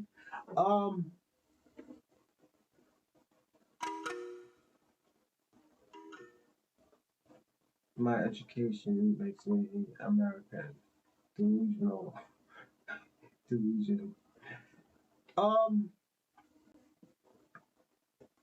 Can I ask you a question? Black King. This is for you, man. I like to ask questions. Why do you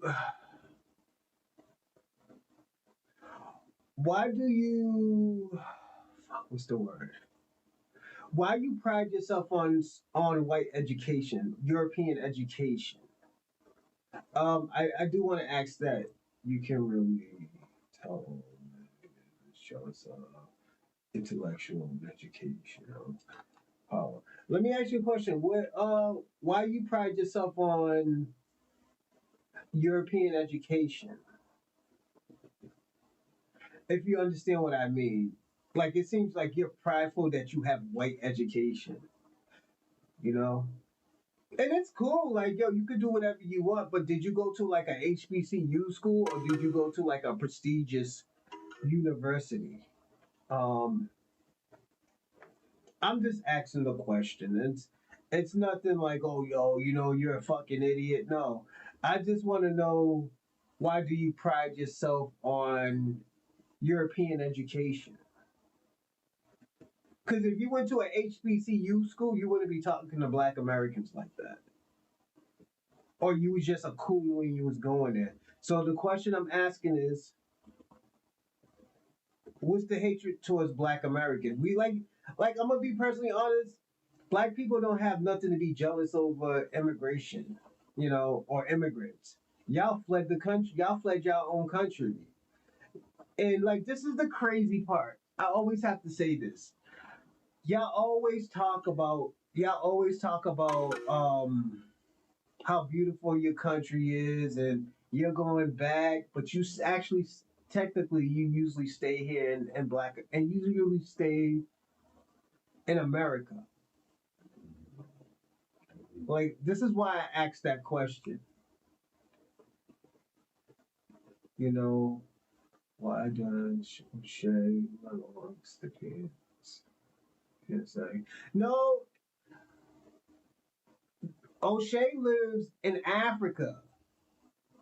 You can't take that. Let me tell you something. I'm gonna say this, Black King into Shabaka. O'Shea's more African, more Pan African than both of y'all put together. And the reason why, because he stayed in Africa for 10 years and he's still there. And shout out to O'Shea. Because at the end of the day, y'all be trying to drag that nigga's name in the mud, but at least he tells the truth about his own movement and he's trying to fix his own movement. That's one thing I could say about O'Shea and his love for Pan Africanism. When something's fucked up, he wants to fix it. I don't call it drifting. I call it trying to fix your problems. It's funny. Most FBA. Again, Black King, I'm asking you a question. You ain't gonna. I'm gonna give you 10 minutes to answer the question. How about that? If I have to threaten you to answer the question, I'm just gonna put you in timeout, player. Listen, I'm gonna take you to a dangerous place that just had a military coup, and I'm gonna get you residency there. Okay? Now, I could take you to my home country, which is Zimbabwe, and that would be better. But let me take you to a place that you have francophone issues. You speak French. It's dangerous. The country, the president has 18 assassination attempts. Tell me what kind of person even positions that to you and love you and care about you. What kind of person that care about you even tell you some shit like that? America had. But What kind of person that care about you? I'm glad you said that, Shabaka, because you know why? Why is Black King so? Why is he so prideful of this this white brainwashed education that you talk about, Shabaka? Can you answer me that question? Black King is so prideful of that. He's prideful of his white education. So what can you say about that, Shabaka? Black King is proud of being a white intellectual, a white Pan-African intellectual, So this is what, and I'm just being personally honest. You would even mention that. What kind of person that wants the best for you even think like that? As a person who care about black people, you're supposed to tell them, no, that's not a good idea. Let's take them. If we're going to ask them to go someplace, why don't we give them a safer place? Can we go get a deal with Rwanda? Can we go to even Zimbabwe, where Dr. Eric Khan is from? Can we go there? No, because a person that care about you, that's just going to say they don't care about your ass. A person that care about you would never recommend that. Would never recommend that. You would never recommend a place for a person that just had a military coup and tell me that you love them, those group of people in the diaspora. You cannot tell me you love them. If they're black Americans, if they're in the black diaspora, black British, and you know that the West want this man out of here, and as soon as they get him out of here, they gonna renege on everything that man has done, including your ass. And you tell me that you're gonna get black Americans and the black diaspora, they're gonna invest in businesses and all that, that could be null and void. It could be. Why would you give him that risk? And you got all kind of stuff going on there. You got Boko Haram and all kind of jihadist groups there in the country. So you tell me who loves you acting like that. You tell me who care about you acting like that. You tell me that. And then if you call that out, somehow I'm a CIA agent. Somehow I'm a problem. And that's Africa for you. That's how they work. That's what happens. Somehow somebody's the problem because they don't want to shut up while you do your damn BS. Somehow when you say something that don't make sense, you're the problem. You're operative. Oh, because you don't want to get somebody to get their ass scammed or lose their money. Some of these YouTubers need to stop telling people to come to Africa. The locals coordinated because they noticed our movement. So they were watching the videos and they were aware of the trend to come to Africa for African Americans. And they raised the price on housing and on everything, business services, everything. I mean, they moved in an organized way. I don't think a lot of people realize that about what happened in this movement. I don't want to say failed movement. Yeah, now he is. Now he's speaking up about it because he understands he can move to Africa, but at the end of the day, they're not going to accept him in Africa because they feel like in Africa, O'Shea's taking their jobs. So I understand why he feels. I understand why they feel like that in Africa. It's not like they're Black Americans here, where a few Africans come and you help them get jobs and stuff like that. No, when they came like fucking roaches. A lot of these people came like fucking roaches. They came in packs. Because some people made it work. I'll just kind of go on a tangent and say I don't think everyone should come to Africa. I don't think every African American should come to Africa. The amount of corruption and bribery needed just to register a business, we're talking $10,000 land surveys for 5 acres. We're talking $6,000 business registration process. And the sad thing is some people were happy. They were agreeing with it. They were finally free to be how they were. So when you went into government offices, there was a very different energy. There was this, I'm going to cheat you and you're going to like it energy. And we all felt it. And you couldn't say anything about it. There was a lot going on in those offices. I've gotten into trouble in those offices for calling out certain things, calling out corruption. I've been in trouble for that. I don't know if some of you who know me know that I've been in a Tanzanian jail 3 times because of certain things. One was firing somebody who didn't want to work. Another one was you just can't call out corruption. You got to act like it doesn't exist and play some mind game, and that's not how some people operate. That's compromising. It's a fine line, and it's Shabaka, you gotta be a Democrat or a fucking. You have to be you have to be some type of informant, my nigga. Cause we even heard, what's his name, Abraham saying that he's not taking in Black Americans. Like we even heard him say that. Like he's not doing anything for Black Americans. This is why I tell everybody this Pan-African shit is dangerous. It is very dangerous because at the end of the day, they're parasites.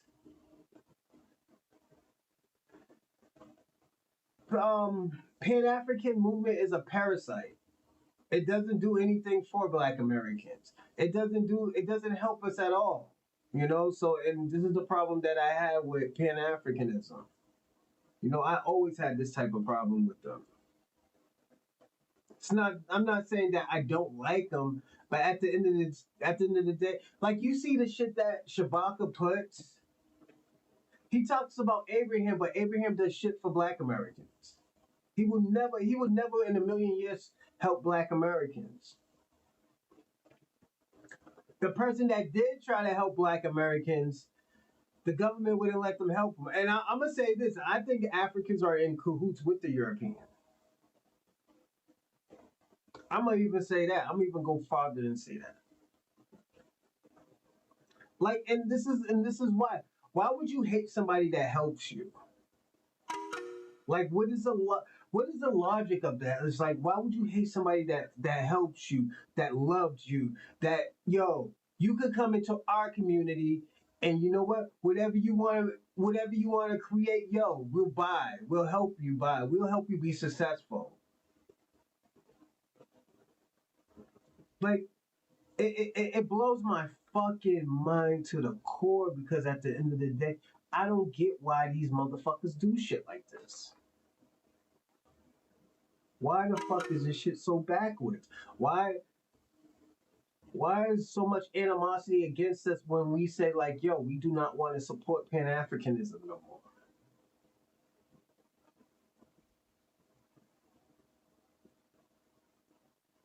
Like let me tell you something. This is what you inspired to Black Americans. You inspired to help Africans. You did not inspire to help Black Americans. You have never. That's why you have Professor Smalls building fucking hotels in Africa and not in America for his own people. This is why you got Dr. Umar asking for more money after niggas gave him, was it $200,000 to start a school and he didn't even start the school. This is why we have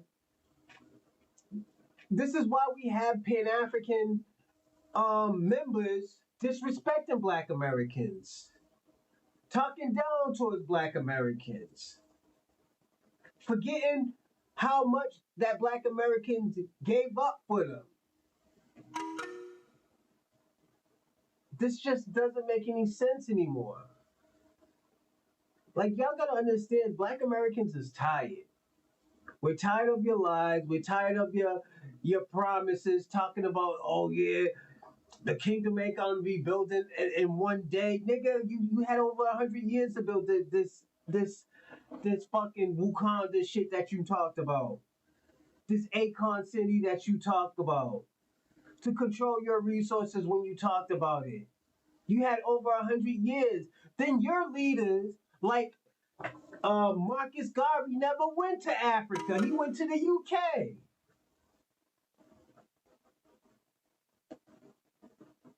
This is the problem that I have when y'all talk about crazy shit like this.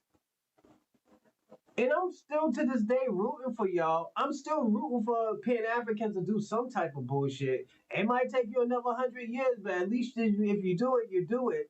But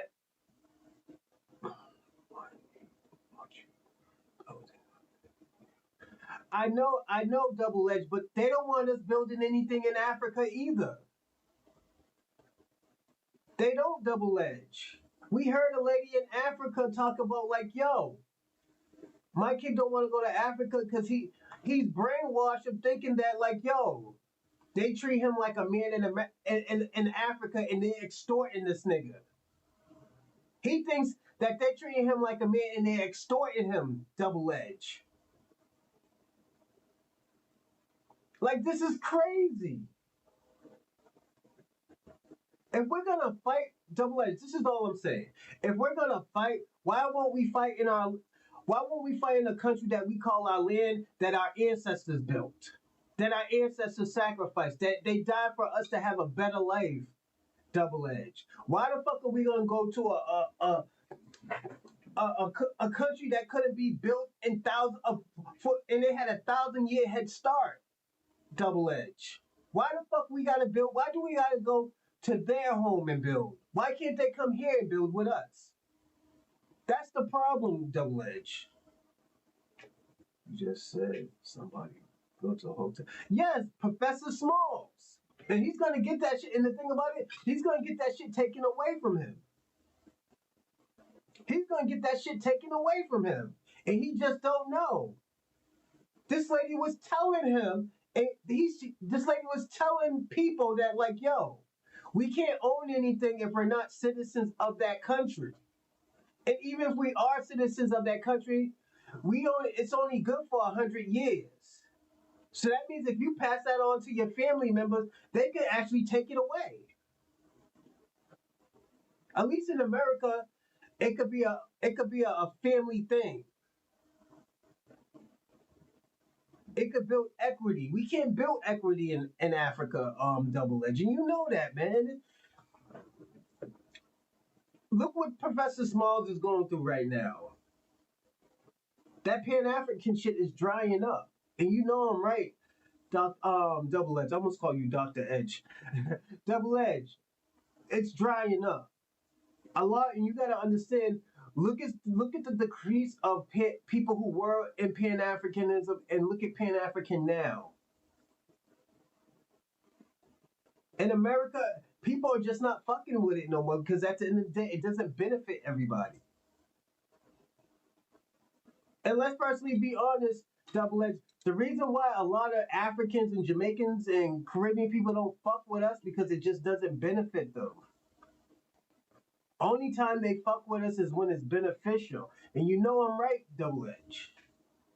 That's the only time people want to fuck with us technically. Look at, and let's be personally honest.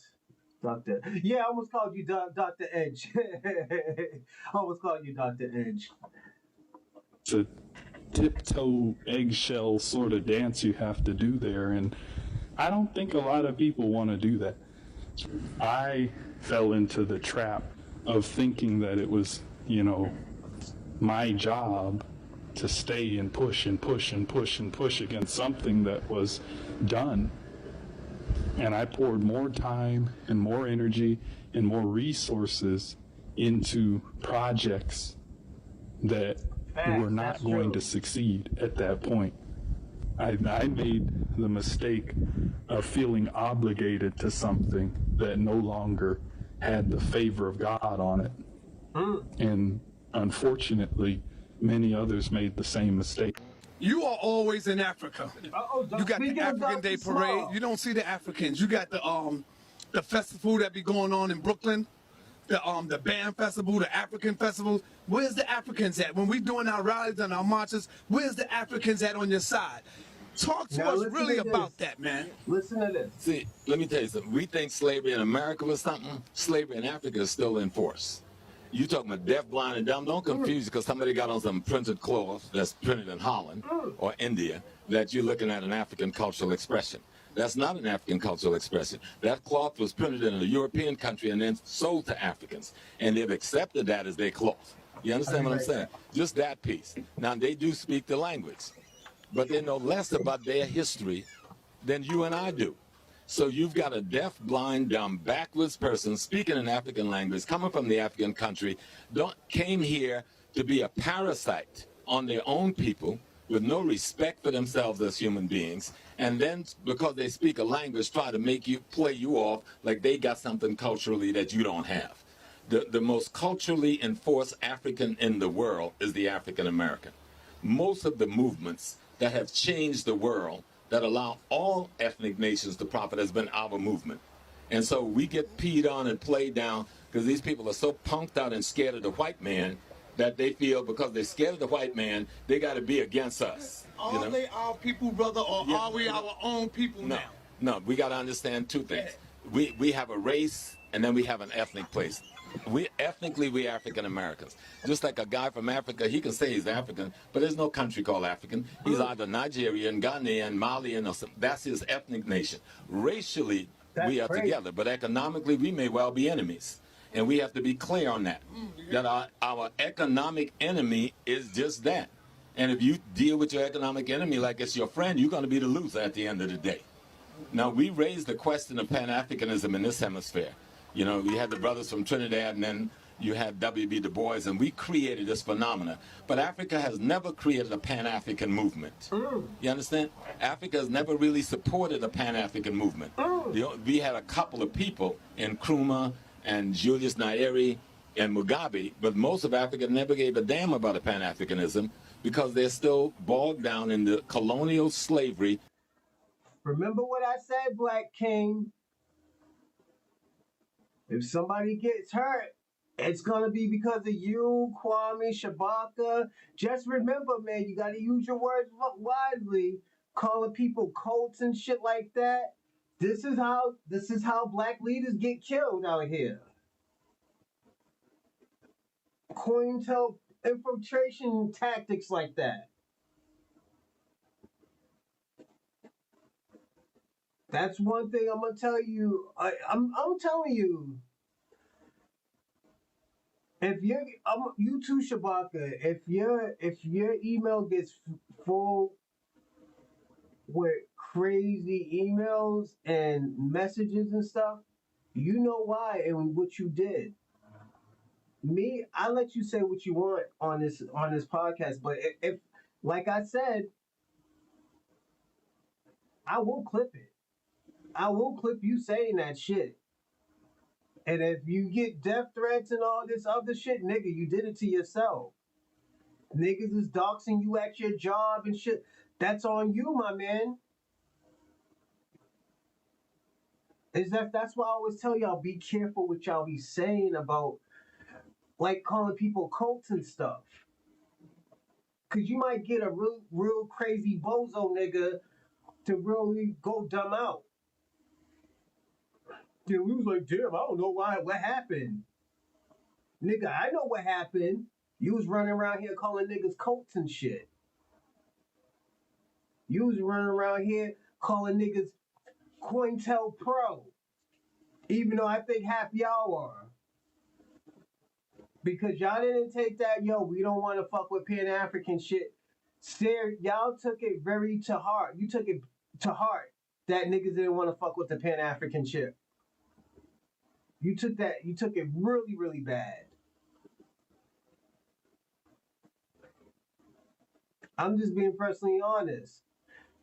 Black people, and the thing about it, black people for the illest moment said like, we do not have nothing against Pan-Africans or no immigrants, but we refuse to be disrespected by y'all. We refuse to be insulted by y'all, and this is what I'm saying.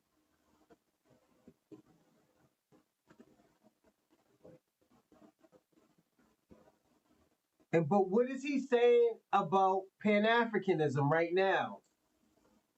I get what you're of saying, European Judeo-Christian indoctrination, which is worse than anything that we've suffered. What's going on, Jeff? Salute. Worse than anything that we've suffered. The illusion of the clothes and the language make us think we're dealing with somebody that has some African purity culturally and spiritually.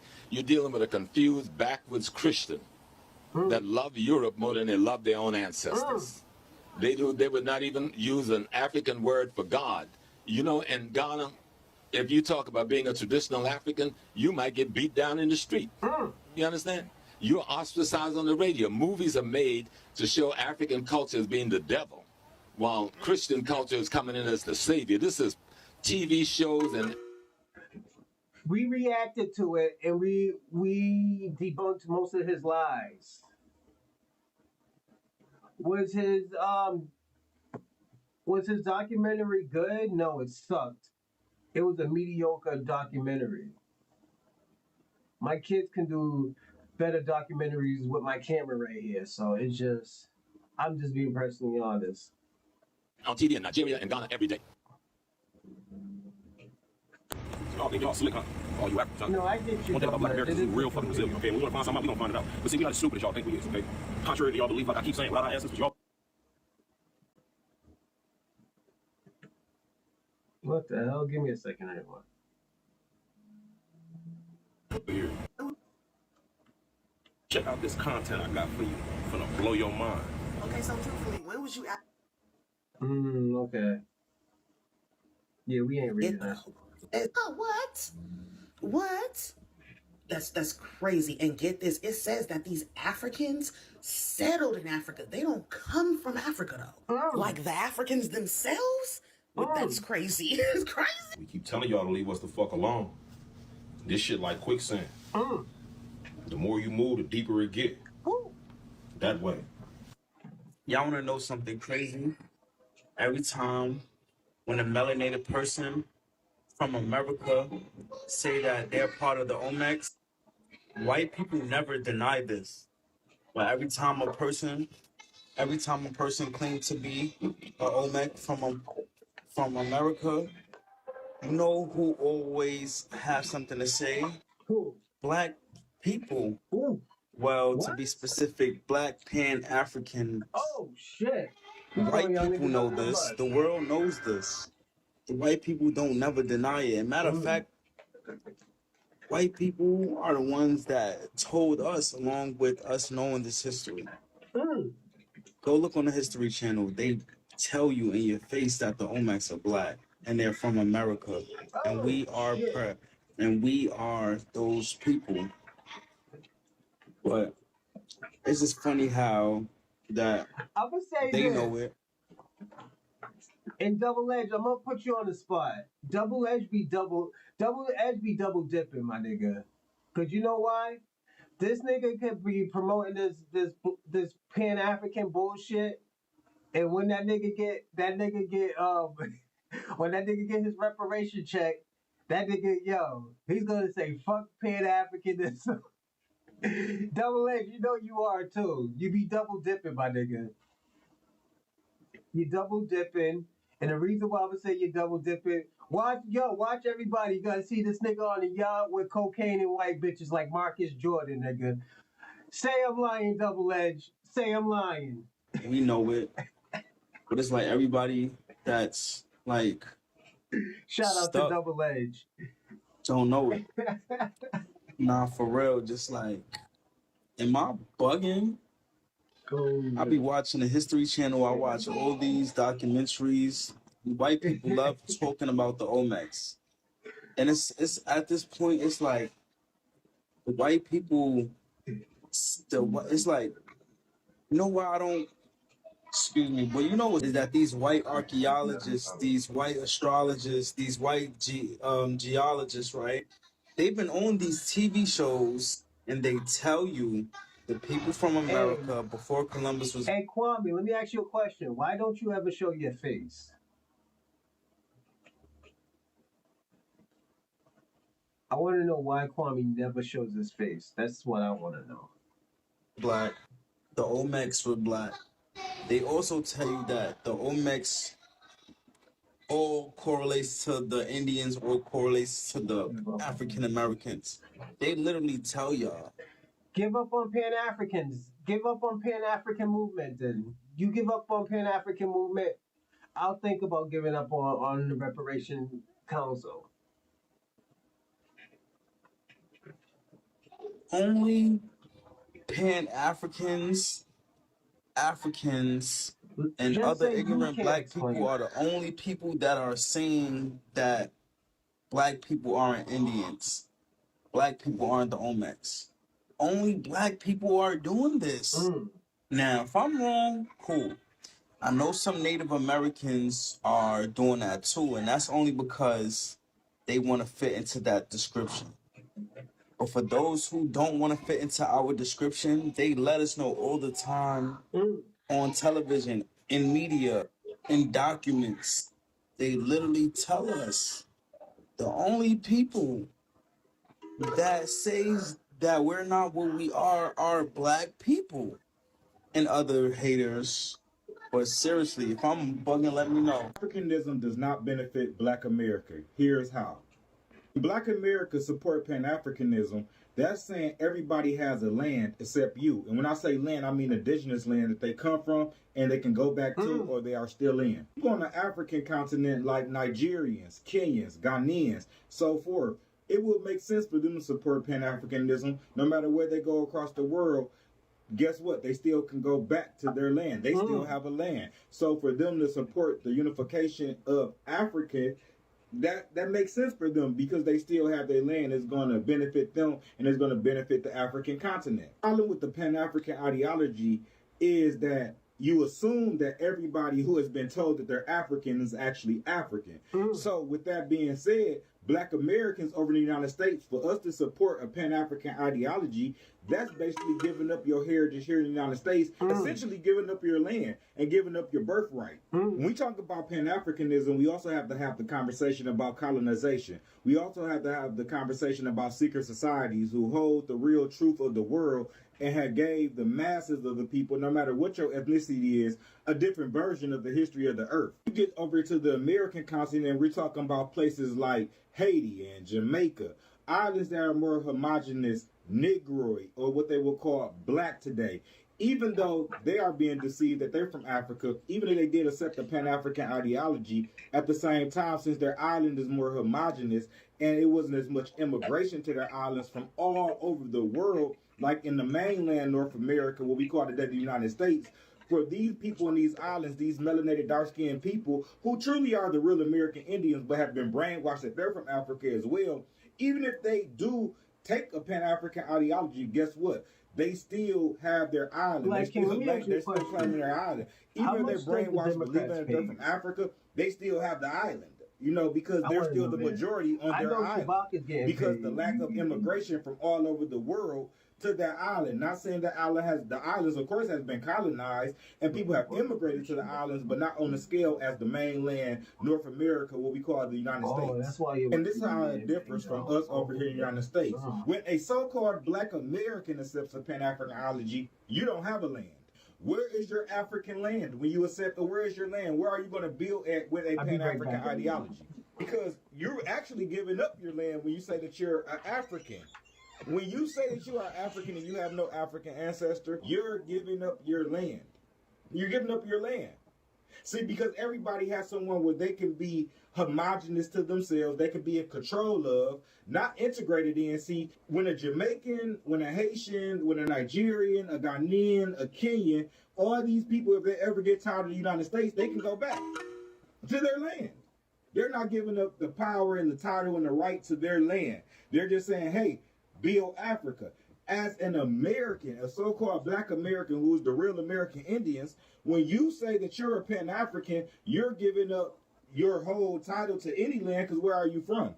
You're getting lost in the sauce. You're calling yourself an immigrant when you call yourself a Pan-African, or when you accept a Pan-African ideology. Pan-Africanism gives everybody title to land, to leave a land and go back, and it benefits them in that way, but it doesn't give us that same benefit at all. So Pan-Africanism is not beneficial at all. When you're talking about real political growth, you're talking about growth of a nation and growth of a society, and to build in your native land, it's not beneficial to us to be Pan-Africans. And us as the real American Indians, the real indigenous Americans, or so-called Black American, we get nothing back in return.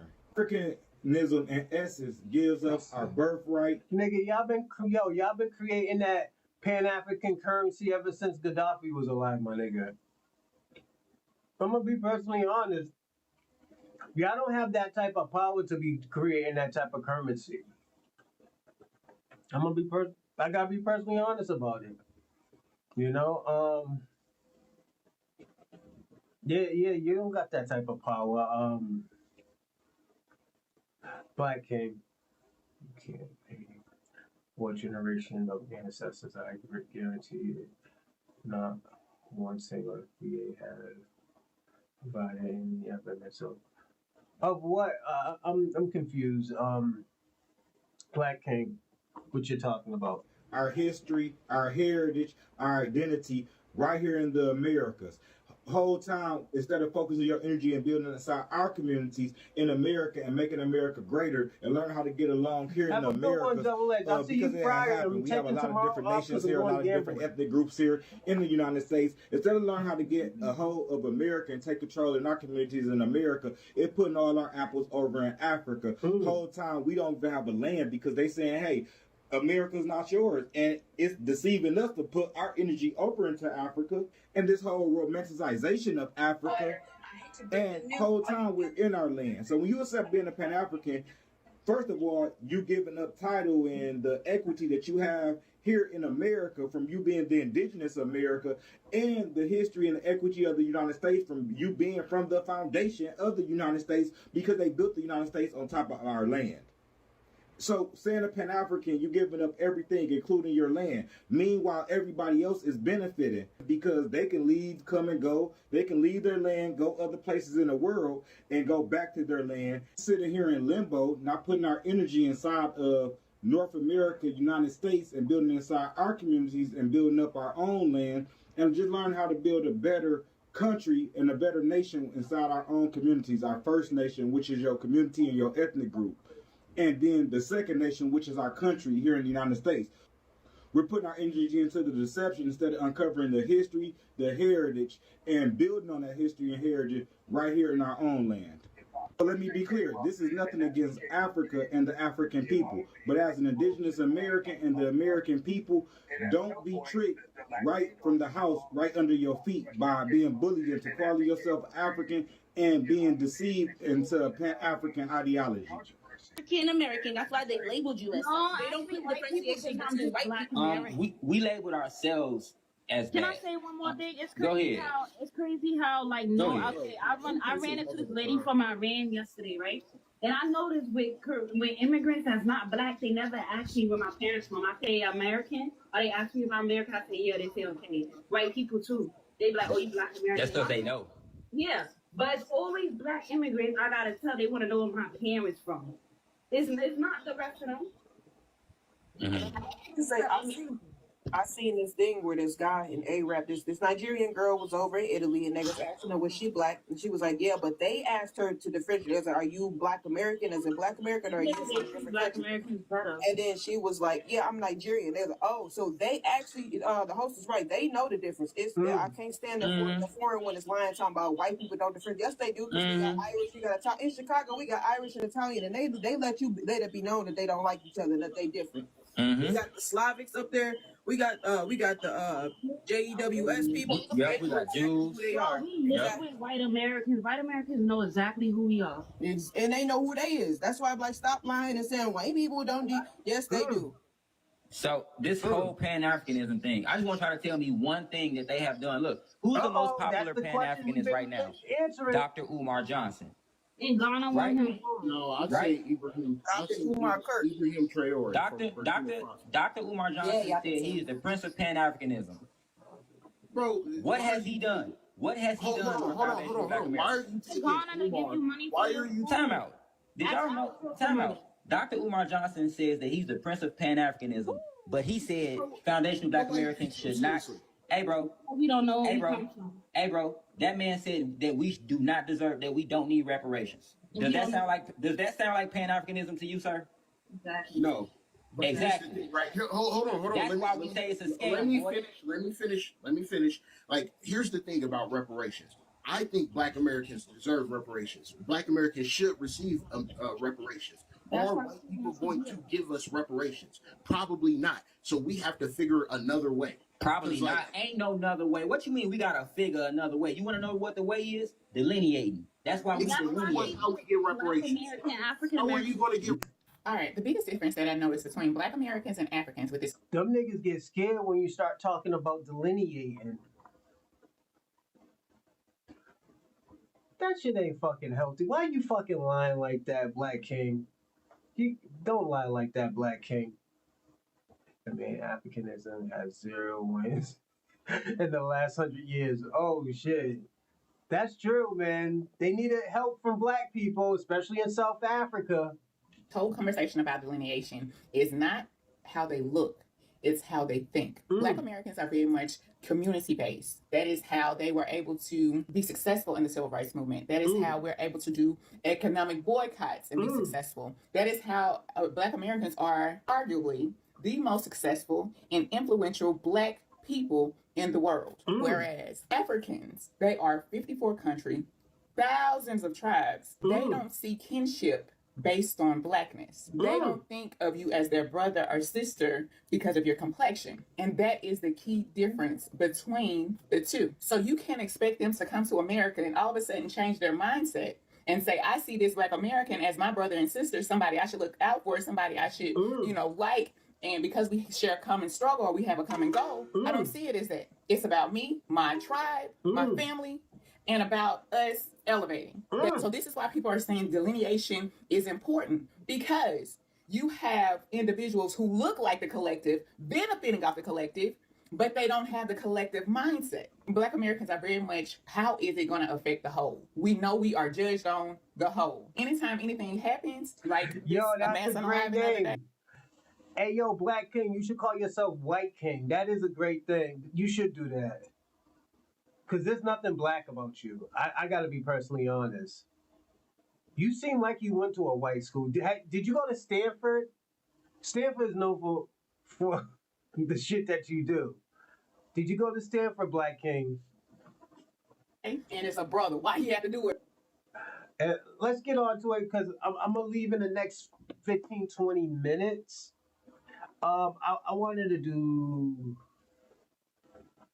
You know what? I'm gonna do this.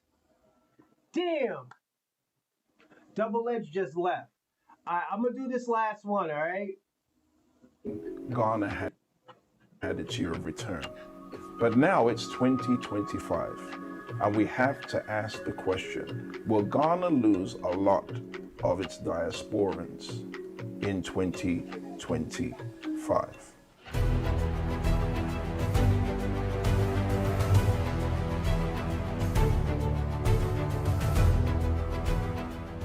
Hi, my name is Dr. Joseph Opari, and I'd like you to like and subscribe.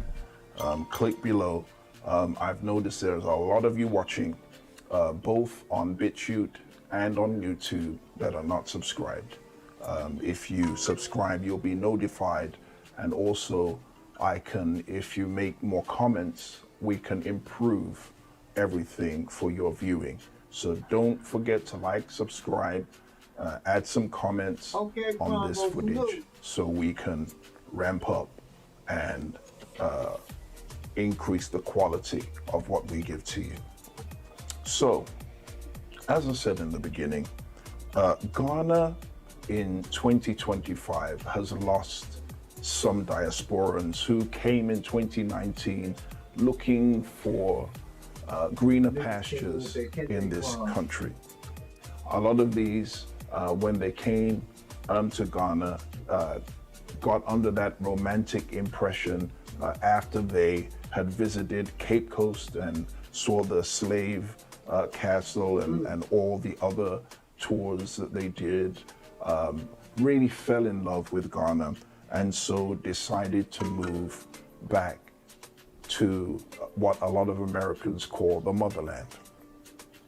But all of this, although it was listen to the things that they say and also look at the things that they're doing, I realize that they don't have a clue. And even when you're trying to advise such people, a lot of the time they don't tend to listen to those of us that have more of a bridge between the two countries. And so I'm going to discuss some of the reasons why some of these diasporans tend to end up leaving the country. So Ghana has been very attractive to a lot of diasporans who realize that this is a land of opportunity. However, we need to look at some critical issues because I feel like for a lot of those coming from abroad, there's some blind spots. There are 3 reasons and 3 problems that we need to tackle. Number 1 is employment opportunities and bad financial planning. Number 2 is the lack of understanding of the social and financial order of Ghana. And then number 3 big problem, and I believe it's the biggest problem, is no trusted contacts in Ghana. Let's tackle these one by one. A lot of diasporans, when they're in the US, UK, Canada, Australia, they find it easier to get gainful employment. But when they come to Ghana, what they do is they try to live off savings, and then they find a rude awakening when they plan to use those savings maybe to build a house, to set up a business. They tend to run out of money because they underestimate what things are like over here and the fluctuation of the city. The city will go up one day and then go down another day. And so, for instance, recently, the city flipped. I'm just going to speak in terms of pounds. Switched over from almost 21 cities to £1, and it's gone the other way now to approximately 14 cities to £1. And so this makes life a bit confusing and a bit rough for people, because one day your pound is worth a lot, and then the next day your pound's not worth that much. But to be honest, the prices of things also kind of change slowly in Ghana, you know, back to slightly cheaper over months. That often cause people to get up and flee because they didn't plan properly when they got here. Now, Ghana is not really a place for employment. So those of you that like to think you're coming to Africa and you have this thing in your head, there are maybe one or two countries or a couple of countries in Africa that have reasonable employment. But for the majority, including Ghana, Ghana is a very business-orientated place. And so if you're coming here as a diasporan, it's not really for you to come here to think that you're going to come and work for somebody. It's about you planning to build a business, taking advantage of the labor market over here and also the resources over here to build a business maybe that produces products that you're able to export either to other African countries or other countries that have their trade doors favorably open. We know what's going on with the US, and we know that because of all the tariffs, maybe exporting stuff to the US would not be a good idea if you're over here. But there are Black King, and we're gonna end it right here. This guy's he's talking too slow for me, man. I'm catching ADHD just listening to him. Thank you, I do appreciate you, Warrior House, but you're talking too slow for me, player. I want to say this, Black King, you know Africans eat the whole pig's head, right? So you could say pig lips, but they eat the whole fucking pig head. So I'm gonna land and say this, and thank you, Black King, for even. I'm gonna say this. Shout out to Black King because him and Shabaka. That if this would have never been interesting if we didn't have anybody defending Pan African movement. And thank you. I gotta say this is a public. Thank you to Kwame, Black King, and Shabaka.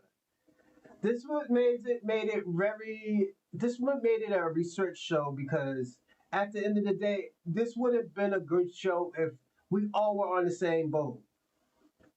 This made it a best. This made it a probably one of my favorite shows because we had somebody actually defending Pan African. Even though we know we're right, or anybody can be right. Put it this way: anybody could be right. But again, shout out to the Team Pan Africans. They try to defend Pan Africans, but at the end of the day, great show. Thank you. I do appreciate it. Thanks, DJ X1. Salute. I want to say this. FBA family, we got something really good going. We really got something good going, and at the end of the day, as I told you yesterday, we are making history. And everybody who's yelling FBA, Foundational Black Americans, Solani, Black Native, Black Aboriginals, anybody who's under that subgroup or under that group of Foundational Black Americans or wherever you want to call yourself, even if it's Black Americans, you have something great happening right now. Niggas is actually really listening. And I want to tell y'all this, don't lose this momentum. If you got a voice, if they got a city hall and you want to say something and you feel a certain way, you should do that. They're doing that in New York right now. They're doing that in LA. They're doing that in Detroit. They're doing that in Houston, Georgia, Alabama. Niggas is actually really listening. Why do we have white supremacists actually talk about reparations? Why do we have Pan-Africans talking about reparations? Why do we have immigrants talking about reparations? Why are we having Latinos talk about reparations? Niggas is listening. They hear us. They're not gonna silence. They can't. The thing about it, they're figuring out they can't silence this. This needs to be. This is gonna erupt. Bad things is gonna start happening because black, as I said, and I know people are not listening. Bad things is gonna happen because black people are not participating. Black people are not doing what we usually do. Supporting certain people, supporting black Americans, supporting black immigrants, supporting Democrats, Republicans, liberals, conservatives, just anything. It's so bad right now. They're using immigrants for the white supremacy, as the face of white supremacy. And look how that turned out. Why is America first? Most of everybody in America first is a fucking immigrant or an anchor baby. And that's a white supremacy group. This is telling y'all something. This is telling you that, like, yo, they're running out of tricks. They're running out of how to fix this problem. They're gonna have to face facts like, yo, we gotta figure this shit out. California got so fed up, they said, you know what, we gotta start this delineation. They already started figuring out the fucking census for 28. This is telling y'all something. And I want to say, like, yo, I'm proud of all of y'all. I'm proud of my black family. And the thing about it, what that African guy said, that yeah, we're a prideful people, but at the end of the day, are we a prideful group? And right now, we are becoming a prideful group and prideful people. We're showing how great they are. People are listening to us. People, and the thing about it, if they didn't listen, they wouldn't come in our groups. They wouldn't disrupt. They wouldn't act a certain way. They wouldn't be passive aggressive. They wouldn't be aggressive. This is actually really working. And I want to tell y'all, sooner or later, there will be a documentary about foundational black Americans. It will. There's going to be a documentary about foundational black Americans and how they changed the whole system of reparations, policies, tangibles, reconstruction, how people's voices was heard.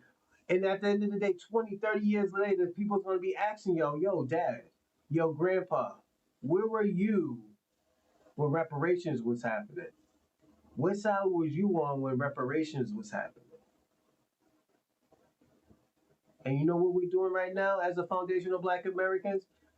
We're picking the side of the winning team. We are actually thinking about our people instead of everybody else. So at the end of the day, I'm proud of everybody, and I'm gonna start saying my thank you, my shout outs. Shout out to Ray Ray, shout out to Shabaka, shout out to Double Edge, shout out to DJ X1, salute to Black King, shout out to Convo, shout out, Detroit, stand up. Shout out to Claude Zandan, shout out to Freshman 004, also known as Let's Get It 004. Shout out to Kwame. Shout out to Bomb Legacy. Shout out to DJ Big. Shout out to, who's it? And Montgomery. I remembered you. Shout out to E. Will. Shout out to Jeff. Shout out to Miss D. 6 Woman something. I gotta remember your name. Also shout out to Charlie Shaw. Let me see what he said. Give us some time. We'll get it done. Facts. We're gonna get this shit done. Shout out to Charlie Shaw. Shout out to Randall. Shout out to American Copery. I'm sorry if I'm butchering the name. Shout out to America K. Shout out to St. Michael's, Gearhead, Tiger, Free Always. Shout out to you, Fresh Always. I'm sorry, Fresh Always. Shout out to Randall again. Gallery, Ohio, and Jersey Drive. Thank you all, everybody. What's going on, Adam B? Oh man, I'm leaving now, man. I'll see you Friday though. I'll be here Friday, so don't worry. We'll do something Friday night. We got something real good. You know,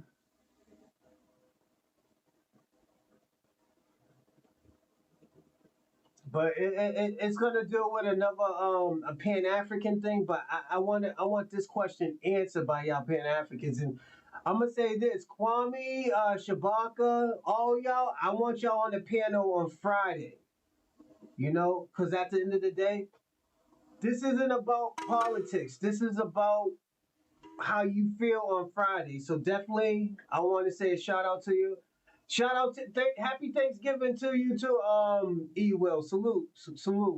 But definitely, I want y'all on the Pan Africans on the panel. And the thing about it, I feel like if I keep on doing Pan African things, y'all pop up. Y'all Pan Africans popping up like Voltron now. I seen like 4 or 5 of y'all motherfuckers today. So that's a good thing with y'all Pan Africans. At the end of the day, I know we joke around. I'm gonna say this before I leave. I know y'all Pan Africans and the white supremacists, y'all joke around about our culture, but I'm coming to a point right now. Just letting you know your audio sounds low. Thank you. I appreciate that. Black King. Let me turn it up. Is that better? Let me see. That better? I hope that's better. I hope I fixed it. Oh, I know how to fix it. There you go. So I want to say this. Good thing because Pan African is calling up. No, you're not doing that. Hey, Charlie Sean, salute. No. Answer my question. No, they didn't, Charlie.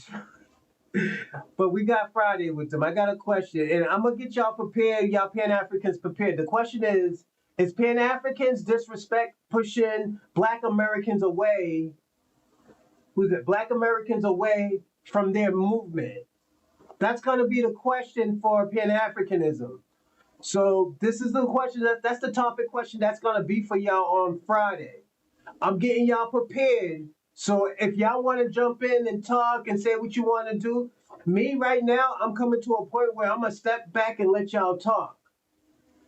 It's not about a debate, and this one I want y'all to be serious. And the reason why I want this to be serious because at the end of the day, I want to know what y'all really think, and I want to know what y'all think, what your how y'all calculate y'all moves and say what you say, you know. But again, thank you everybody. I appreciate it. Thank you, Charlie Shaw. You always look out. Thank you.